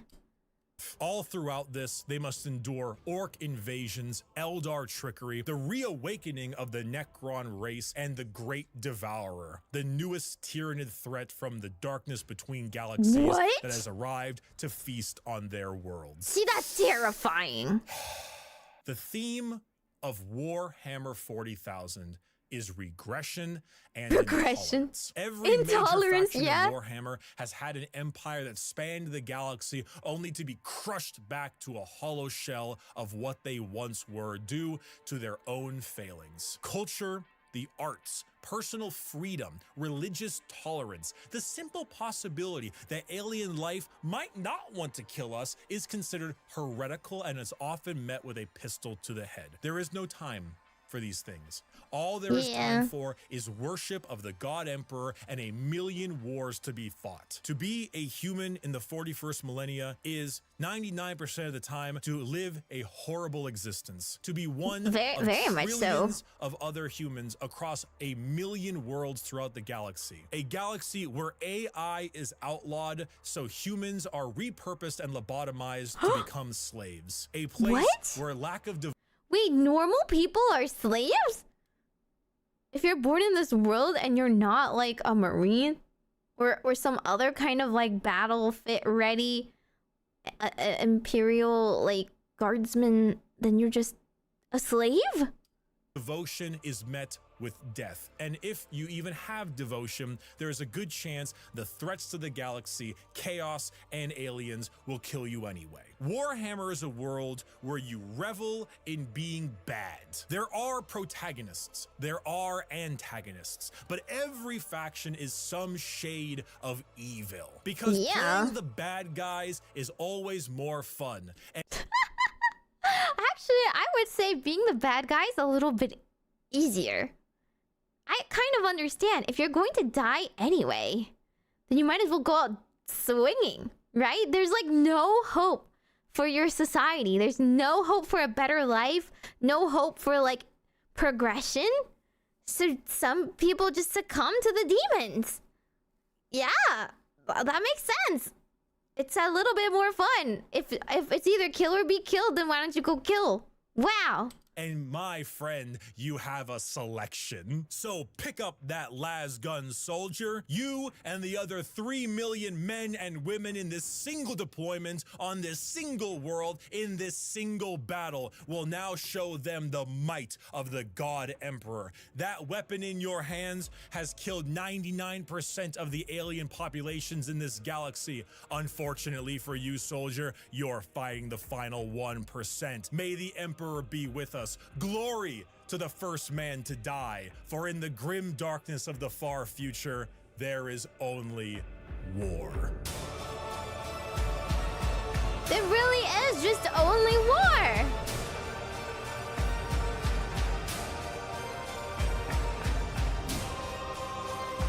So you just gotta pick who you fight for and which you think is the coolest way to fight. But there's like a painful trade-off to every method of fighting. Every single possible thing that you could join if you want to fight to survive has some sort of sacrifice involved. Man. For the God Emperor. No heretics. No heretics allowed. Dang. Yeah, that's pretty rough. That's pretty rough, buddy. No one wants to live here, but I guess you do want to have a really, really cool story of how you won that war, yeah? That one specific war you won real good, right? Yeah, there's 40,000... No, we don't use swords. They use, like, laser beamy guns, to be honest. Dang. Chaos always finds a way in common humanity. Yeah, because people don't treat each other right. Just the common people are just living in misery. So, okay. He didn't explain about Cadia, though. Does he have a video about Cadia? I thought that was kind of important in the lore, is it not? I guess that's like a specific... I don't know. Is it specific to Marines? It's not in this timeline? He didn't talk about any specific skirmishes or wars except for like the Horus Heresy. They do use swords. Not everyone uses swords. God. The Knight people use swords. They do. Okay, there is one faction that uses... Well, not faction, sorry. One that, the Fist, Iron Fist, they use hammers. Duh. They're the Warhammerers. Not everyone else has hammers. Yeah, some people like other crazy nonsense. He did vaguely mention it in the faction video. Okay, then in that case, I'll watch a separate one that's about Cadia. Oh my god, there's like a billion videos. I like kept some screenshots of what people said in the comments, but then like I don't know which one's good to pick. I only know the ones that other people have like mentioned before. Let me check. Here's my screenshots.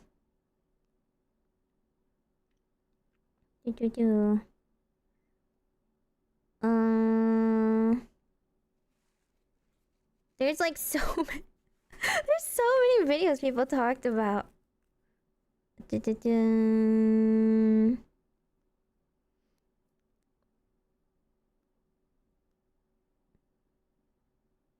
There's a couple of videos people said there's some. It's like they like gave me more like future watching. You know, it's like additional reading, but it's usually related to like the video that I was watching.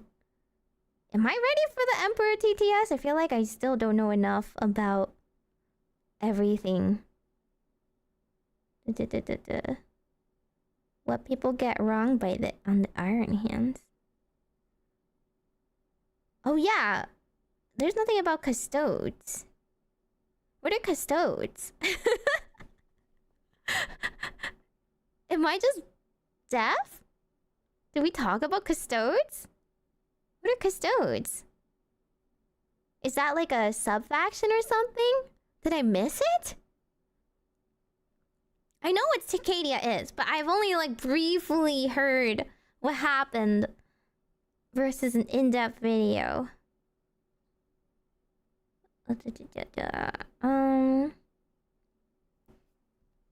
TTS a parody. Yeah, I know it's just for fun, but I don't want to like not get the jokes, you know?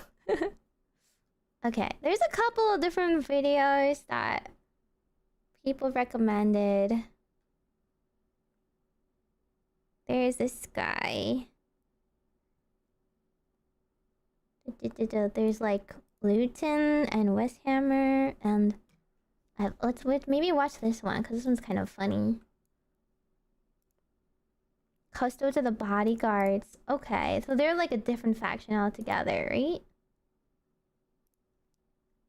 The Emperor's bodyguards, companions, friends, and confidants, tailor-made to be as perfect as possible. Really? But they're not Marines then. Oh, okay. Okay, let's watch this one so I will understand.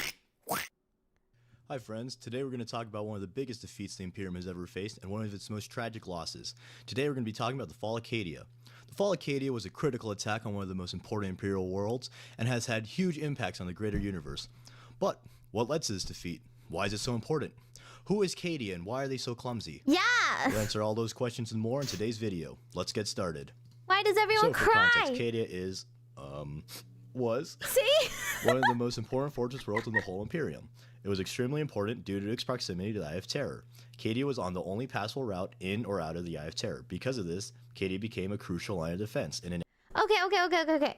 So, I need a little bit more context. The warp is not the Eye of Terror? They're separate things? The Eye of Terror has to do with demons. Demons live there. Yeah? Acadia is like the defense line against them, so that's why all the Acadian troops are the strongest. This much I remember. They're just like brought up to fight demons and other nonsense, right? But where did this Eye of Terror come from? They didn't talk about it in the timeline. Eye of Terror. Acadia was on the only passable route in or out of the Eye of Terror. Because of this, Acadia became a crucial line of defense in an area known as Acadian Gate. This gate kept the forces of chaos at bay and prevented a catastrophic invasion. Another significant feature of Acadia were the Acadian pylons. These pylons were large black stone obelisks that were made by the Necrons to weaken psychic energies. You must construct additional pylons. I'm sorry. I'm sorry. I'll go back. Eye of Terror is a rip between real space and the warp. A warp rift. Oh. Spilled into our reality after Slanesh was created. So Slanesh did it? When Slanesh was created, he or she, like, created a whole bunch of problem areas for more demons. Another significant feature of Cadia were the Cadian pylons. These pylons were large black stone obelisks that were made by the Necrons to weaken psychic energies during the War of Heaven. Luckily for the Cadians, the Necrons were kind of litter bugs and they just left their anti-magic pylons all over the place. And the pylons' anti-magic properties conveniently held the Eye of Terror warp energies back and kept the area manageable. Due to the strategic importance of Cadia, it has long been a target of attack from the forces of chaos. And at first, the Cadians were ill-equipped to handle the constant assaults, so they had to reform their world and culture. Cadians reformed their society and culture in order to better prepare to deal with the constant barrage of chaos forces knocking on their door asking if they'd like to hear a word about their Lord and Savior, Four-Way Satan. One such reform is that their society became heavily militarized. Okay, so Cadia didn't become Cadia until after Slaanesh in the timeline of things, right? So Slaanesh came and started threatening their world. And threatening their world, that's why Cadians had to man up and militarize. Even by 40k standards. About 72% of their population is under arms, which is almost as much as Texas. The Cadian children are taught to strip, assemble, and shoot firearms before learning to read, also like Texas. Even the civilian aspects of Cadia are militarized. All the houses are heavily armored, everyone is trained to fight, social classes are dependent on military rank, the normal civilian clothes are even camouflage and military-esque, which, again, is much like Texas. But this prevalent military culture is very important because it helps make Cadians some of the best warriors in the galaxy. And in addition to societal reforms, not like Cadians Texas. have also reformed the way they built their cities. In the center of each city, there's a mighty fortress called the Khazar. And yes, this is where the Khazar can come from. Yes! Khazar can never win! And each Khazar was extremely well defended and designed to hold out against invaders for a very long time. Generally, a Khazar had a void shield, and then a perimeter with many gun emplacements, and then a moat, and then a hefty wall and fortified gate, and then past that, you're finally in the city streets of the Khazar. That's not like World War related. That's like ancient, like medieval stuff. That's more reminiscent of that knight class of Marines. But wait right there, would-be invaders. The defenses aren't done yet. Once you finally make it inside the Khazars, there's even more defensive measures.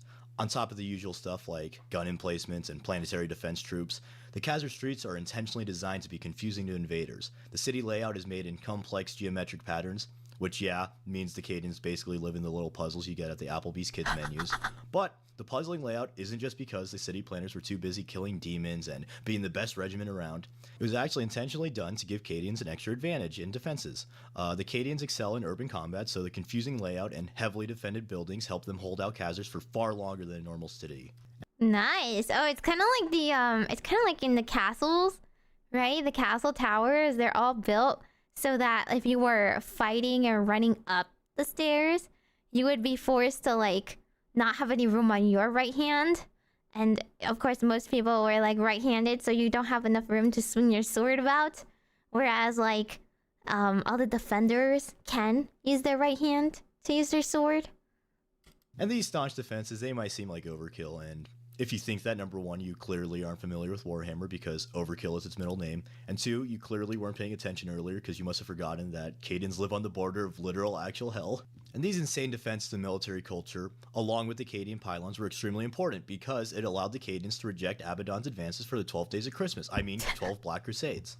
And on the 12th day of God Emperormas, my true foe sent to me 12 Black Crusades, 11 Black Crusades, 10 Black Crusades. Yeah, that's right, the War Master of Chaos, commander of the forces of evil and all things nasty. It took him 13 tries to take over one planet. Oh, wait. The Black Crusades, wait. So this guy's one of the... This guy's one of the, Primarchs? Yes, first try! And I know that in lore, each crusade weakened the Imperial forces and technically accomplished one step of Abby's grand plan. But still, the alpha male influencers on YouTube would tell me that there's only like 5 steps to becoming a successful millionaire overnight. So surely the Master of Chaos can condense it just a little bit. But now, let's talk about the 13th Black Crusade and finally get into the fall of Cadia. After 12 crusades, Abaddon finally took off his sweatshirt and declared, "This is no longer a circus, this is for serious." And the 13th Black Crusade kicked off when a bunch of space hulks started showing up across the Cadian sector, along with a bunch of Chaos battleships. And leading this vanguard assault was Typhus of the Death Guard. Typhus's plague fleet was causing terror across the sector, and this caused radical cults to form. These cults declared that the chaos attacks were actually the Emperor punishing them for their sins, and the newfound cults were creating unrest, which led to many rebels against the Imperium. And this political unrest also allowed a... So just okay, Horus already died. Yeah, Horus died. Emperor's dead at this point, so just like Horus's unit, his death unit or whatever, like that's just going on. Okay. The preacher to rise in prominence as he Black proclaimed Legion himself leader. the voice of the Emperor, which further turned once loyal Imperials traitor. Across the sector, there are chaos forces attacking Imperial worlds, and along with the rebellions, things were looking dire for the Imperial forces. However, despite all this, the planet Acadia remained steadfast against the assaults, and the pylons and Acadian shock troopers were going insano style, holding back the forces of the warp. However, due to worsening conditions, the Acadian High Command ordered all Acadian regiments to reconvene on their home world. One of the returning regiments was the Volscani Cataphracts. The Cataphracts were revered across the sector as they were made up of many hardened veterans and had many accolades. In order to show their gratitude for the Cataphracts' return, Acadian leadership prepared a welcome party so they could meet them in person. However, the Cataphracts did a little bit of trolling on arrival, and they switched teams, spawn killing the majority of Acadian High Command before the real battle could even begin. All would have been lost if not for the absolute Chad that is Lord Castell and Ursarkar Creed. Creed commanded a... Why did they turn traitor?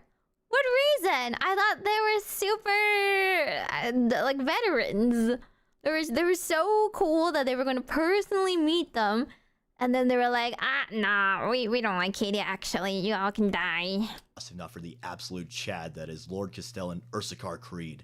Creed commanded a masterful counterattack that pushed back the traitors and allowed the Loyalists to regroup their defenses. And due to these heroics, Creed would be promoted to Governor of Acadia, and he would prove massively important in the upcoming war. Creed prepared the defenses, called for Space Marine reinforcements, and sent Khazarkan teams directly into the Eye of Terror in hopes of getting some intel on the upcoming assaults. On the other side of the war, Abaddon and the Chaos Heralds were making big strides. Typhus and Lucius were wreaking havoc, and the Night Lords were doing raids across the sector. Oh, Abaddon himself managed to capture 2 Blackstone fortresses. Now this is really important because Blackstone fortresses were massive Eldar warships made in ancient times as a failsafe against the Catan reawakening. As such, these planets were near planet-sized mega-weapons that, when fully activated, could break the barrier between the warp and real space by shooting a beam that would make the Death Star look like a Nerf gun. What? So, I was gonna be like Death Star, but no, apparently much worse. Abaddon having 2 under his control would prove to be a major issue. Yeah, And how do so you even take finally, them? after all the pre-gaming, Abaddon finally launched his attack on Cadia proper. He opened with a humongoid orbital bombardment and sent, in technical terms, a buttload of Chaos Space Marines, demons, and Titans to assault the planet. Aided by the What? They got so many forces. We have to just call a couple of like backup that betrays us, that backstabs us. Hello? a buttload of Chaos Space Marines, demons, and Titans to assault the planet. Aided by the Space Wolves, though, the Cadians fought hard against the Legions. The Cadians held the forces of Chaos in a deadly stalemate, which, again, goes to show just how badass the Guard Boys really are, and in orbit the Imperial Navy was also getting some dubs, as they managed to drive Abaddon's forces back into the Acadian. This naval victory broke the Chaos blockade and opened the way for reinforcements, including the entirety of the legendary Battlefleet Gothic. However, the Imperials reallocating their defenses to Cadia allowed Chaos forces to attack other Imperial worlds. On these worlds, everyone's favorite little guy, Erebus, summoned warp storms and demons, as if the forces of hell weren't. Erebus, by the look of his drawing, is he the one that's like the zealous guys, right? The zealous priest dudes. Enough, things were made worse by the encroaching Tyranid and Orc forces joining in on the fray. What? Why are they joining in this? Oh, man, they literally saw the Orcs were like, oh, they're having a party over there and they didn't invite us. And the Tyranids are like, people to eat. Along with rumors of a demon Primarch showing up. However, despite the overwhelming odds, Creed led a counter-assault along with the White Scars, and eventually more Space Marine chapters arrived, including the Blood Angels, the Dark Angels, Black Templars, and Imperial Fists. Since there were so many best-selling chapters and named Space Marines, it looked as though Abaddon's crusade would fail yet again. After many victories, the Imperial forces thought the worst was behind them, and they even made plans for victory parties. However, everyone knows it's unwise to emote before you secure the Vicroy, and unfortunately for Cadia, the worst was yet to come. Up in the skies, the space chat from earlier, Admiral Quarren, detected a large Chaos Armada led by the Blackstone Fortress, the Will of Eternity, that was commanded by Abaddon himself. Will of Eternity. The Imperial fleet was quickly destroyed, and the Chaos forces encroached on Cadia. Knowing something was awry, Kree tried to unify the Imperial forces into a more coherent army that could better repel the heretics. However, he was ultimately unsuccessful as the other Imperials all had their own agendas and remained somewhat disjointed. Not being able to pull from the anime power of friendship would prove to be a huge detriment to the Imperials in the upcoming battles. But it wasn't all doom and gloom, as there were still Imperial victories, and even more named characters showed up to help out. Belisarius Cawl, with the aid of the Harlequins, activated even more pylons, while Saint Celestine manifested on the raised battlefields and wrecked shit. Even the Necrons joined in, as Trajan the Infinite was impressed by the huge steel balls of the Cadians, since they reminded him of his own steel balls, when they weren't literal steel balls. So the Necrons, they secretly used death marks to aid the Cadians. While things were looking a bit up, Kree commanded a Space Marine force to assault the Will of Eternity directly, and the Marines were able to penetrate the fortress. However, they were unable to kill Abaddon. Planetside, the Chaos Forces made their way to the critical Khazar Craft. These Chaos Forces were making advances, but they were mostly held back by the Khazarkin, who were killing Space Marines at an impressive rate considering they're just regular humans. After much bloodshed, the Chaos Commander, Urk Rathos, ascended to demonhood and made it to the Null Array that was holding back further demonic incursion. However, Saint Celestine emerged to engage the Demon Prince in an epic duel and banished him. But before banishment, Earth Rakos was able to destroy the Null Array, which allowed Abaddon to finally shoot his Blackstone Fortress Kamehameha. Luckily for the Imperials, though, before Abaddon could activate his Rage Art, it was revealed that a large Space Wolf force remained hidden on the Blackstone Fortress, and they launched a massive counterattack within the ship itself. Then, to make things worse on Abby's big day, the Legion of the Damned Marines manifested, and they— Wait. I'm just curious. This is like the Space Wolves. Yeah, this is the Blood Angels, I assume, by their flowing locks. Who is this guy? Who is being represented by the old man beard?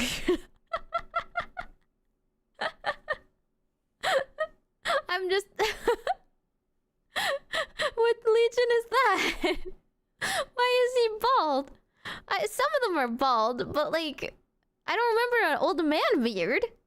Huh? The others are a little bit more obvious for me. The Blackstone Fortress or ancient artifacts are super powerful. They're all Space Wolves? Really? Is it just because they're wearing the same armor?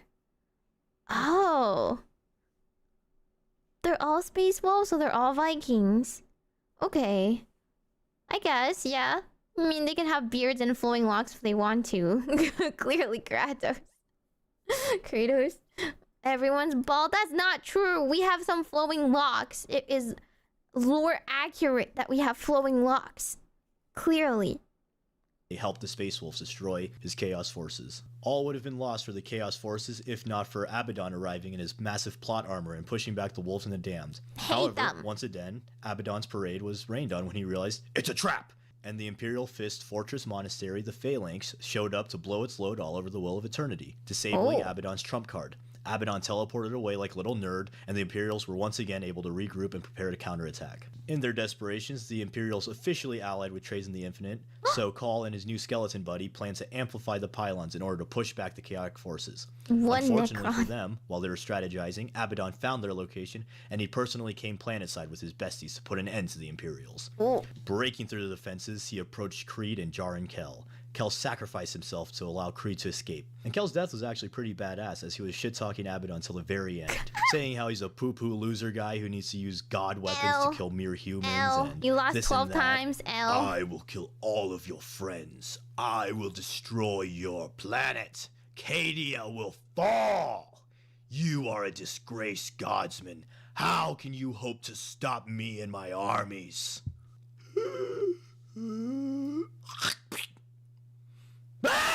After killing the Color Sergeant, Abaddon made his way to Colin Trajan. But before he could fight the science nerds, Kree came back for revenge with a bunch of Australians. And at the same time, Trajan opened his Tesseracts to summon an army of his Pokemon. Tesseracts! Trajan's army was led by a Heresy-era named Ultramarine, so you know he was bringing the big guns. After getting his chick kicked in by the Australians, Khazarkin, Custodes, Space Marines, and Trajan's living Funko Pops, Abaddon teleported away yet again after Celestine landed a decisive blow, and the Cadian pylons were about to be reactivated. Ugh, they keep on stopping me! How can I kill this stupid planet? Sir, excuse me. I have looked into the archives and I found a tactic that some villains pulled in the ancient time of September 11th. Yeah, so Abaddon basically used his Blackstone Fortress to pull a 9/11 on Cadia. He used his flagship to push the Blackstone Fortress into the planet, and the Oh my impact god, caused massive Cadia is just destruction, 9/11. and the Imperial forces were forced to evacuate. Confirmed. The impact also destroyed many of the pylons, so the warp was able to fully envelop the doomed planet. Creed valiantly held the line with his personal regiment so that as many Cadians as possible could escape. Celestine was super powered from all the warp energy and was wrecking shit per usual. And even the Eldar stepped in using the webway and helped some Imperials, including Call and Inquisitor Greyfax, escape the forces of the Black Legion. But in the end, Abaddon was finally successful, and Cadia had tragically fallen. Now that Cadia was lost, the Eye of Terror was able to widen, and it tore the galaxy asunder with the Great Rift. This divided the galaxy into the Imperium, and the more shitty Imperium, the Imperium Nihilus. The 13th Black Crusade launched the Imperium into an age of darkness. But all was not lost really for the rough. Imperium. Shortly after the fall of Cadia, Call, Greyfax, Celestine, and Yvraine were able to resurrect Primarch Rubuti Gilliman. Gilliman authorized the Primaris and led the Indominus Crusades to reclaim a lot of lost territory, especially in the Imperium Nihilus. Wait, that's the Ultramarine dude? He's back? They just revived him? They really said, Phoenix down, we need you? As for the Cadians, around 3 million escaped off planet, and Creed was taken by Trazyn as a party favor. The 3 million Cadians, along with the Cadians who couldn't make it to their home world, began to repopulate on new worlds, and the Cadian culture remained strong. Additionally, since the Cadians were such a respected and efficient regiment, many other Guard regiments had already adopted much of their culture and tactics for themselves. Guardsmen across the galaxy used Cadian equipment and doctrines, so while their home may be lost, the culture would never truly die. In that way, it's true that the planet broke before the Guard did, and Cadia truly stands. That's all I know. Cadia stands. The planet broke before the Guard did. With that, that's the fall of Cadia. Thank you everyone who watched this video. I hope you all enjoyed it. The fall of Cadia was one of the most crucial and epic moments in 40k. I really enjoyed researching and making this video. And I'd also like to thank anyone who's recently subscribed. The Eldar helped? Were the Eldar even part of this? There was like one Eldar maybe. I didn't see anything. I was like, oh, I just saw the 1 second where the Eldar pulled that little warpy warp thing, the webway, right? And was like, hey, some of you escape. That's all they do. They run away. Where is Cadia? In my heart. Okay, so that's why everyone's so upset about Cadia. It's the 9/11 of Warhammer, so you never forget. Never forget. The power of hate versus the power of friendship. Unfortunately, didn't have enough friendship, so the hate won. Darth Vader won. He threw the Death Star directly at the planet. If it doesn't work, he's not gonna let anybody have it. Man, is there like a cutscene? Is there like a cinematic? Is there like a never forget as their hand slips and they sacrifice themselves? I guess it's all through the books then, yeah? It would probably just be like written out more so than in any game. But okay, there you go. Pour one out for Cadia, guys. When's the COVID of Warhammer? It's the plague tropes. They have one every other week. Haven't you paid attention? Please. They got lots of Nurgle to contend with all the time. Okay. Let's see. In that case, oh my gosh. There's trailers I can watch with cinematics, right? I feel like I feel like we like. I kind of like want a little bit more context in all the videos I keep seeing. Battlefield Gothic 2? Is that a video game? The main plot of 40k didn't move forward. Oh, because that guy kept losing 12 times. Unfortunate for Mr. Abbey. Yeah. Okay. In that case... Those guides. I mean, I feel like people die a lot faster than from disease. Like... there are so many faster ways to die than disease. Although, I have to say that, like, Valkyrie Lady was very cool. She seemed very cool. Those are the sisters, the battle sisters? Is that correct? Yeah, they seem very cool. I think everyone likes them. Okay, I kind of want to watch the funny one now. I want to watch the Emperor TTS one. That's the one that everyone says is very enjoyable, right? Because it's a parody. I was just worried that I couldn't understand it. Let me see. Oh. Is this in order though? Oh my god, wait, what? This is from 10 years ago? 10 years ago? What? What? Saint Celestine? Yeah! She seemed really cool. I would trust her. I like how they keep the people that are very cool alive so they can do even cooler stuff. That's like, oh, gotta get some epic moments in. You expect them to do epic things, let's make them even more epic. Is this the right thing?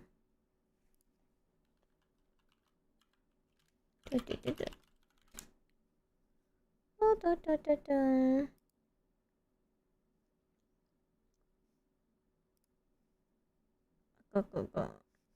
Yeah, I think since it's been so long, I read that it was like there's a lot of retcons afterwards. The power of being a named character for being so cool and having a cool design and not a heretic. Oh, stop playing things. Stop playing things automatically.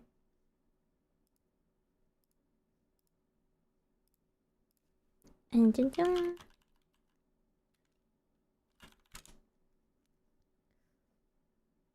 I see a playlist, but when I click on the playlist, I'm like a little confused at the order it's in.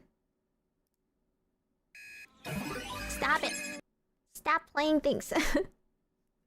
Okay, whatever. I guess this, as long as it says it's episode 1, we can just go with episode 1 then. Copy link address. If a Marine takes off his helmet, you know he's important. If you see his hair and he's not bald, he's important. Oh, got a little loud.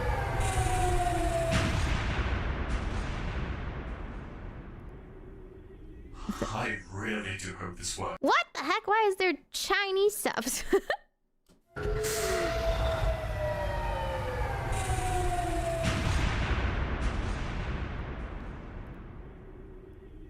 I really do hope this works. Is everything prepared? Are they calling like... Speech device has been implemented custodian. I was gonna say, are they just using a Ouija board? Unlike your feeble flesh. Most excellent. Our glorious Emperor will be capable of conversing with his loyal subjects once more. And I shall be the first to speak with him. Oh, I could just take off my... No. Calm down. I restrained myself for millennia. I will not let this legendary moment be ruined. Why on touchdowns you promised us? Quiet you. Ancient technology like toasters. Well, my divine lord, we have managed to implement a text-to-speech device to your glorious golden throne. Please, Lord, speak to us. About fucking time. At last! Our glorious lord command us once again! I have so many things to complain about. Same. First of all, why do I only have a fucking glass eye on one of my eyes? Is that really necessary? And what is with these ultra smurfs that I keep hearing about? Ultra Smurfs? Wait, Ultra Smurfs? Ultramarines? Question mark? Why? What's wrong with them? I think that's the least of your concerns, but it's so true. Why do they only have a glass eye on one of his eyes? Why is the rest of his face a skull? That's so mean. They should reconstruct all of his face if they like him so much. Right? Isn't he their dear emperor? What are they busy worshipping him for if they're not going to give him like a proper, I don't know, body. Wait, are you referring to the Ultramarines? Oh my lord, they are some of your greatest warriors. Well, that certainly fucking explains it. It seems like their baby blue heraldry have earned them a most righteous nickname. For that matter, I always thought they looked terrible. Do they still have that fucking toilet seat as their insignia? Well, yes, they do, my lord. They keep it to honor their Primarch, Rogue Governor. Oh, well, alright then. I always thought he was the greatest of my 20 Primarch sons. 20? Well, 20? That's excellent, my The lord. greatest little derivative pile of blueberry pudding pop fuckery that has ever blazed the surface of this shitty little galaxy. Imagine if every thought you ever had is just not filtered. It just comes out of your mouth.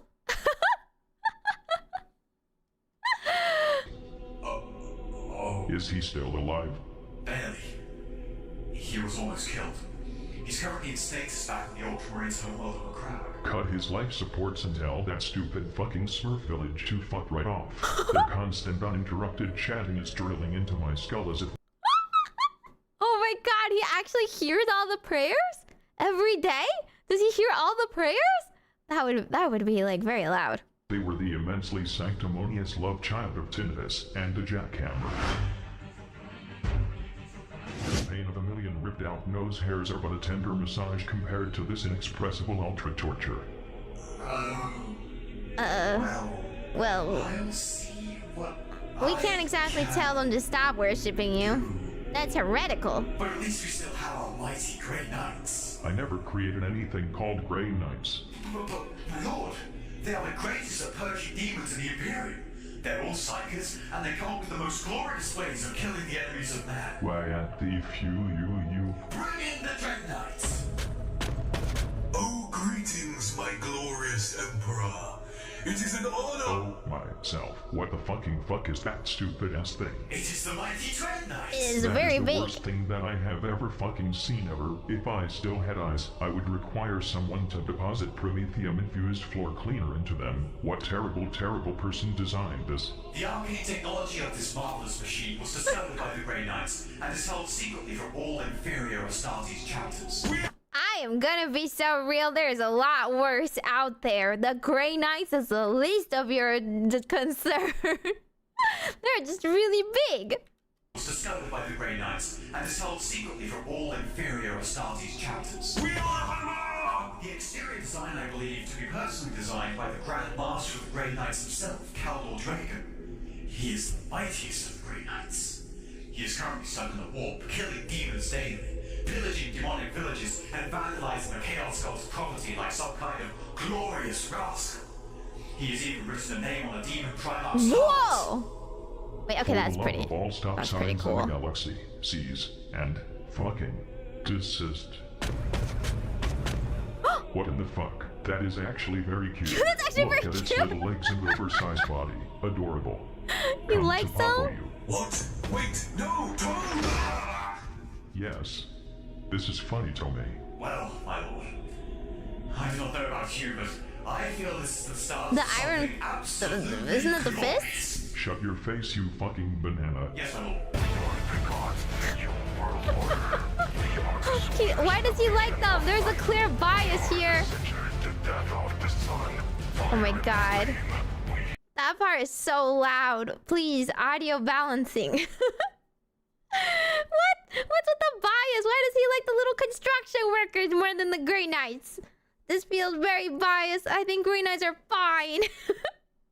The fists are also fine, but they look a little bit like you know, the parking lots of abandoned projects that are getting turned into, well, more parking lots, to be honest.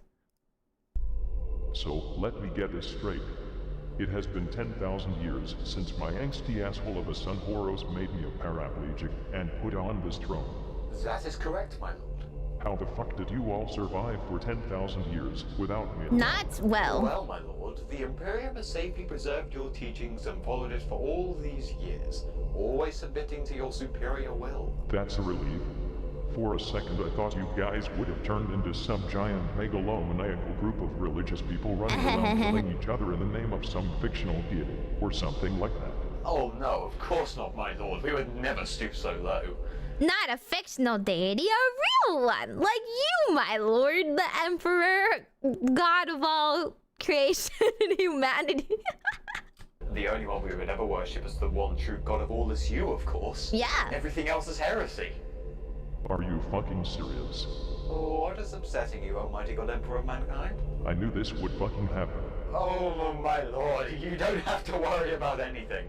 The Ecclesiarchy and the Imperial Inquisition both make sure that the people of the Imperium retain their faith in you and you alone by making sure that no one knows about the corrupting powers of chaos. Yes, we're not going to tell them anything about demons. We're just going to tell them to worship harder, because that's all they care about. That's all they need to know. Common people don't need to know answers. And if they somehow figure it out, we'll just exterminate the planet and it's all safe again. The Ecclesiarchy? The Inquisition? Are you serious? Damn IT really well sir.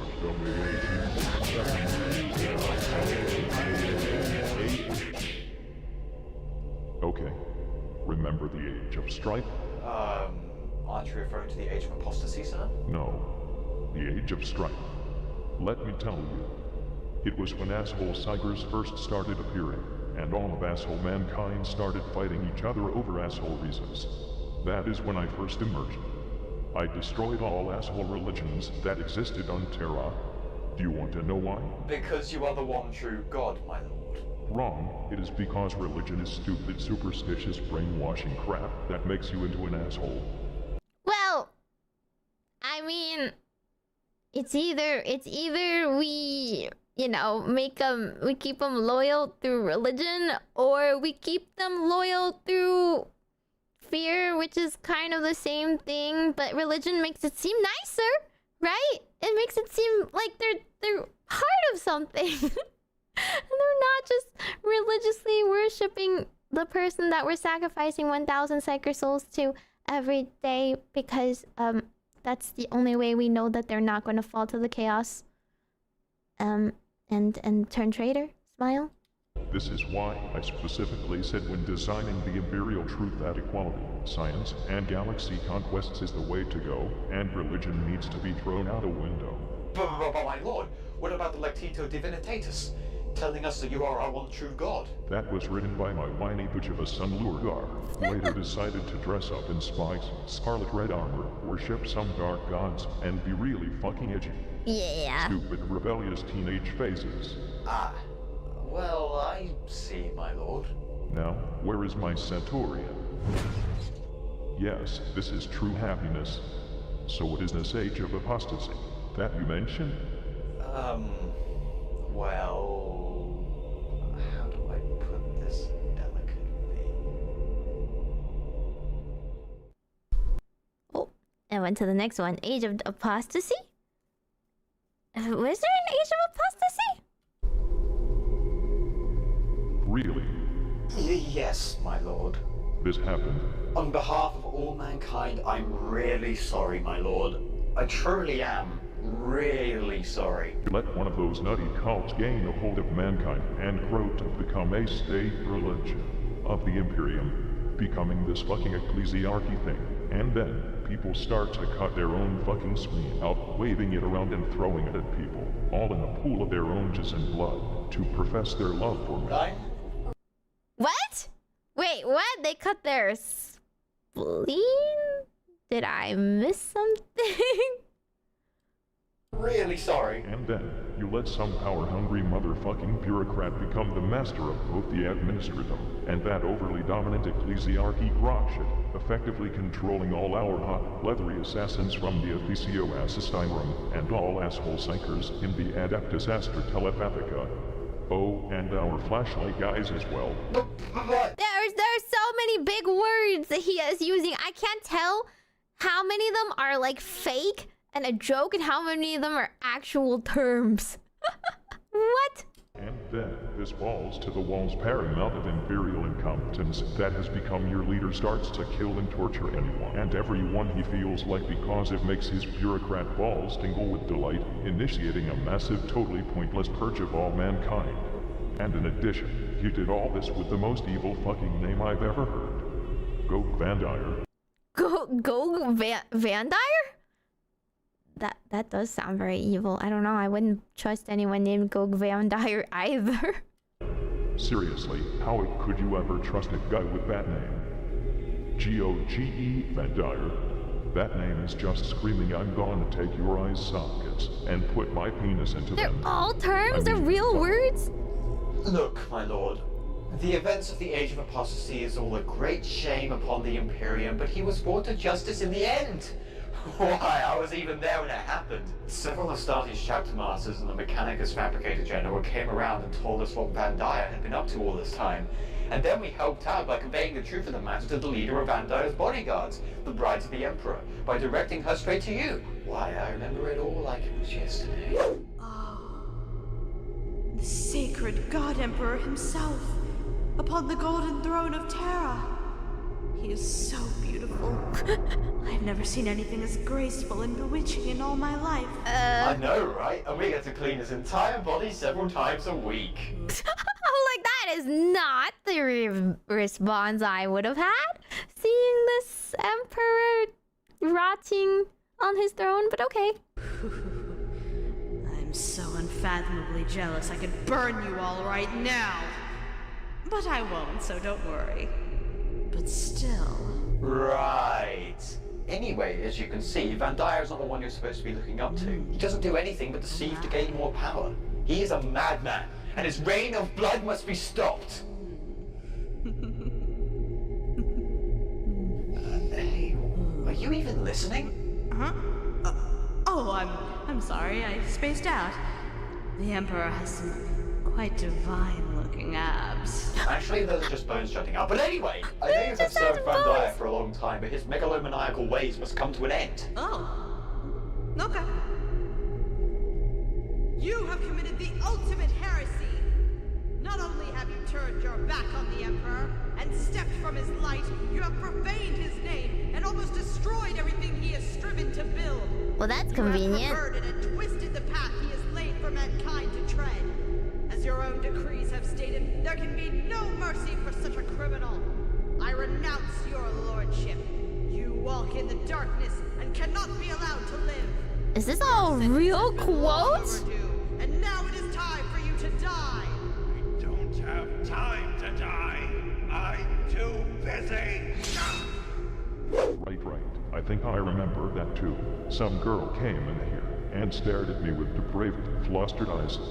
If I had the proper bodily components left, I would probably have gotten a fairly insecure boner. That's the Adeptus Auritus for you. You haven't made female space marines, have you? Huh? Oh, no, that isn't even possible. Only lewd and deviant artists of pen and parchment ever come up with something like that. Even then, if we didn't catch one of them in the middle of the process, we end up throwing them into the firing squad. Good. The Adeptus Astartes can only contain males. No girls allowed. No girls allowed, club. Wow. Whoa. What's up with this Inquisition thing? Oh boy. That's fine. We'll just be cool battle warrior ladies instead. Actually, I think I have to go now. Stop. You're telling me about this Inquisition thing. The Inquisition! Yeah, how are you? I think that's your regular everyday meal of a thousand sacrifice souls being prepared. Better go and check on it. What was that? Nothing, my lord. Nothing at all. I'll just go now. What the? You are not going anywhere until you tell me about the Inquisition. How did you do that? Have you forgotten? I'm the fucking Emperor. I sit around and randomly shit out warp storms daily because I have nothing better to do. Now, tell me.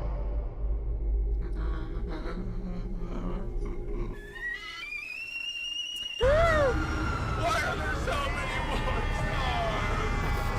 stars? I think I shat out at least 5 warp storms during that presentation. Really, what the fuck have you all become? I mean, I will defend the Inquisition. Okay, I will defend Emperor. You're not there to protect your people. Somebody's gotta do it, and the people don't even know about demons. So what are they gonna do? How are they gonna protect themselves from demons if they don't know about demons? But also, if you tell them about demons, they might like fall to the demons. You know? Oh, what a conundrum. What a paradox. Labor camps and sterilizations? Murder millions over bare superstition? Hey, that's just some, there's some of the dudes, not hashtag not all Inquisition. Excommunication of actually loyal Astartes? Had thousands of...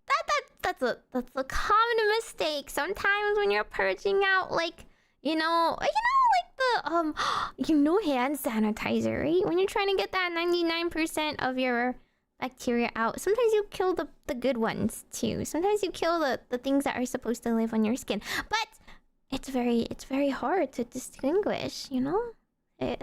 What if it got infected?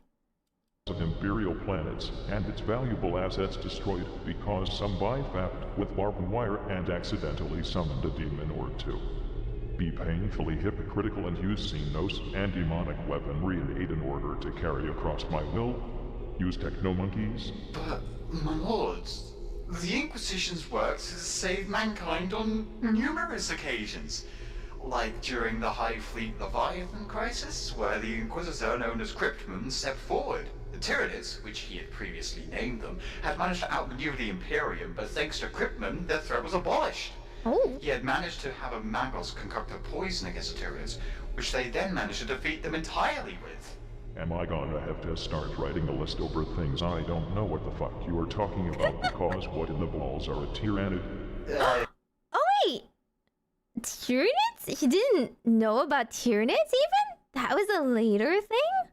What? I thought Tyranids always existed. But they were just too far out of the reach of humanity, I guess, to notice? Until they started to, like, nomming closer to home? Right. It's kind of nasty. But still, it was quite heroic of him. And how much did this threat cost to abolish? Well, let's just say he didn't have the luxury to count the cost. Anyway, there was also one time during the First War of Armageddon where the Grey Knights helped the Space Wolves fight off a demon Primarch. Please don't get oversensitive about the Primarch thing. I really don't need more of this. Now you are bringing up those fucking Grey Knights again, with that stupid-ass baby carrier Dread Knight thing. My inexistent eyes are still sore from seeing that abomination. Yes, but truly the Space Wolves received great aid from the Grey Knights in their battle. And then what? What do you mean? What happened after the battle had ended? Well... The Space Wolves kind of wanted to save the survivors of the war, but the Inquisition sort of wanted to put them into labor camps and to sterilize them and have them die off, which the... Space Wolves didn't really like that much, so, well, there was a Cold War, and the Grey Knights betrayed the Space Wolves, and some shit happened, but that isn't important. Because, well, one time the Grey Knights stopped a bloodthirst using an ancient, very dangerous technology known as the Blood Tide from destroying a world, and it was truly glorious. And then what? Whoa. First of all, bring back the captions for all those terms you're throwing around. Wait, what? They wanted to put them in labor camps, but the wolves were like, I think they're people and they should be treated as people. And they were like, I think not. I think they are traitors and they have traitor blood and we need to quarantine them from society. Really? Oh shit, they killed a massive amount of innocent sisters of battle and adorned their armor in their blood, but... The Sisters of Battle? Stop. Not them. This organization, however it came to fucking be, is obviously pure, concentrated, whole-brain stupidity. And whoever came up with the idea to create it in the first place is obviously a fucking idiot. They walk around and do whatever they fucking feel like while laughing really snarky at the plebeian communities they see before them. Okay, but that's like... Sorry, but that's how I self-project myself. I too want to laugh really snarkily in plebeian communities that are before me as well. So, therefore, I need to self-project into a suitable role for me. Thank you. all while having themselves and all their troops ornate in loads of fucking shiny shit and skulls to logo, so emperor worshipping when really they are just creeps in trench coats, and that is all they will ever be. Trench coats are ready yourself. cool. Send this message to the scribes. I want it sent to every corner of the fucking galaxy. I, the Emperor of Mankind, hereby make my official decree that all organizations contained within the Holy Orders of the Emperor's Inquisition and the Adeptus Ministorum shall be disbanded and removed from existence. All who work for either organization shall return to their sector of birth and work there as a regular citizen once more. All who refuse shall be branded renegades until they have given up their futile strive to conquer the galaxy in the name of their dogmatic religion. Signed, the Emperor of Mankind. Yes! I shall go ahead and do that immediately, my lord. I'll be back when I'm finished. Well, This is all fucking nuts. Seriously, I don't know how if could anyone an will believe organization him. like this spring into Exista? Wait a moment, I remember something. Shit fuck. This can't be for real. For what? Malcador. Malcador? Who's Malcador? Mysterious. But how is it gonna work out? How are they gonna believe that the Emperor talks now? They've been brought up to believe that the God Emperor is always right. Inquisitor Fyodor Karras. What is it? Do not waste my time.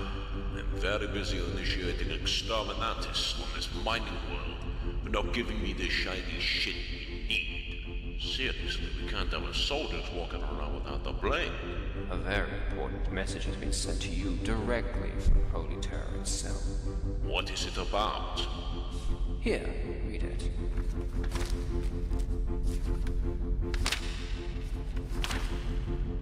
What? This is heresy!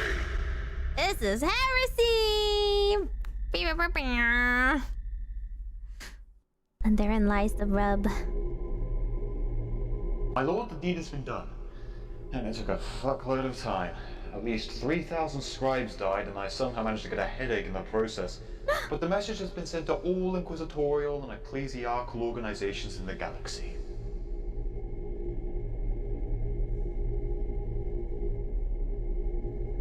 My lord? Hello? Are you awake? Ooh? You flashbacking? I have completed the mission you entrusted me. I have traveled the galaxy and found these 12 individuals of character, skill, and determination. Please, if you will oversee them, I will be ready to make my sacrifice. You have done well, my faithful servant.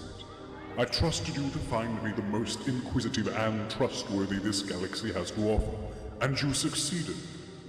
I approve of your selection, Malcador. Thank you, my lord. These individuals will lay the foundation for the eternal watchmen of the Imperium, ever rooting out heresy and keeping mankind away from the abyss that is chaos. Now that my final duty has come to an end, I shall make my final sacrifice for you, my Emperor. So he did approve of the Inquisitors. What? Behold the greatest sacrifice of our age. Malcador the Sigilate is no more. Henceforth, he shall always and only ever be Malcador, the hero. She's just a powerful psyker? Oh my god, yeah. He did all this work, what happened? You're awake! Of course I am, you fuckstudies. Can't you see when people are having dramatic flashbacks? Oh, I'm really sorry, my lord. Anyway, the deed has been done. The message has been conveyed. Good. How they dare shit upon a sacrifice that my most loyal servant ever made by turning the organization he laid the foundation for into an elitist shitfest is inexcusable. Excuse me, my lord. I don't think I follow. Malcador, the hero, previously known as Malcador the Sigillate. He was my bro for life, and the first High Lord of Terra. He was the one who ruled and spread the word of the Imperium in my stead while I was tinkering with his throne. If it weren't for that disappointment of a son Magnus the Bookworm, who just had to fall to the temptations of chaos and sent a brain-shattering psychic phone call to me with his powers, the barriers that protected my greatest project, the webway of mankind, wouldn't have been ruined, and Malcador wouldn't have had to make his sacrifice. Oh. So, everything is Magnus's fault? Definitely. If I could, I'd brutally spank Magnus until his ass would turn so red that his face would look pale. Wow, he just did one thing. Come to blame think it of on Horus, is come Magnus on. still alive?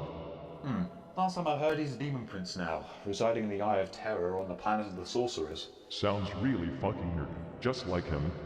Later, I want you to send those Ultramarines mercs there and try to get a hold of Magnus and then bring them here to me. If they fail, they'll at least not be so fucking snobby anymore, and if they succeed, I'll get to spank Magnus so it's all good. Very well, my lord. I'll remember to tell someone that. Now, yeah. I wonder how the disbanding of all those shitty cult organizations is going. There's no doubt about it, fellow Inquisitors. Whoever sent this message is a heretic. Heretic! There is a heretic on Terra, pretending to be the only God Emperor of mankind. This must be the work of demons. A cult. It must be a cult. Yes, a gene stealer cult. We cannot let this heretic keep doing what he is doing.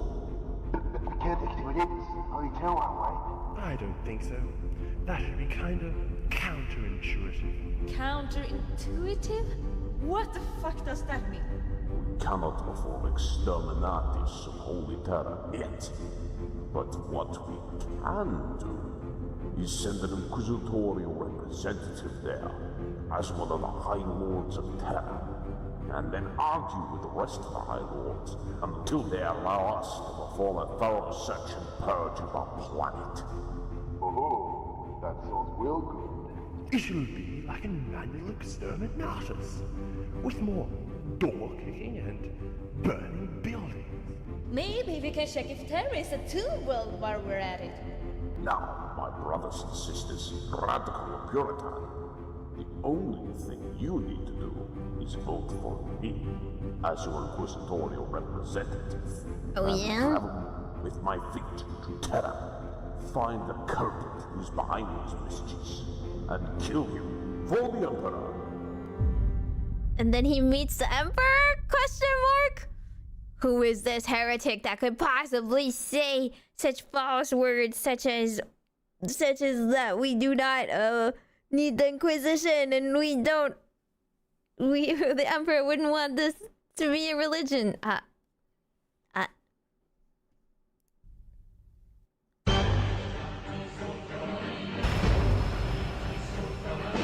Greetings, honorable battle brother. Did you hear the news? Indeed I did, honorable battle brother. Is this how Ultramarines work? Holy Terror itself. That is right, honorable battle brother. It is our time once again to prove ourselves as Ultramarines.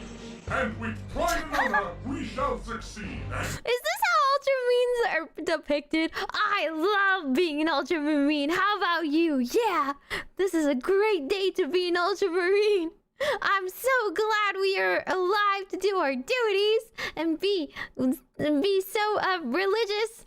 We will never fail our sacred duties. After all, the greatest of them all are the Ultramarines. Do they really think that? Soon enough I should stop hearing their constant fucking chanting in my head. I've been hearing it for so long that I'm starting to feel like I have warp traveled on a fucking bicycle.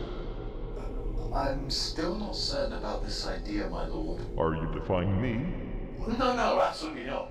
I was just thinking, since the Ultramarines are one of the greatest forces in the galaxy, are you 100% certain that sending them to their imminent doom on the planet of the sorcerers is a good idea? He wants to kill the Ultramarines? You can't do that to them. You can't do that to them. Look how good they are. Look how like well they follow orders. They're so obedient. Look, my child. I know you are fucking stupid, but I am your father, and you should never argue against your father, because he always knows best. Isn't that right? Of course. That's archaic. That's a good custodies. Your intelligence is growing remarkably fast, just like your father's.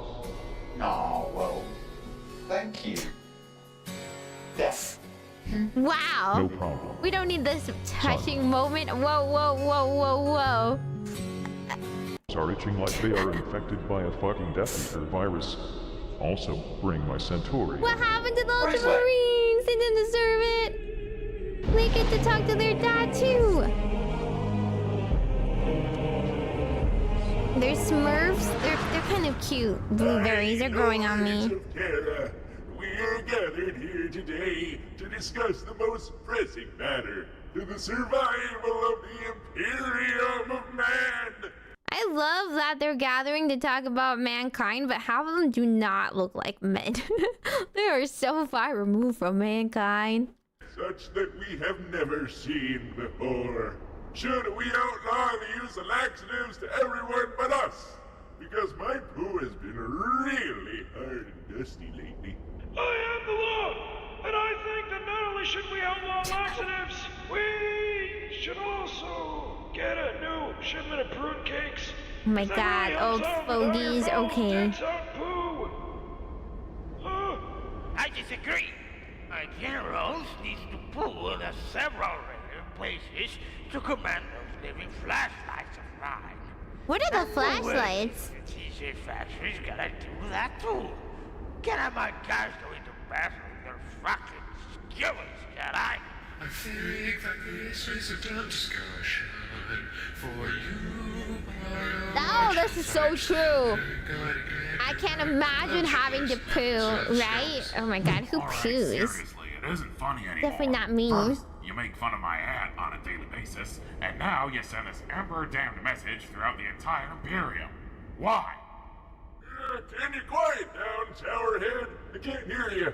We didn't say anything, I think, did we? I don't know. Who am I again? I forgot. Well, if you didn't send the message... They've been rejuvenated too many times? Really? Oh, stop your whining, Decius. Can't you see that we're having a very important discussion about food here? This must be the 20,000th time you've had that discussion. Flashlights. Oh, the laser guns. Or the guardsmen. Back in my day, people didn't count with numbers. Today we use good old-fashioned coaches to count. Well, well. Perhaps we should outlaw counting again? Oh yeah. I am the law! Well, I'm gonna go back to the Ecclesiarchal Palace and figure out which one of you pruneheads ordered this message to be sent around. The Ecclesiarchy is not disbanding, and that's that.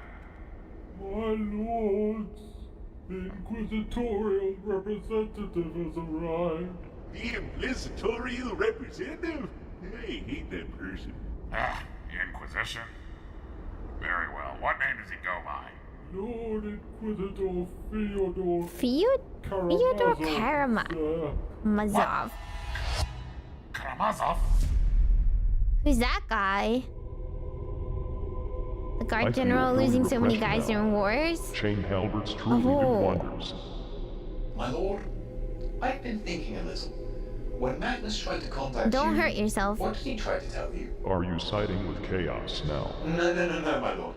I'm just pondering it. But I'm thinking, let's say that Magnus was actually trying to warn you about Horus's fall. Okay. If that was the case, then Magnus wouldn't have had to send his message to you if Horus hadn't fallen. Yes. And Horus wouldn't have fallen if the chaplain Erebus wouldn't have tempted him to join Chaos. Right. And Erebus wouldn't have kept turning Primarchs to the ways of Chaos unless he hadn't tempted Lorgar to his side together with the Wordbearer's first company captain, Cor Pharaoh. Correct. So by that logic, wouldn't this all actually be Erebus? Yeah, it's Erebus's fault! Now you are just talking out of your ass. As I said earlier, everything is Magnus's fault. Of course, my lord, you're right. I'm sorry. By the way, while you were sending that message to the Ultramarines, did you also tell them to cut Erleman's life support? I'm sorry, my lord. I kind of forgot about that. Do that later, then you should boot. Speaking of which, I need you to explain something to me. What is it, my lord? Why are you the only one ever visiting me? The rest of them are busy having war? Or whatever? You know, lots of war happens.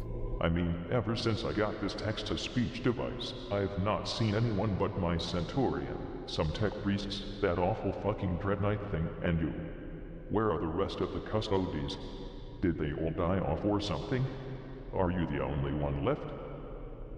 After we witnessed you at the brink of death, your body being sat upon the Golden Throne, all custodies went into a collective depression. We all decided to stop fighting outside the planet's borders. We've never left this palace since, always guarding your sacred vessel. What a bunch of pussies you are. I can manage myself, you know. I'm not a regular ass fucking corpse. Oh, of course not, my lord. Also, that still doesn't answer my question. Where are the rest of the custodies? The rest are currently guarding the palace, my lord. Well, in that case, tell them to go out and be useful instead. I didn't give them the best war gear in the Imperium for nothing. Yeah, about that, my lord. Most of us custodies have not only sworn an oath to never leave Terra and your presence after the Horus Heresy, but have also redefined the use of our war gear and armor to show that we are mourning your loss. It's quite hard to explain, but They've been mourning his loss for however, long? Bring in some of the custodies here. Some of my companions, to be exact. Do it now. Are you sure? We have initiated a new major! Oh! We've initiated a new major journey. Thank you so much. Welcome to the Orbacles. And I hope you enjoyed my emotes again. Wait, I'm confused. What are the other custodes doing? How long have the custodes been custodes? And mourning his loss. Now. Very well, just a moment, my lord.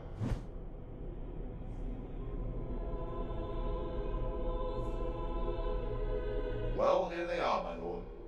Some of your other companions. He wanted to be the favorite. What? Excuse me? Sorry. Holy shit. What in the name of Terra on fucking roller skates is this? Is there a reason why they look like this? Glorious overlord. Is this accurate? Is this lore accurate that they look like this? Wait, what? They only had one job for 10,000 years to guard him? Do they even need to guard the planet's, palace? Are people trying to break in there? Huh? Why do they look like this? It has truly been too long, my lord. My oiled abs quiver at your voice. So this is it's just a JoJo reference. What do you mean? I just want you to know, my lord, this was not my idea. We don't see you much around anymore, brother. What was your name again? My name is... Didn't we used to call him Little Kitten before he was elected as Efra's own personal caretaker? Oh my. I remember that little bottom. They're all JoJo characters. But why is there a JoJo reference? Little Do they act like JoJo's? Purring his way so far into our ranks. Are they supposed to be JoJo's? For anything more but sweet talk, were you?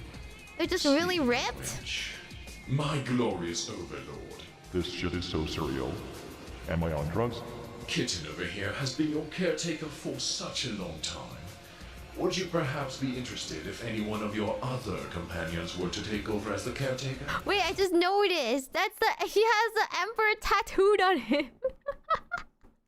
He likes Emperor so much he has a tattoo of him before he died. Or he's in an undead state. They're just JoJo posing, that's it? What do you mean? Why is there a reference? I don't get it. Do they act like JoJo normally? I do remember quite fondly that I was your favorite warrior during the Battle of Gyrostravian. The only thing I remember about that battle is that Rokodor, Mordarian, and fucking Horus were being dominated by stupid orcs.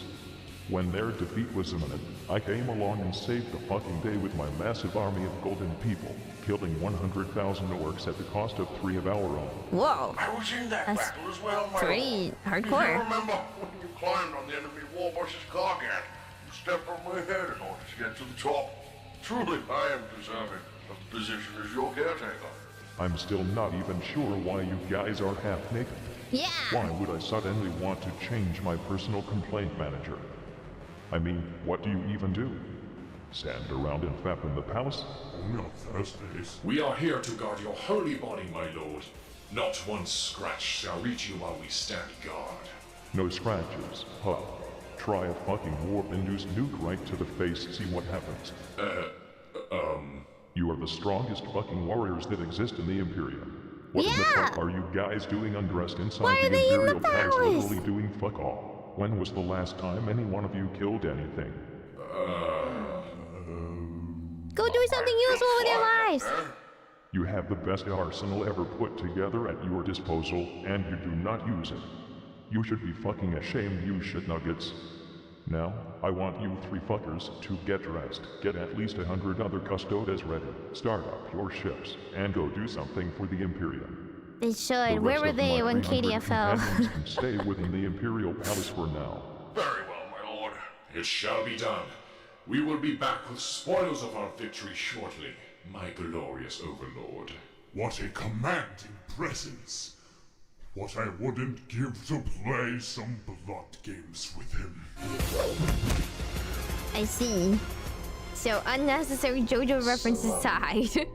Should I follow them? No, you are staying here. I still need someone to tell me stupid shit I can complain about. Yes, very important. Shut the fuck up. Anyway, tell me what Tyranids are. Well, you're not gonna like this. Oh god. No one likes Tyranids. No one.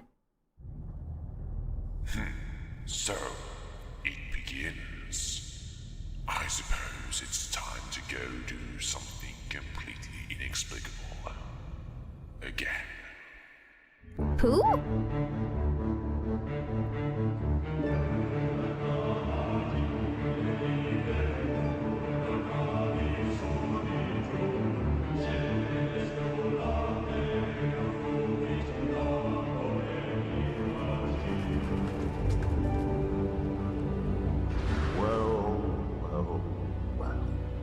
Hello there, old friend. Ecclesiarch Dessus. I haven't seen that guy? since our little argument on Salem Rockdor.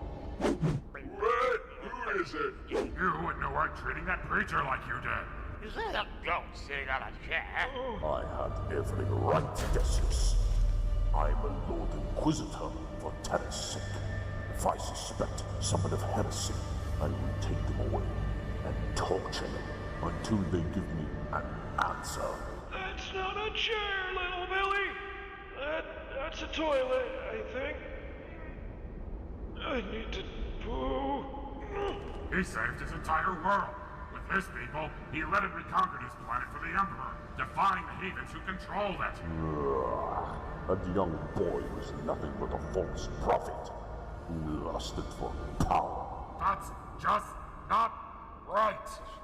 It smells like Prometheus in here. Anyone got some steaks? We had lunch steak last Tuesday, you old shit! Prometheus tastes better than flesh, you said to you. Not right. Really? After you had your fit about us executed, was the taint of chaos not discovered amongst his followers? We would have known if he was tainted or not before our final judgment was called for, but because of you, we lost that chance. I see. You can never be too careful about the ever-present. He killed a bunch of innocent people for wasting his time with a plea of innocence. Oh, he's one of the judges that are like, you're not innocent until you're just never proven innocent. Innocence proves nothing or whatever. Where's old I mean, to be fair, I'm also the opinion that you can be a little bit more careful in going with a scalpel.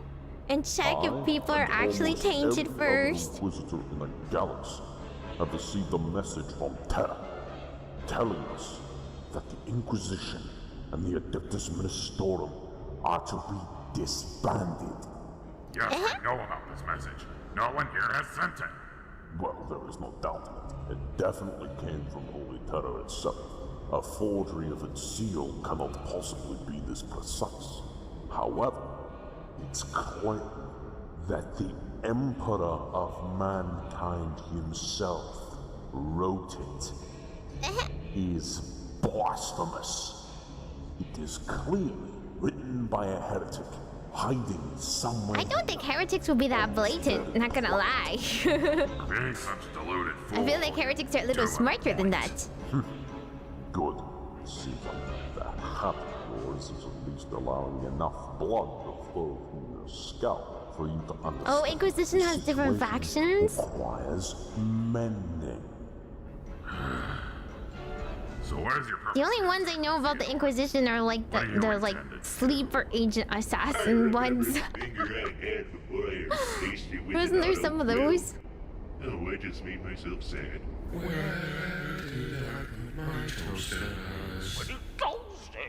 So, yeah, all in all, Tyranids from another galaxy and have come here for the sole purpose of eating everything that is organic in order to grow stronger and fiercer. They are honestly pretty damn scary. I'm lucky to have been trained not to feel fear or anxiety over such things as a seemingly imminent doom. And you say there have been an entire 3 major wars against these creatures with loads of Imperial forces involved? Yes, indeed. The first, second, and third Tyrannic War.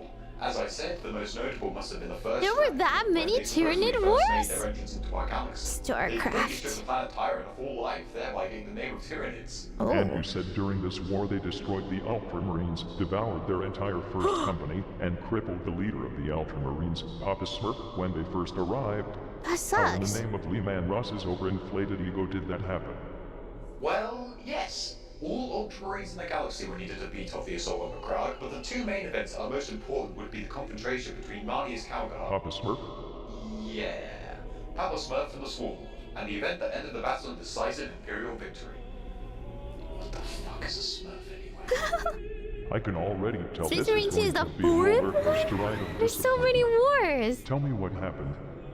Well, Marnie, Papa Smurf and the Swarm Lord fought one another in an epic battle of 2 independent characters. The battle was fierce, but in the end the Tyranid proved too strong for him, resulting in him being gravely wounded. I am invincible! The Ultramarines always triumph! How about you, foul Xeno scum? Foul Xeno scum! Did he just get eaten? What's also worth pointing out is that something similar to this apparently happened later in the year 976 when the Ultramarines fought another high fleet called Perseus. However, the history of the galaxy is a major clusterfuck as it is anyway, so I don't know if that can still be considered true or not. Anyway, back to Macragge.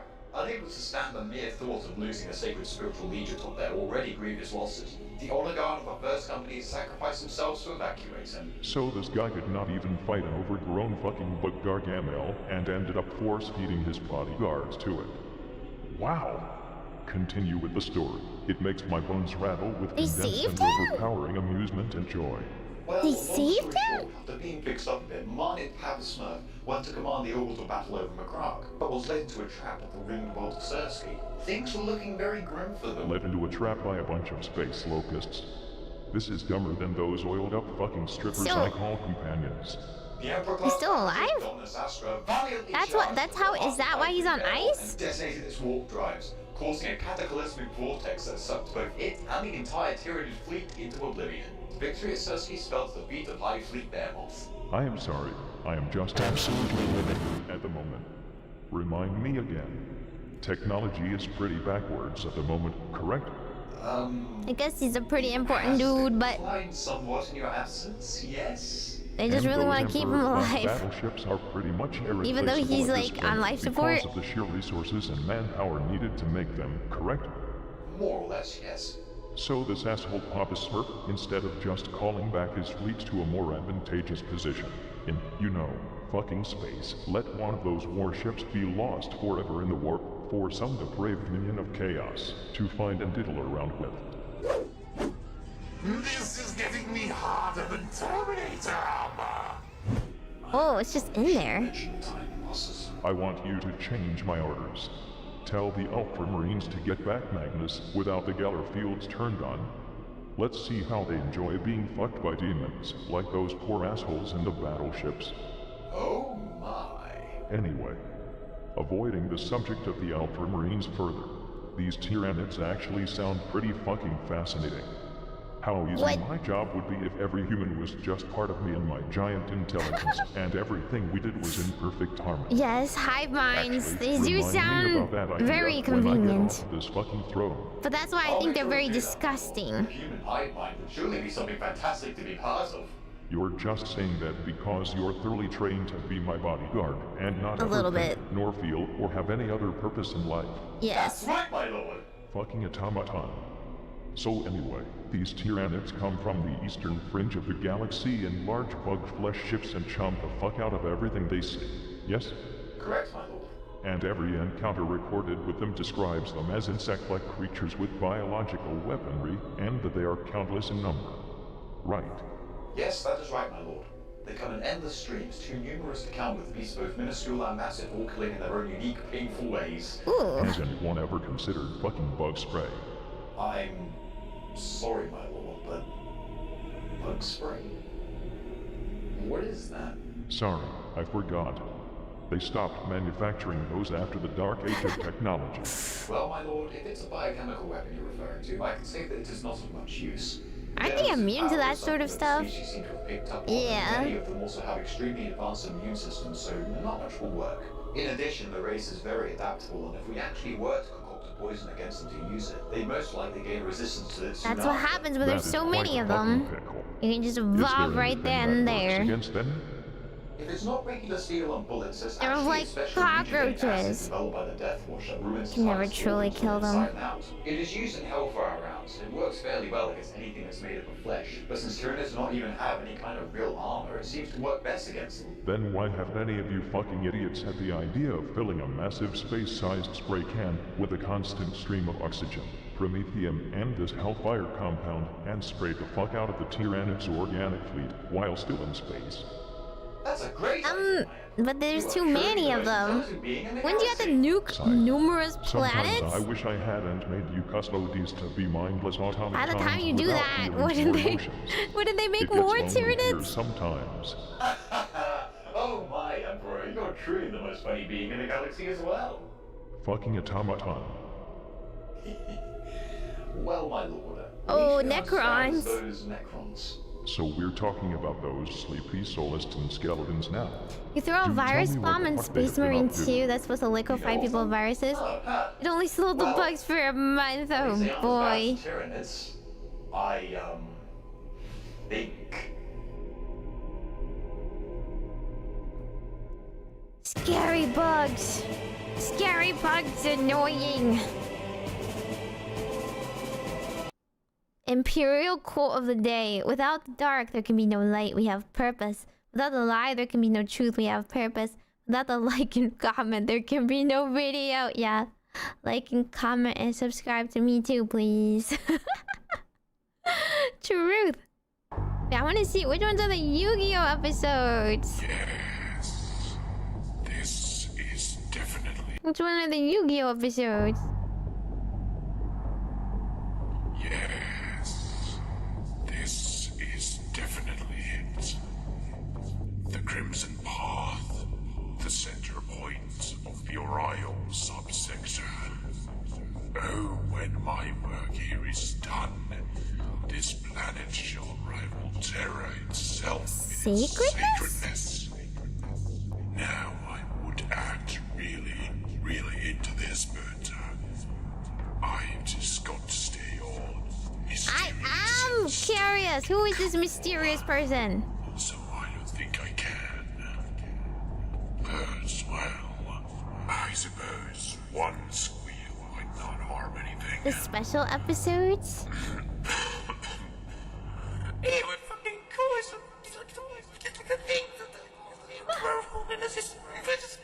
Yeah, me when I get a new delivery. Alright, I've And I hold my plushie or my figure up to the world. Really glad They go, that oh I my just god! to myself and not actually talk to anyone else. Because if someone had heard that, I would be seriously fucked.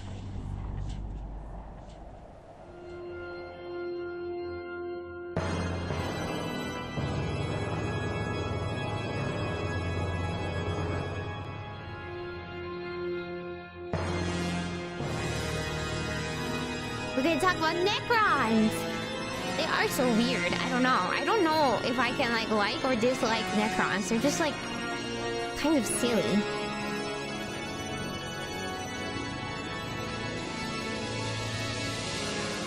You like feel bad for them.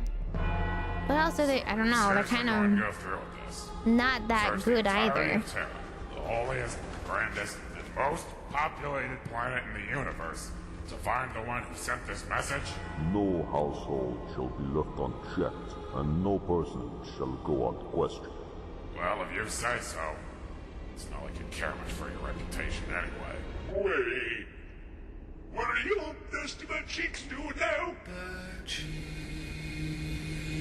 That sounds like a flesh person thing to have. No one expects the Imperial Inquisition. Well, I hope you do realize that Terra is the most densely populated and overbuilt planet in the Imperium. It'll take decades to interrogate every single individual on this planet. Do not doubt us. This is what we are the best at. We will scan the entirety of Terra and its people in a few days. They actually cop. Yeah. But it doesn't matter because it's the Inquisition. Can they though? Are they capable of that? I thought the Inquisition is more like let's do more sleeper agents. All that radioactive hellfire you've been exposed to, exterminating every planet you come across, must have fried your perception. Don't feel bad. Necrons are the reason everything's bad in the universe. It's really damn hard. Because they got lied to. Since you sit on that mobility scooter all They got lied to for immortality. Your have lost the peace. Like I feel like there's two ways for the Inquisition to operate. They either drag everybody to the town square and force them to start talking, or they start burning, or they like masquerade and get people to like tattle on their neighbors. Or they nuke people, but they can't nuke Terra. You have my promise.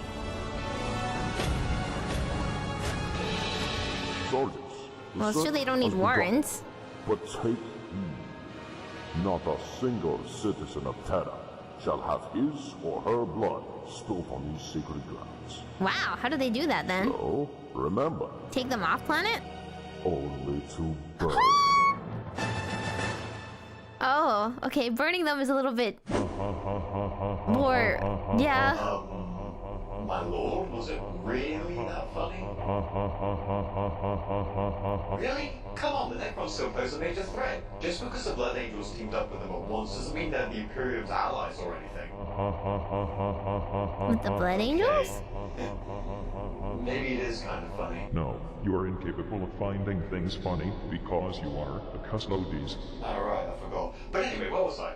Oh yes! So the Blood Angels and the Necrons defeated the Voltarians together, and afterwards they went their separate ways, as the Blood Angels and the Necrons were both tired from the big battle, and Commander Dante thought it was distasteful to turn on the Necrons after they had helped each other out. The Necrons were tired. The Blood Angels found something distasteful. I'd like to laugh more, but that might break my fragile funny bone. Anyway, I was under the impression that Necrons were tireless, soulless skeleton robots with no personality, nor care for anything. They can be tired? Believe me, my lord, I think we all were under the impression until we heard about the Blood Angels and their apparent alliance with them. Before, they just spent most of their time coming out on planets unexpectedly and killing anything that lives, having a singular goal in mind, which was to seal off the Eye of Terror, swat away the Tyranids, and have the rest of the galaxy become never-ending all-you-can-eat buffet for their gods to Catan. Sounds like what I would do if I was a soulless skeleton robot. Are they still operating for Catan? Walk around intimidatingly. I thought they like yes. It reminds trapped me him of away. Apollo that I watched a few millennia back. Now they are more like Well, their goal is still essentially the same, but now it has become apparent that the Catan were actually somehow shattered into pieces a long time ago. Yeah. And the of leftover fragments of them in their possession containing ear linen. Oh, yeah, I didn't know they Also, had as of late, some power. members have been reported to have actual personalities and even feelings. Oh, whoa! Friars apparently are not They have feeling- personalities and feelings No idea now. where they went off to. They just sort of up sticks and left, I guess. Well, how does it feel having less emotion than a creepy fucking skeleton robot? It feels fantastic not being on the same impotent level as a filthy Xeno, my lord. I guess you can put it that way as well. Anyway, I'm intrigued by the idea of those shards. I will have to ask the remaining Alpha Marines to get one for me when they get back. One of the Catan shows up in the book. They Just show not up a shard of later? that punk-ass fan god, the Deceiver. The description you gave reminds me too much of that mysterious, tentacle-headed, metallic jerk who came by every Saturday night to play Paradox Billiards, Vostroy, and Roulette fourth-dimensional hypercube chess strip poker with me, Zinch, and Chego in the webway a few millennia ago. Although, to be fair, at least he wasn't as much of a douchebag as that fat guy with the cigar who showed up with Zinch that one time. I feel like Zeech is kind of funny. Compared to all of them, Zeech is like the funniest chaos I'm the god. motherfucking emperor. I'm allowed a day off once in a while. Besides, I'm the best fucking multitasker in the galaxy. Necron lords can think, but So lots of the far, I foot have to soldiers say are that mindless. I'm not Ooh. impressed. You have to These Necrons do have not a high sound rank as much of a threat in as order those to hungry think. space cockroaches. Yeah. Well, my lord, they are still more of a threat than you might think. Are they actually Which threatening actually us? reminds me of Why? a story I need to tell you that will surely refurbish your pride in your angels of death. Good luck with that.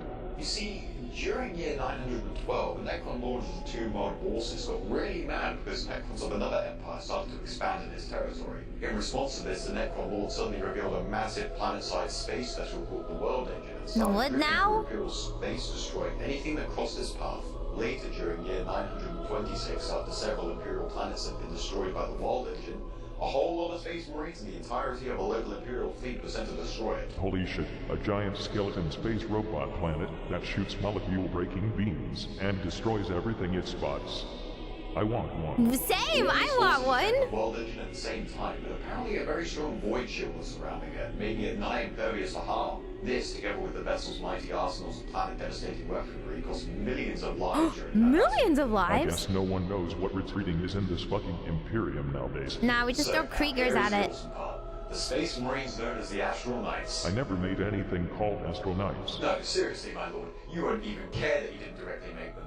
You see, all of the Astral Knights decided to ram their spaceship, the Battle Barge Tempesta, straight into the World Engine's void shield. Fucking damn it. Why do you assholes keep wasting precious battleships? The shield cracked up and the ship penetrated the hull of the World Engine, allowing all Astral Knights to board it and destroy all weapons, energy batteries, supplies, commandos. Who are the Astral Knights? I don't know them. The battle continued inside the World Engine for 100 hours, all Marines dying doing what they do best, but not before their leader, armed to armor, decided to overload the entire damn vessel and its central core with the help of some melter grenades. After this destructive overlord, the void shield was turned off completely, and this is where the rest of the Imperial fleet took their chance and shot the crap out of the planet ship with cyclonic torpedoes. Well, slap me on the kneecap and call me a fucking skeleton. That is actually amazing. After this incredibly awe-inspiring kind of, victory, the remains yeah. of the World Engine were taken in by It the does sound very raw, but also very sad. salvaged and set up as a monument with an Imperial shrine in it, holding statues of the 772 astronauts that had sacrificed themselves to bring down the World Engine. I guess Sorry, I guess I in was totally Warhammer, mistaken. Rogue One I happens totally all the remember time, that right? I did make the Astronauts now.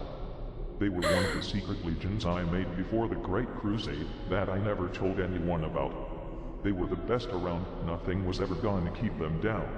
Right. Whatever you say, my lord. Also, on the previous subject matter, I have to say that I kind of like that one Necron that you mentioned. Which Trashy one? Incontinent or something. You mean Trace in the Infinite, my lord? That's what I said, you tube of fucking custard. Anyway, even if he is an alien fiend, I cannot deny that the idea of stealing incredibly valuable objects from all around the galaxy only to put them in a massive skeleton robot space museum is a great Wait, that one. sounds so great. It's like the It only collector. the galaxies to claim historic artifacts and relics and return to his two world of Solomon. That's chaotic He seemed quite neutral. surprised to have the head of the great Sebastian Thor preserved in there. Absolutely I would do that hilarious. too. At some point, we should send some Marines there to steal all his shit just to What? fuck with him. No. I think I know a group of space marines Why? capable of just that. Do you know? Why steal it? Do tell. It's an important museum. It's an important museum. You should just, you know, you should just take them over there for an educational experience.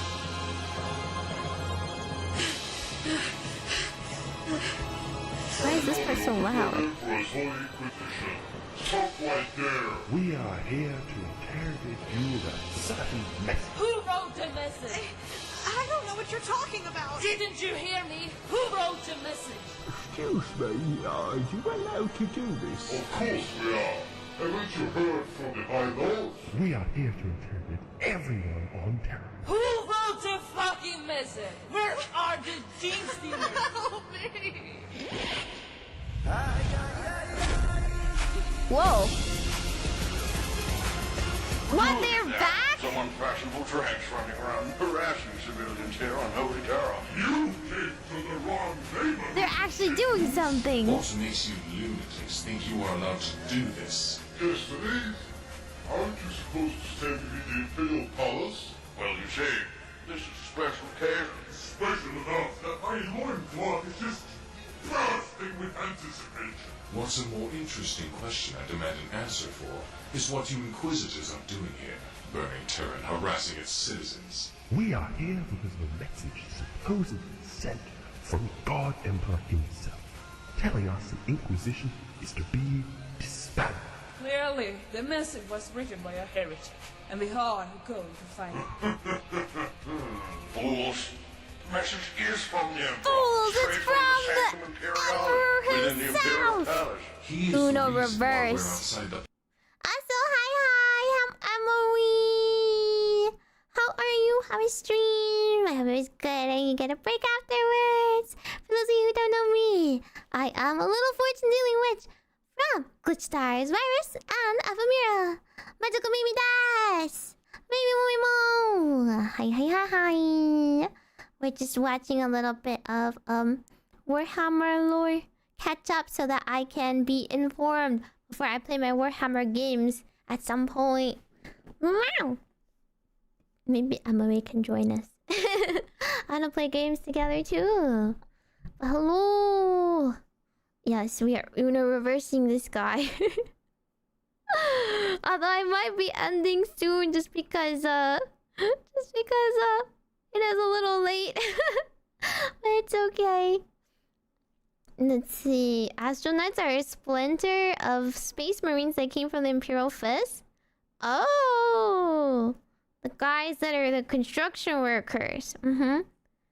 Like, why can't I call them construction workers? We call the Ultramarines blueberries. Why are they Smurfs? And then yes, he is like the Guardian of the Galaxy guy. That's why I said he was like the collector. Like the collector.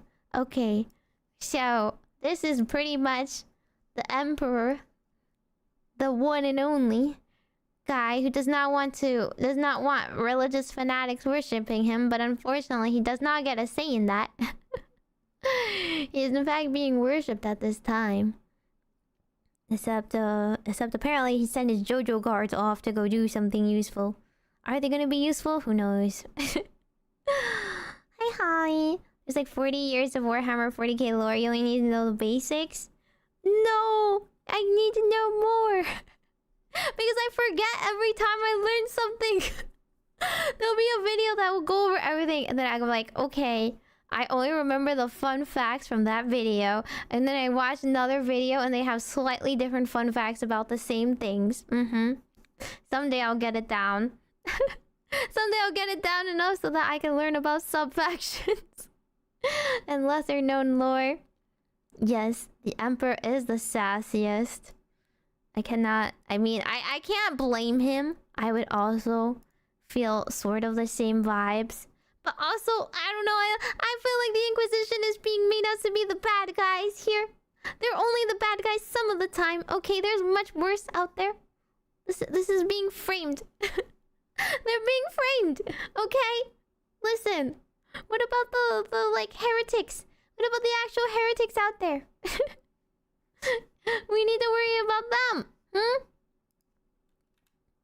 Sanctum Imperialis within the Imperial Palace. He is the reason why we're outside the palace in the first place. Yeah, go so talk you have to no him. reason to perform this Go take heinous it up act with the big upon our guy. planet. You done goof. That is impossible. You would lie. If the Emperor was alive once more, we would know. You are heretics. The custodians are heretics. Can you imagine? I don't think the custodians are capable of being heretics. Fucking Groxas Inquisitors. I'm now It's just incredibly this aroused. Wait, what? There's a test you can take to see what chapter you'd be a part of? Oh, I wanna try. What do I have to Google?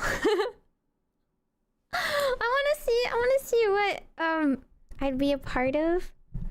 But there's like so many. Warhammer. What do I try? Sorting quiz. You can watch the Yu-Gi-Oh special. Oh my god! Wait. Which episode is the Yu-Gi-Oh one? I'm gonna watch the Yu-Gi-Oh one. Legion sorting hat quiz. Which Legion you're a part of? Is that it? That's for the Space Marines, right? Oh my god! I'm excited. Okay, let's do this. Brief. Stop. Wait. Okay. Oh my god, I hate page ads. Get out of here, page ads. I'm not showing you. Okay. Bam. This one. Is it this one? I'm just gonna take this one because it's the first result I found. Okay. Which of the Space Marines' first founding chapters best suits you? Which of the following groups do you classify your current job, or if unemployed, your previous job, as being a part of? Entertainment? VTubing? Entertainment, I suppose. I didn't even look at the other ones, or whatever, it's fine. What tactic do you believe is the best way to win a battle? Oh, okay. Use stealth to gather intelligence before striking. Get in close, rip the enemy apart in combat. Hit the enemy hard and hit them fast. Attack the enemy head-on, throwing everything you have at them. Constant relentless ranged attacks. Use some squads as meat shields while the rest advance. Artillery all the way, blow the enemy to pieces. Psychological warfare, break the enemy and the battle is won. Blast enemy at close range for maximum damage. Fight using my initiative and combat know-how. Well, I'm a witch. I'm a witch, so definitely not any of the super aggressive ones, because I'm a glass cannon. I would straight up fall apart. But ranged attacks, I would run out of mana too. I honestly think stealth. I think you should always be prepared before you go in. You know?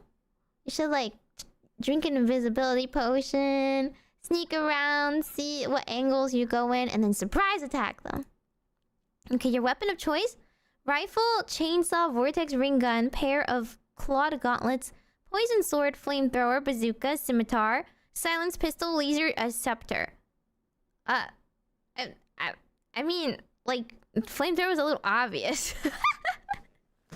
Some of these are a little obvious. Gee, I sure wonder who uses this.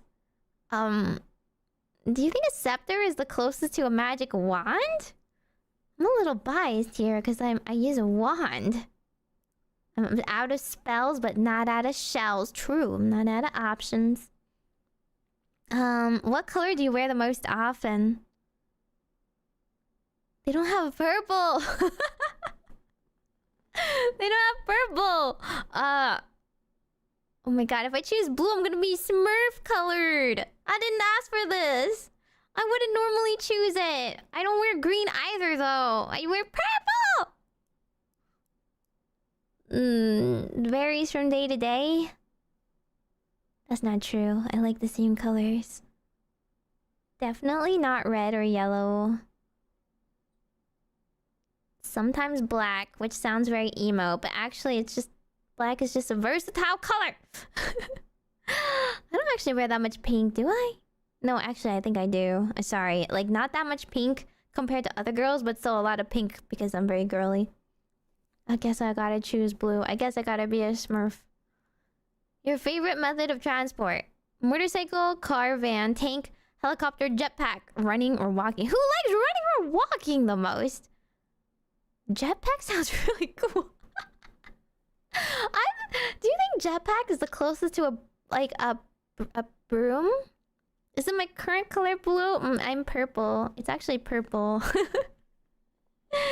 The rose is blue, and like the underside of my hat is blue, and the insides of stuff. But like a lot of my color scheme is actually purple. Do you think a jetpack is closest to a broom? None of them is portals. I prefer portals. I prefer warping. Strengthen, numbers, steel, planning, pleasure, knowledge, veracity, superior weaponry, surprise, faith, speed, persistence, fear. This sounds like that that song. Sister, surprise.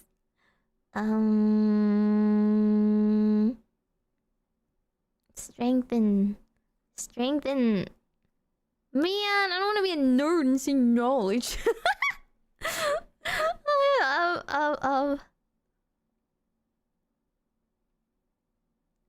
Planning? Superior weaponry? Surprise? I feel like it would be between planning, knowledge, and surprise. But I'm gonna be real. I guess I don't really plan that much. I'm kind of an instinct kind of girly. Okay. You know what? Maybe surprise then. Maybe surprise. I like act like I'm a very smart person. Well, actually no, I probably don't come off as a very smart person because half of what I do is powered by impulse. It's just that the impulse is informed impulse, you know? I think about it very quickly and then go with my gut. And my gut is right because I am magical, obviously. Spells are knowledge. It's true. It is true. Shut up. It's fine. We can go with the surprise. A good leader must be skilled at his or her chosen profession, good at communicating and rallying his or her team, powerful, inspiring, able to watch his or her back because I couldn't care less for them. Dang. Wow, that's brutal. Heretic. I think good at communicating and rallying. I think a good leader doesn't necessarily need to be the most skilled. They just need to be smart and have a team that they have like they get informed by. You know, if you acknowledge that you don't have all the answers, you will have a close just counsel, right? Counsel, and like just like rely on them for informing your moves. What is your most dominant trait? Oh my god, what do you guys think? This is like, what do your friends say is your best trait? My strength, obviously. I'm so strong. I'm so good at doing squats. My speed, because what can I do that's fast other than drink boba and type? My constitution, yes, because I don't get tummy hurt every other day or anything like that. My dedication.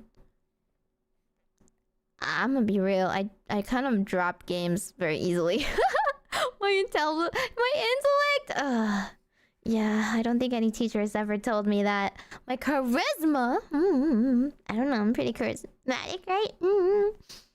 My stubbornness. Oh, okay. This is this is indeed a trait that sticks out. My quietness. I'm not very quiet on stream. I'm quieter normally because I don't want to talk to normies. My fearsome nature. Yeah, you guys are all so intimidated by me. You guys are scared off by me, right? Huh? You're just scared that I'm gonna sass you. My creative abilities. Maybe? I think my creative abilities are like average to a little above average, but I'm definitely not like the most creative person. I'm just like resourceful, I think. My pursuit of happiness. Oh, kind of true. I'm very like pursuant of my own happiness, which is which is somewhat self-destructive if you think about it, because sometimes my happiness is staying up late at night and eating that cheesecake. My defensive nature. Not really. Sorry, I'm not gonna be an Iron Fist. I think this is an Iron Fist answer. My mood swings? I actually don't get that many mood swings. Okay, what do you guys think? What do you think? My fearsome nature? Yeah. Yeah, obviously. My Riz. Yeah, I got that Riz. I got that pull. Probably not. I don't want to answer my stubbornness. I don't think I'm that stubborn though. I do give up on games if I have to like be patient. Patience is different than stubbornness though. I'm not very patient. If I actually care, I'll be stubborn, but a pursuit of happiness maybe? Maybe? Like, I don't know. Sorcerer's cast with charisma? Yes, I'm kind of bard coded sometimes. You guys actually think it's charisma? I feel like I scare people off too, just as much as I act charismatic at times. I don't think other people think I'm super charismatic or anything. It's mostly other girls. Other girls who think I'm very cute. I'm the girl that other girls think are cute. But like... smooth brain, cute brain, wow. Bard coded. I did play Bard and Baldur's Gate. I did like it. But you know what I'm best at is like creative insults. You know, vicious mockery. Every time I'm like, "Ha! Your mother is a fishmonger. You should have thought that before you decided to be a peasant." My yapping is high level. You think that's charisma based? I don't think I'm that charismatic when I first meet people though. But I'm glad you guys have a high opinion of my charisma levels. I don't think this is supposed to be D&D traits. I think this is a nice way of saying I'm selfish and comfy. And enjoy my luxuries. That's why I think this is what I want to do. Choose. I don't know. I just always want to do stuff that makes me, you know, have fun. Sometimes having fun for me is staying up all night streaming. Like today. I'm just gonna choose it for now. What really gets your blood boiling? People that betray me or my friends. Ooh. Actually, though, I don't like people that betray people.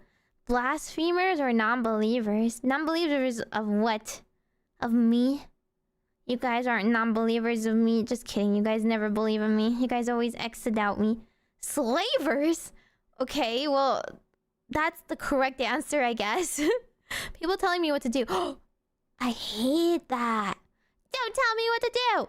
Unless it's Yu-Gi-Oh! And in fact, tell me everything what to do.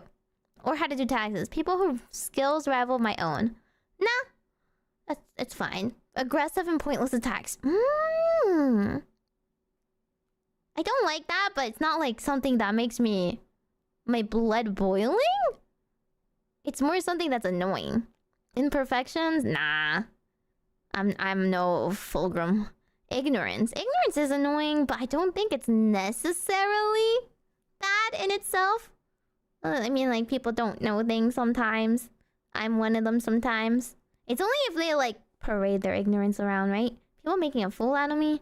Nah, I make a fool out of myself. Impatience? No, I'm peak impatient. Everything! That's the angry people. Nothing listed here.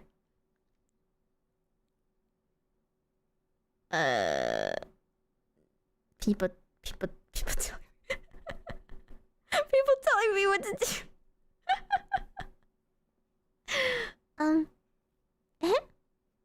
You know, just like, just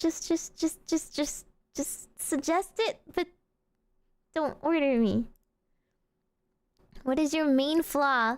I'm prone to aggressive, violent outbursts occasionally. No, I am prone to sassing people though. And it can come off aggressive, but it's not being aggressive. I'm just clowning on you. For the bit. I get ill very easily. Oh, I do. I don't get ill.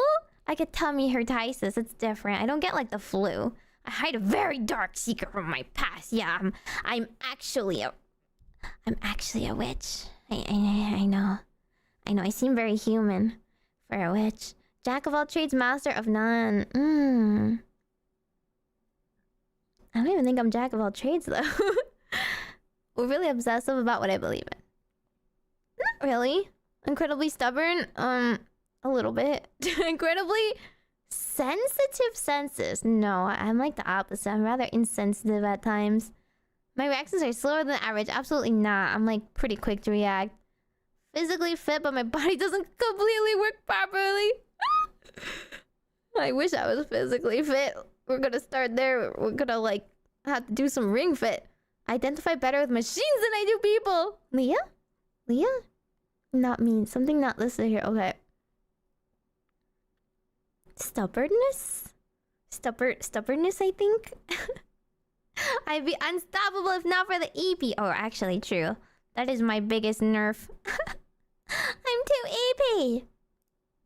It's because society is not built around people like me who were up, you know, until the crack of dawn, being the night watch for all of you. Well, you guys slept. I'm just a night owl. Which of the 7 deadly sins do you embody the most? Oh, absolutely sloth. No question about it. Which of the 7 heavenly virtues? I actually don't even know the heavenly virtues. There's 7 of them. Just like the sins. They don't make for good content. Chastity, temperance, charity, diligence, patience, kindness, humility. None of them are pure evil.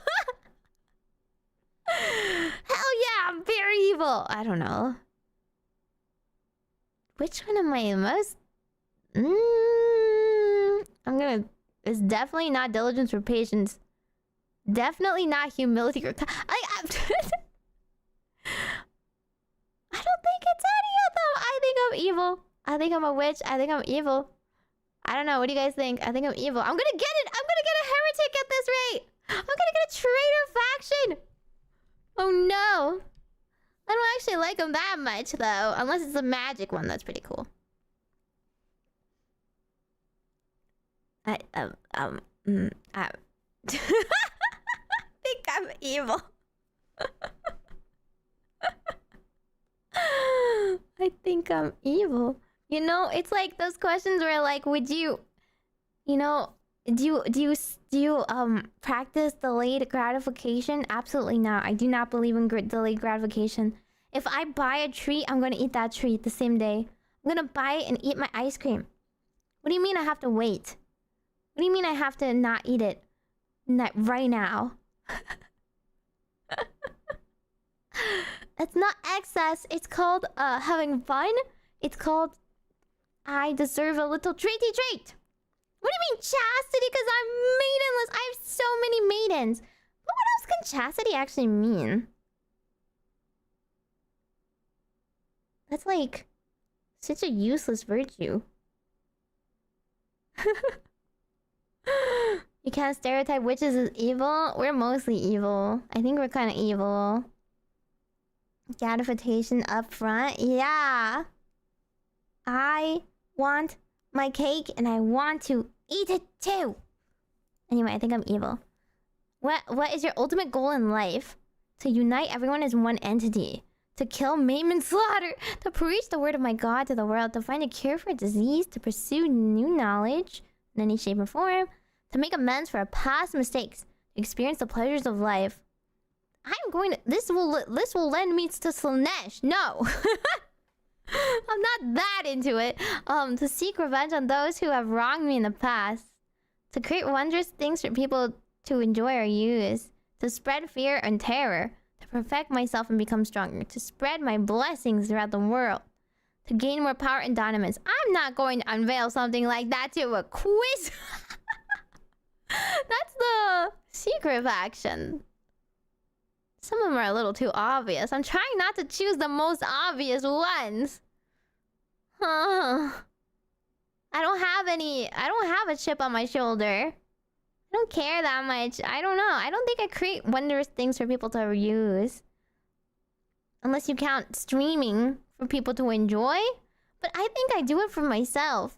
I'm not just thinking of the other people. I'm thinking about myself as well. I wouldn't do it if it's like something they enjoy that I don't enjoy too. It has to be a mutual beneficial relationship, you know? Spread my blessings throughout the world because I am a gift.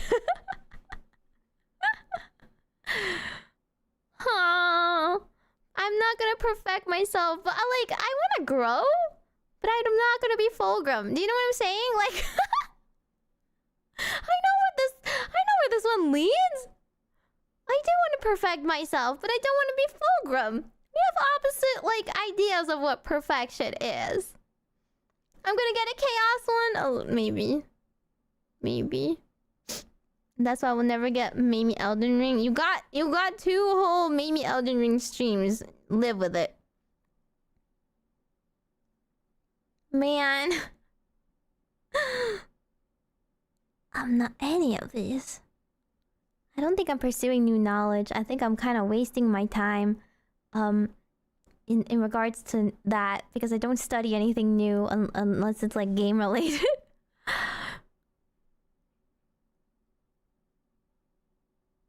I don't want to be the fulcrum crew. I don't want to be the evil people that is like I want to be the magician one if I have to be chaos. I don't know which one's the magician one. I think they just like use magic. What else do they do? Gain power and dominance? GlitchStars Space Marine 2? Yeah! We're going to play it together. It'll be fun. Maybe I'm just evil coded. Well, I don't deny it, but I don't want the... I want like a specific evil faction. I want the magic one.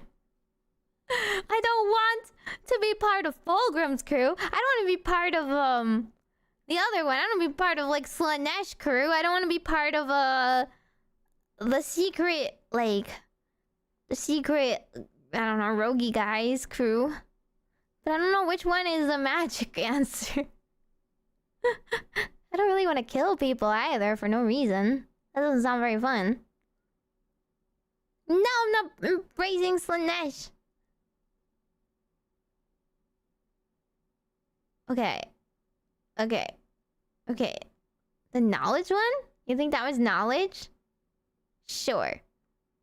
Okay, cool. You know, if you think about it, I'm pursuing new knowledge of TCG games and Warhammer. and pursuing new ways to be a better VTuber, right? Haha. Haha. Haha. Haha. Haha. No! I don't want to be! Why did they give me the worst one? No, I'm not a Night Lord. Hey!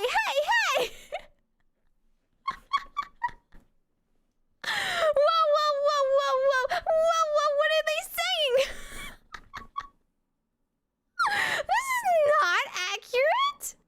Excuse me, I don't, okay, psychological warfare, a little, maybe. I am not that brutal, okay? I'm not that upfront.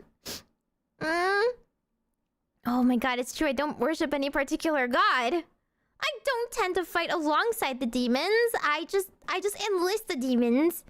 I do summon them sometimes to fight alongside me. That's because I play Warlock. It's, you know, you summon a couple imps when you're a Warlock. It's not the worst thing in the world. Sacrifice a couple of souls, whatever. I don't maim innocents. You know? No! I don't want to be a terrorist marine. What? Okay, well, what if... Wait. Can we redo it? Can we retake this?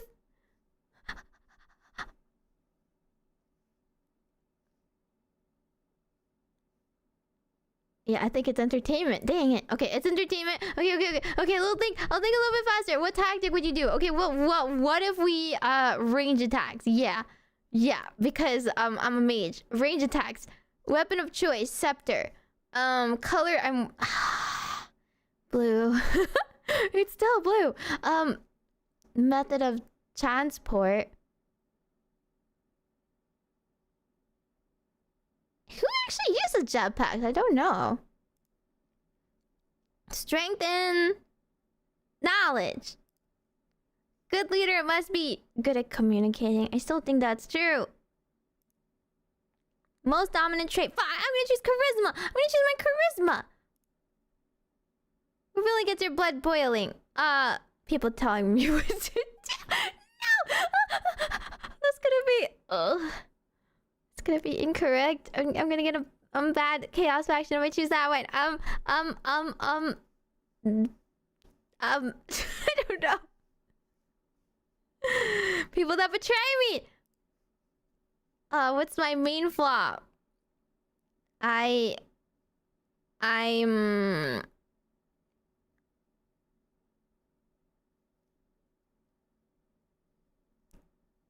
What did I choose?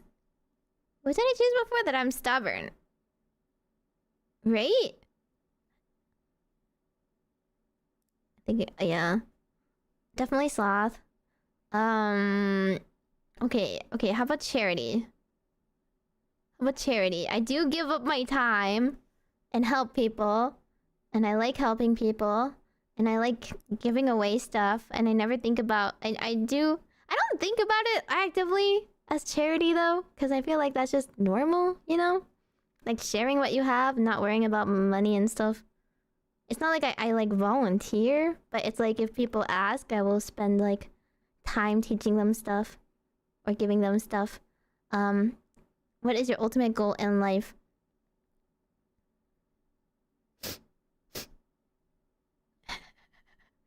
Totally not rigged! Wow! Incredible! 1,000 suns? Really? That's me? Wow, I guess I am kind of a smarty. I'm a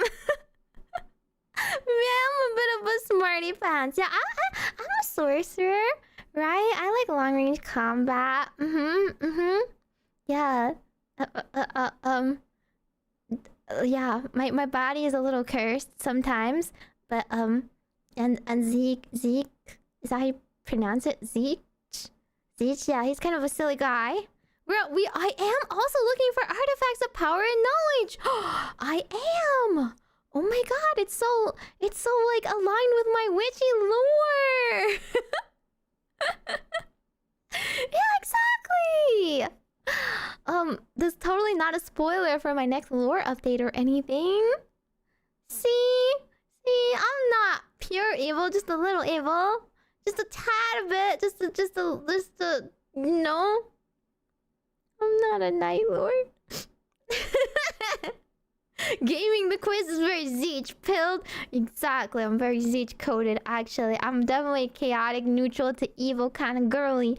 You know? See, y'all are non-believers. It's close enough. This is my faction now, okay? Official. The test said so, okay? A little evil as a treat. Only when I want to. Only, you know, on the side. Only to get a couple of extra bites of ice cream. Not usually, okay? Whatever. Like, you guys, what do you guys get? You guys got, like, only good ones? Are you guys goody two-shoes? Are you guys lawful goods? You guys didn't get the evil factions? Huh? The bad chapters? I mean, if you think about it, you have a 50-50% chance. 50% chance to get, like a chaos one. Okay. I'm not a night lord! No!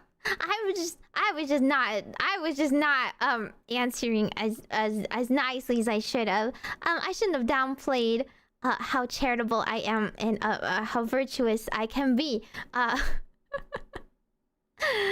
wasn't that evil. I'm not that level evil.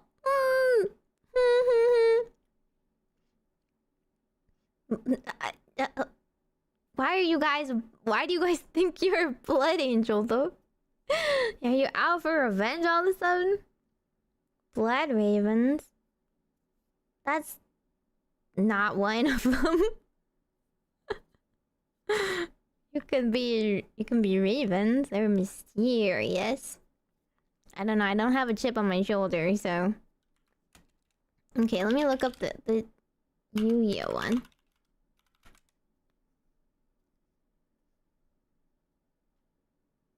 Special? Oh, this one. Okay, let's watch this one. Blood angels simp for a hot vampire dude. Yeah. They can never forget what they lost, I guess. This one?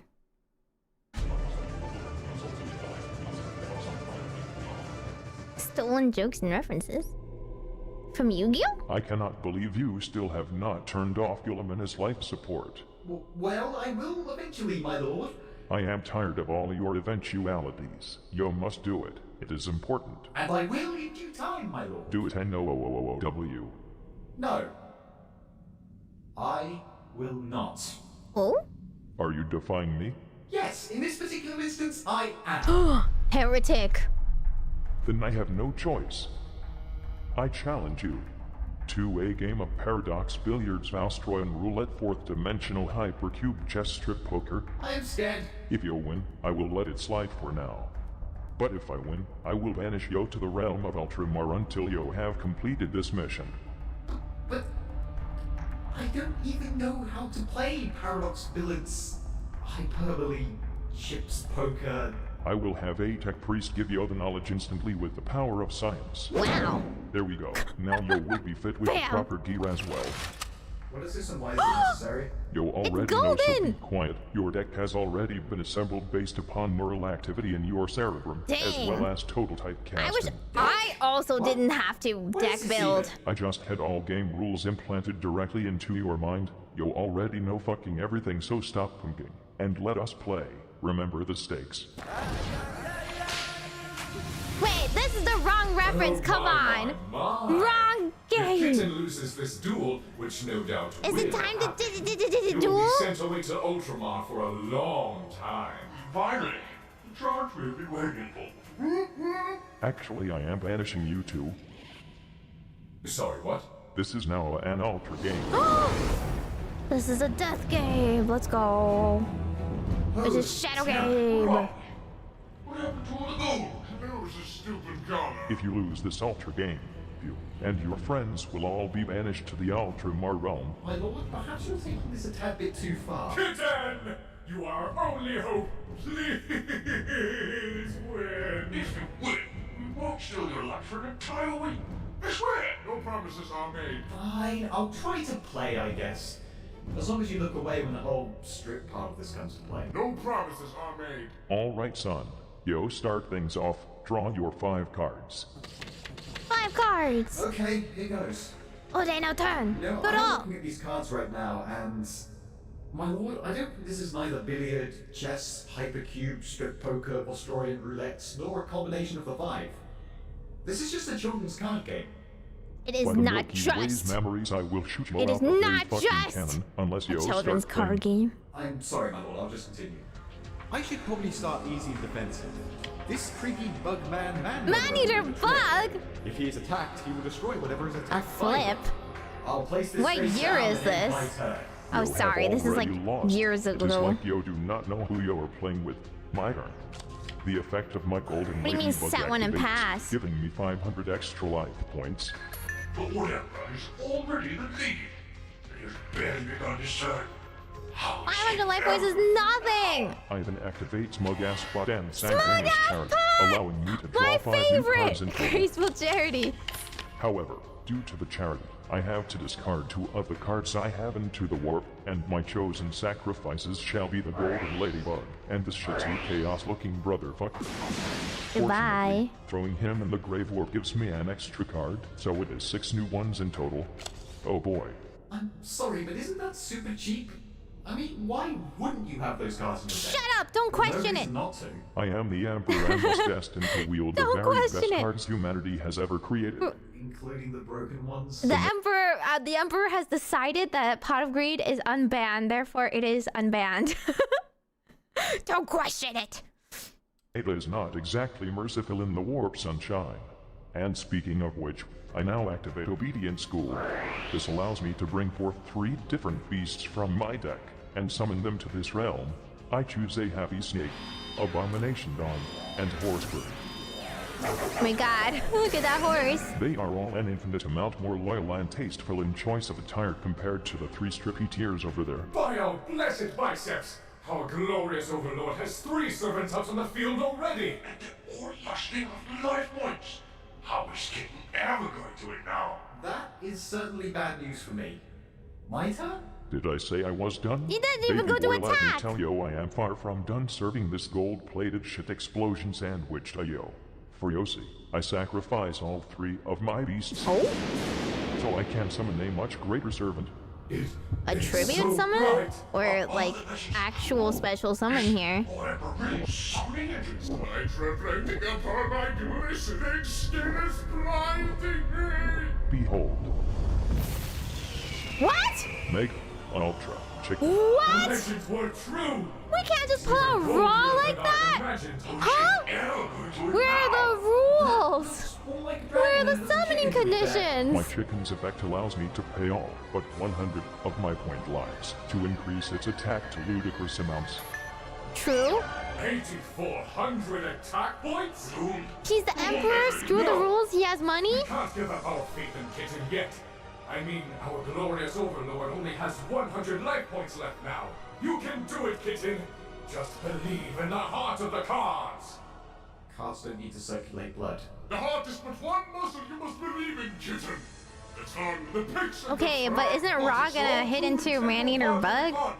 Is this what's gonna happen? Still Wait. not done though. How much longer are we doing this? It's a legal summon? I now set a card and activate the Temple of the Kings. Since I am technically a king, I am allowed access to the activation of trap cards the turn I have set them. So now I activate the card DNA Surgery. Now, through the power of science, my Mega Ultra Chicken is experimented on as my great Astartes children are so he can attain a new form. Welcome your glorious golden subjugator, the Winged Warrior of Terra. What? Well, he's no longer a dragon, or a chicken, or whatever. But he seems exactly the same to They me did in a all what? other accounts. That is because I am not done yet. I now bring upon him the noble arms of destiny. Since he is now a warrior with hands and a brain larger than a walnut, he is allowed to carry weapons legally, especially marvelous weapons such as these, that and I all which is that try to surpass us. That is to say, it makes him indestructible. Oh, that's nasty. That means Kitten can't possibly hope to destroy it. Oh, she never could. And now, for the final touch, by throwing away a useless card, I also equip my warrior with the twin swords of flashing light. It reduces his ludicrous attack strength by 500, but now he is allowed to attack 2 times in a fucking rope.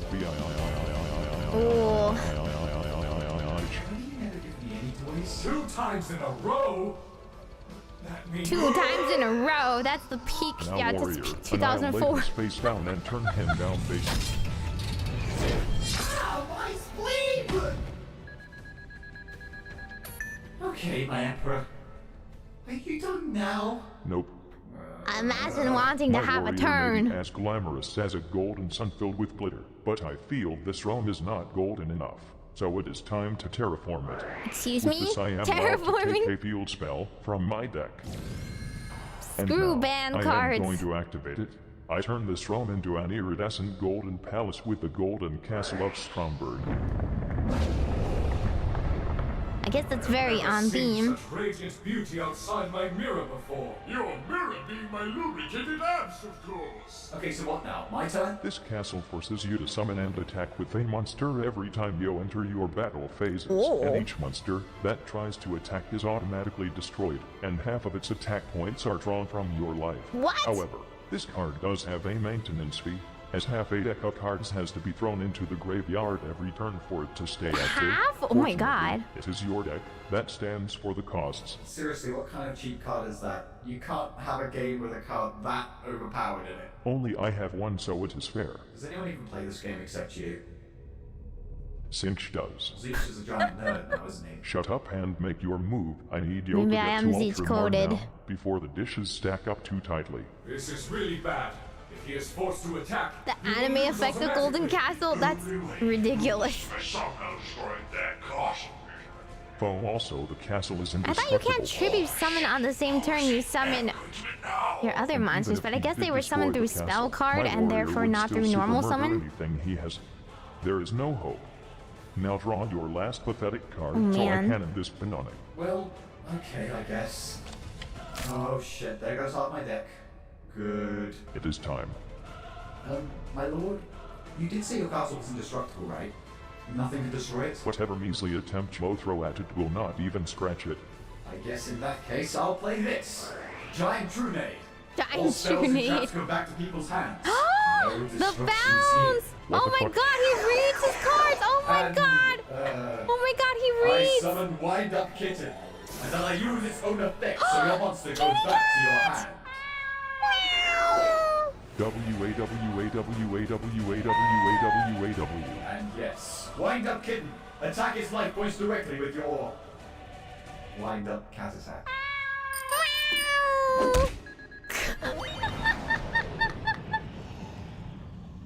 he did it! Kitten actually did it! Get True Naded! Surprised by his immense fortitude. Truly, this was a great battle waste. Cannot believe this. Promised stripping, but there was none. They just played a fucking children's card game. Looks like I'm off the hook, my lord. Be quiet. The spin-off was dumb. Let us never speak of it again. But my No! lord, No, Lord, you give up your... card games now. Silence. King of Go and Games! wash dishes. Washing detergent in attack mode. Excuse me, excuse me. It do be that simple when you're playing with banned cards, huh? Oh, the real version requires that you should banish 10 cards from your deck. From your deck? Yeah. I attack your life points directly with my kitten. Wow. Yo, that was a fun battle. If only learning the rules of the game was that easy. I know, right? If only we just bonk everybody on the head and they instantly know and read all of their cards' abilities. Truly, I can't believe. Just return everything to your hand. No cross outs, no called buys, no responses. Those like that kind of prove that you have the most broken cards in the game and still lose. True, if you don't have any backup, any negates. I mean, this was the world before negates. No, everyone has hand traps and negates to protect themselves. Could be stopped by a single, like, imperm, you know? Or whatever. Okay. That was a funny episode, though.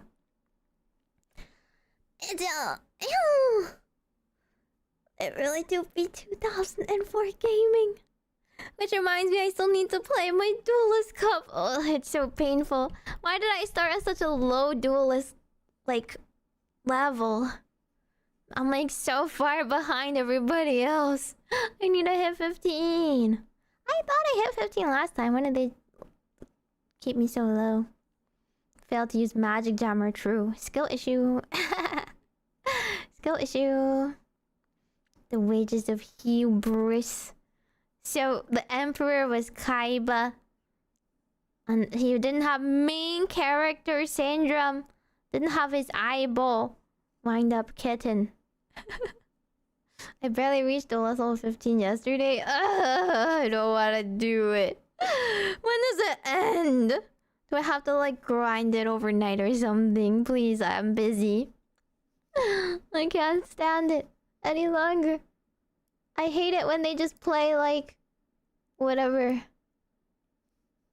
They play like some sort of bestial control. Although I beat one recently, what did I do? I think I like what I did is I yoinked my card out. They banished my jet dragon, and then I played Roar, and Roar actually it special summons it from banish. So I was like, oh, okay. Cool. Free you know, move. Sorry, you tried to bestial the wrong thing. Okay, it is late now. I'm gonna send you guys off to someone else. Surprisingly, there's quite a few people online right now, so I actually have great targets for once in my life. Okay.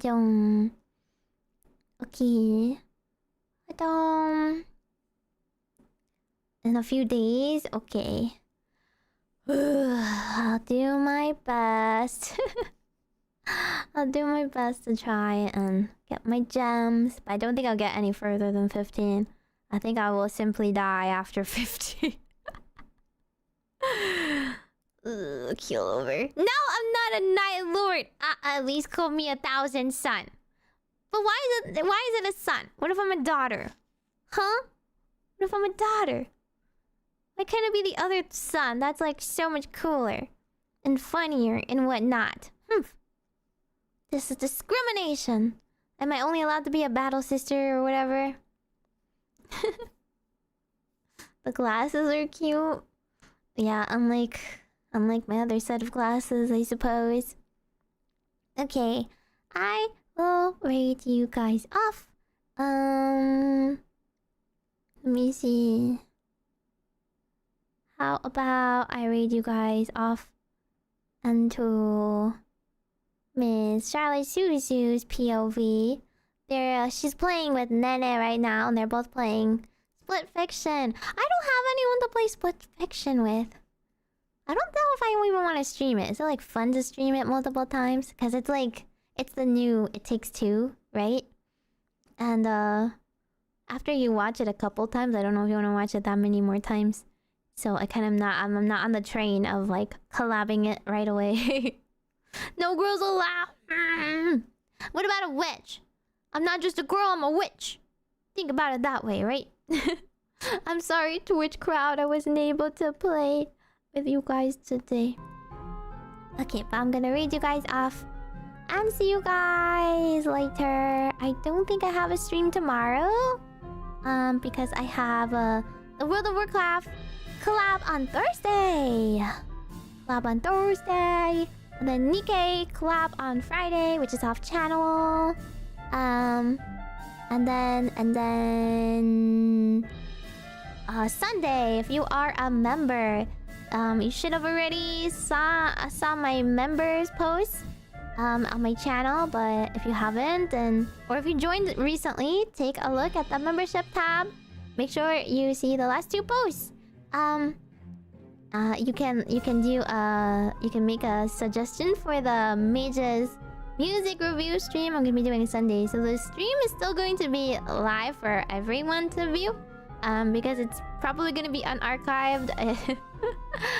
YouTube is probably going to nuke it into oblivion. But I'm going to put together a playlist of everybody's submissions, and then I'm gonna review the songs that everybody chose.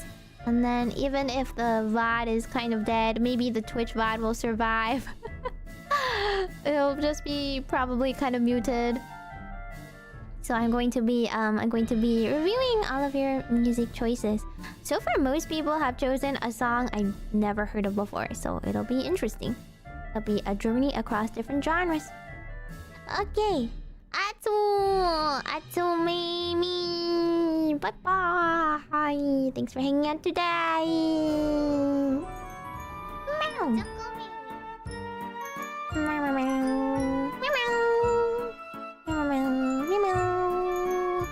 And remember, I'm not a Night Lord. That is heretical propaganda. Okay? Heretical propaganda meant to turn you against me.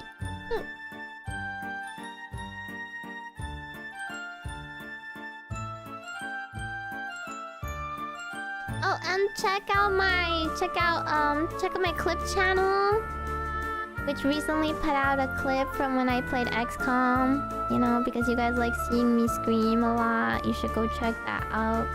Yeah, okay, thanks. Okay, thanks, bye.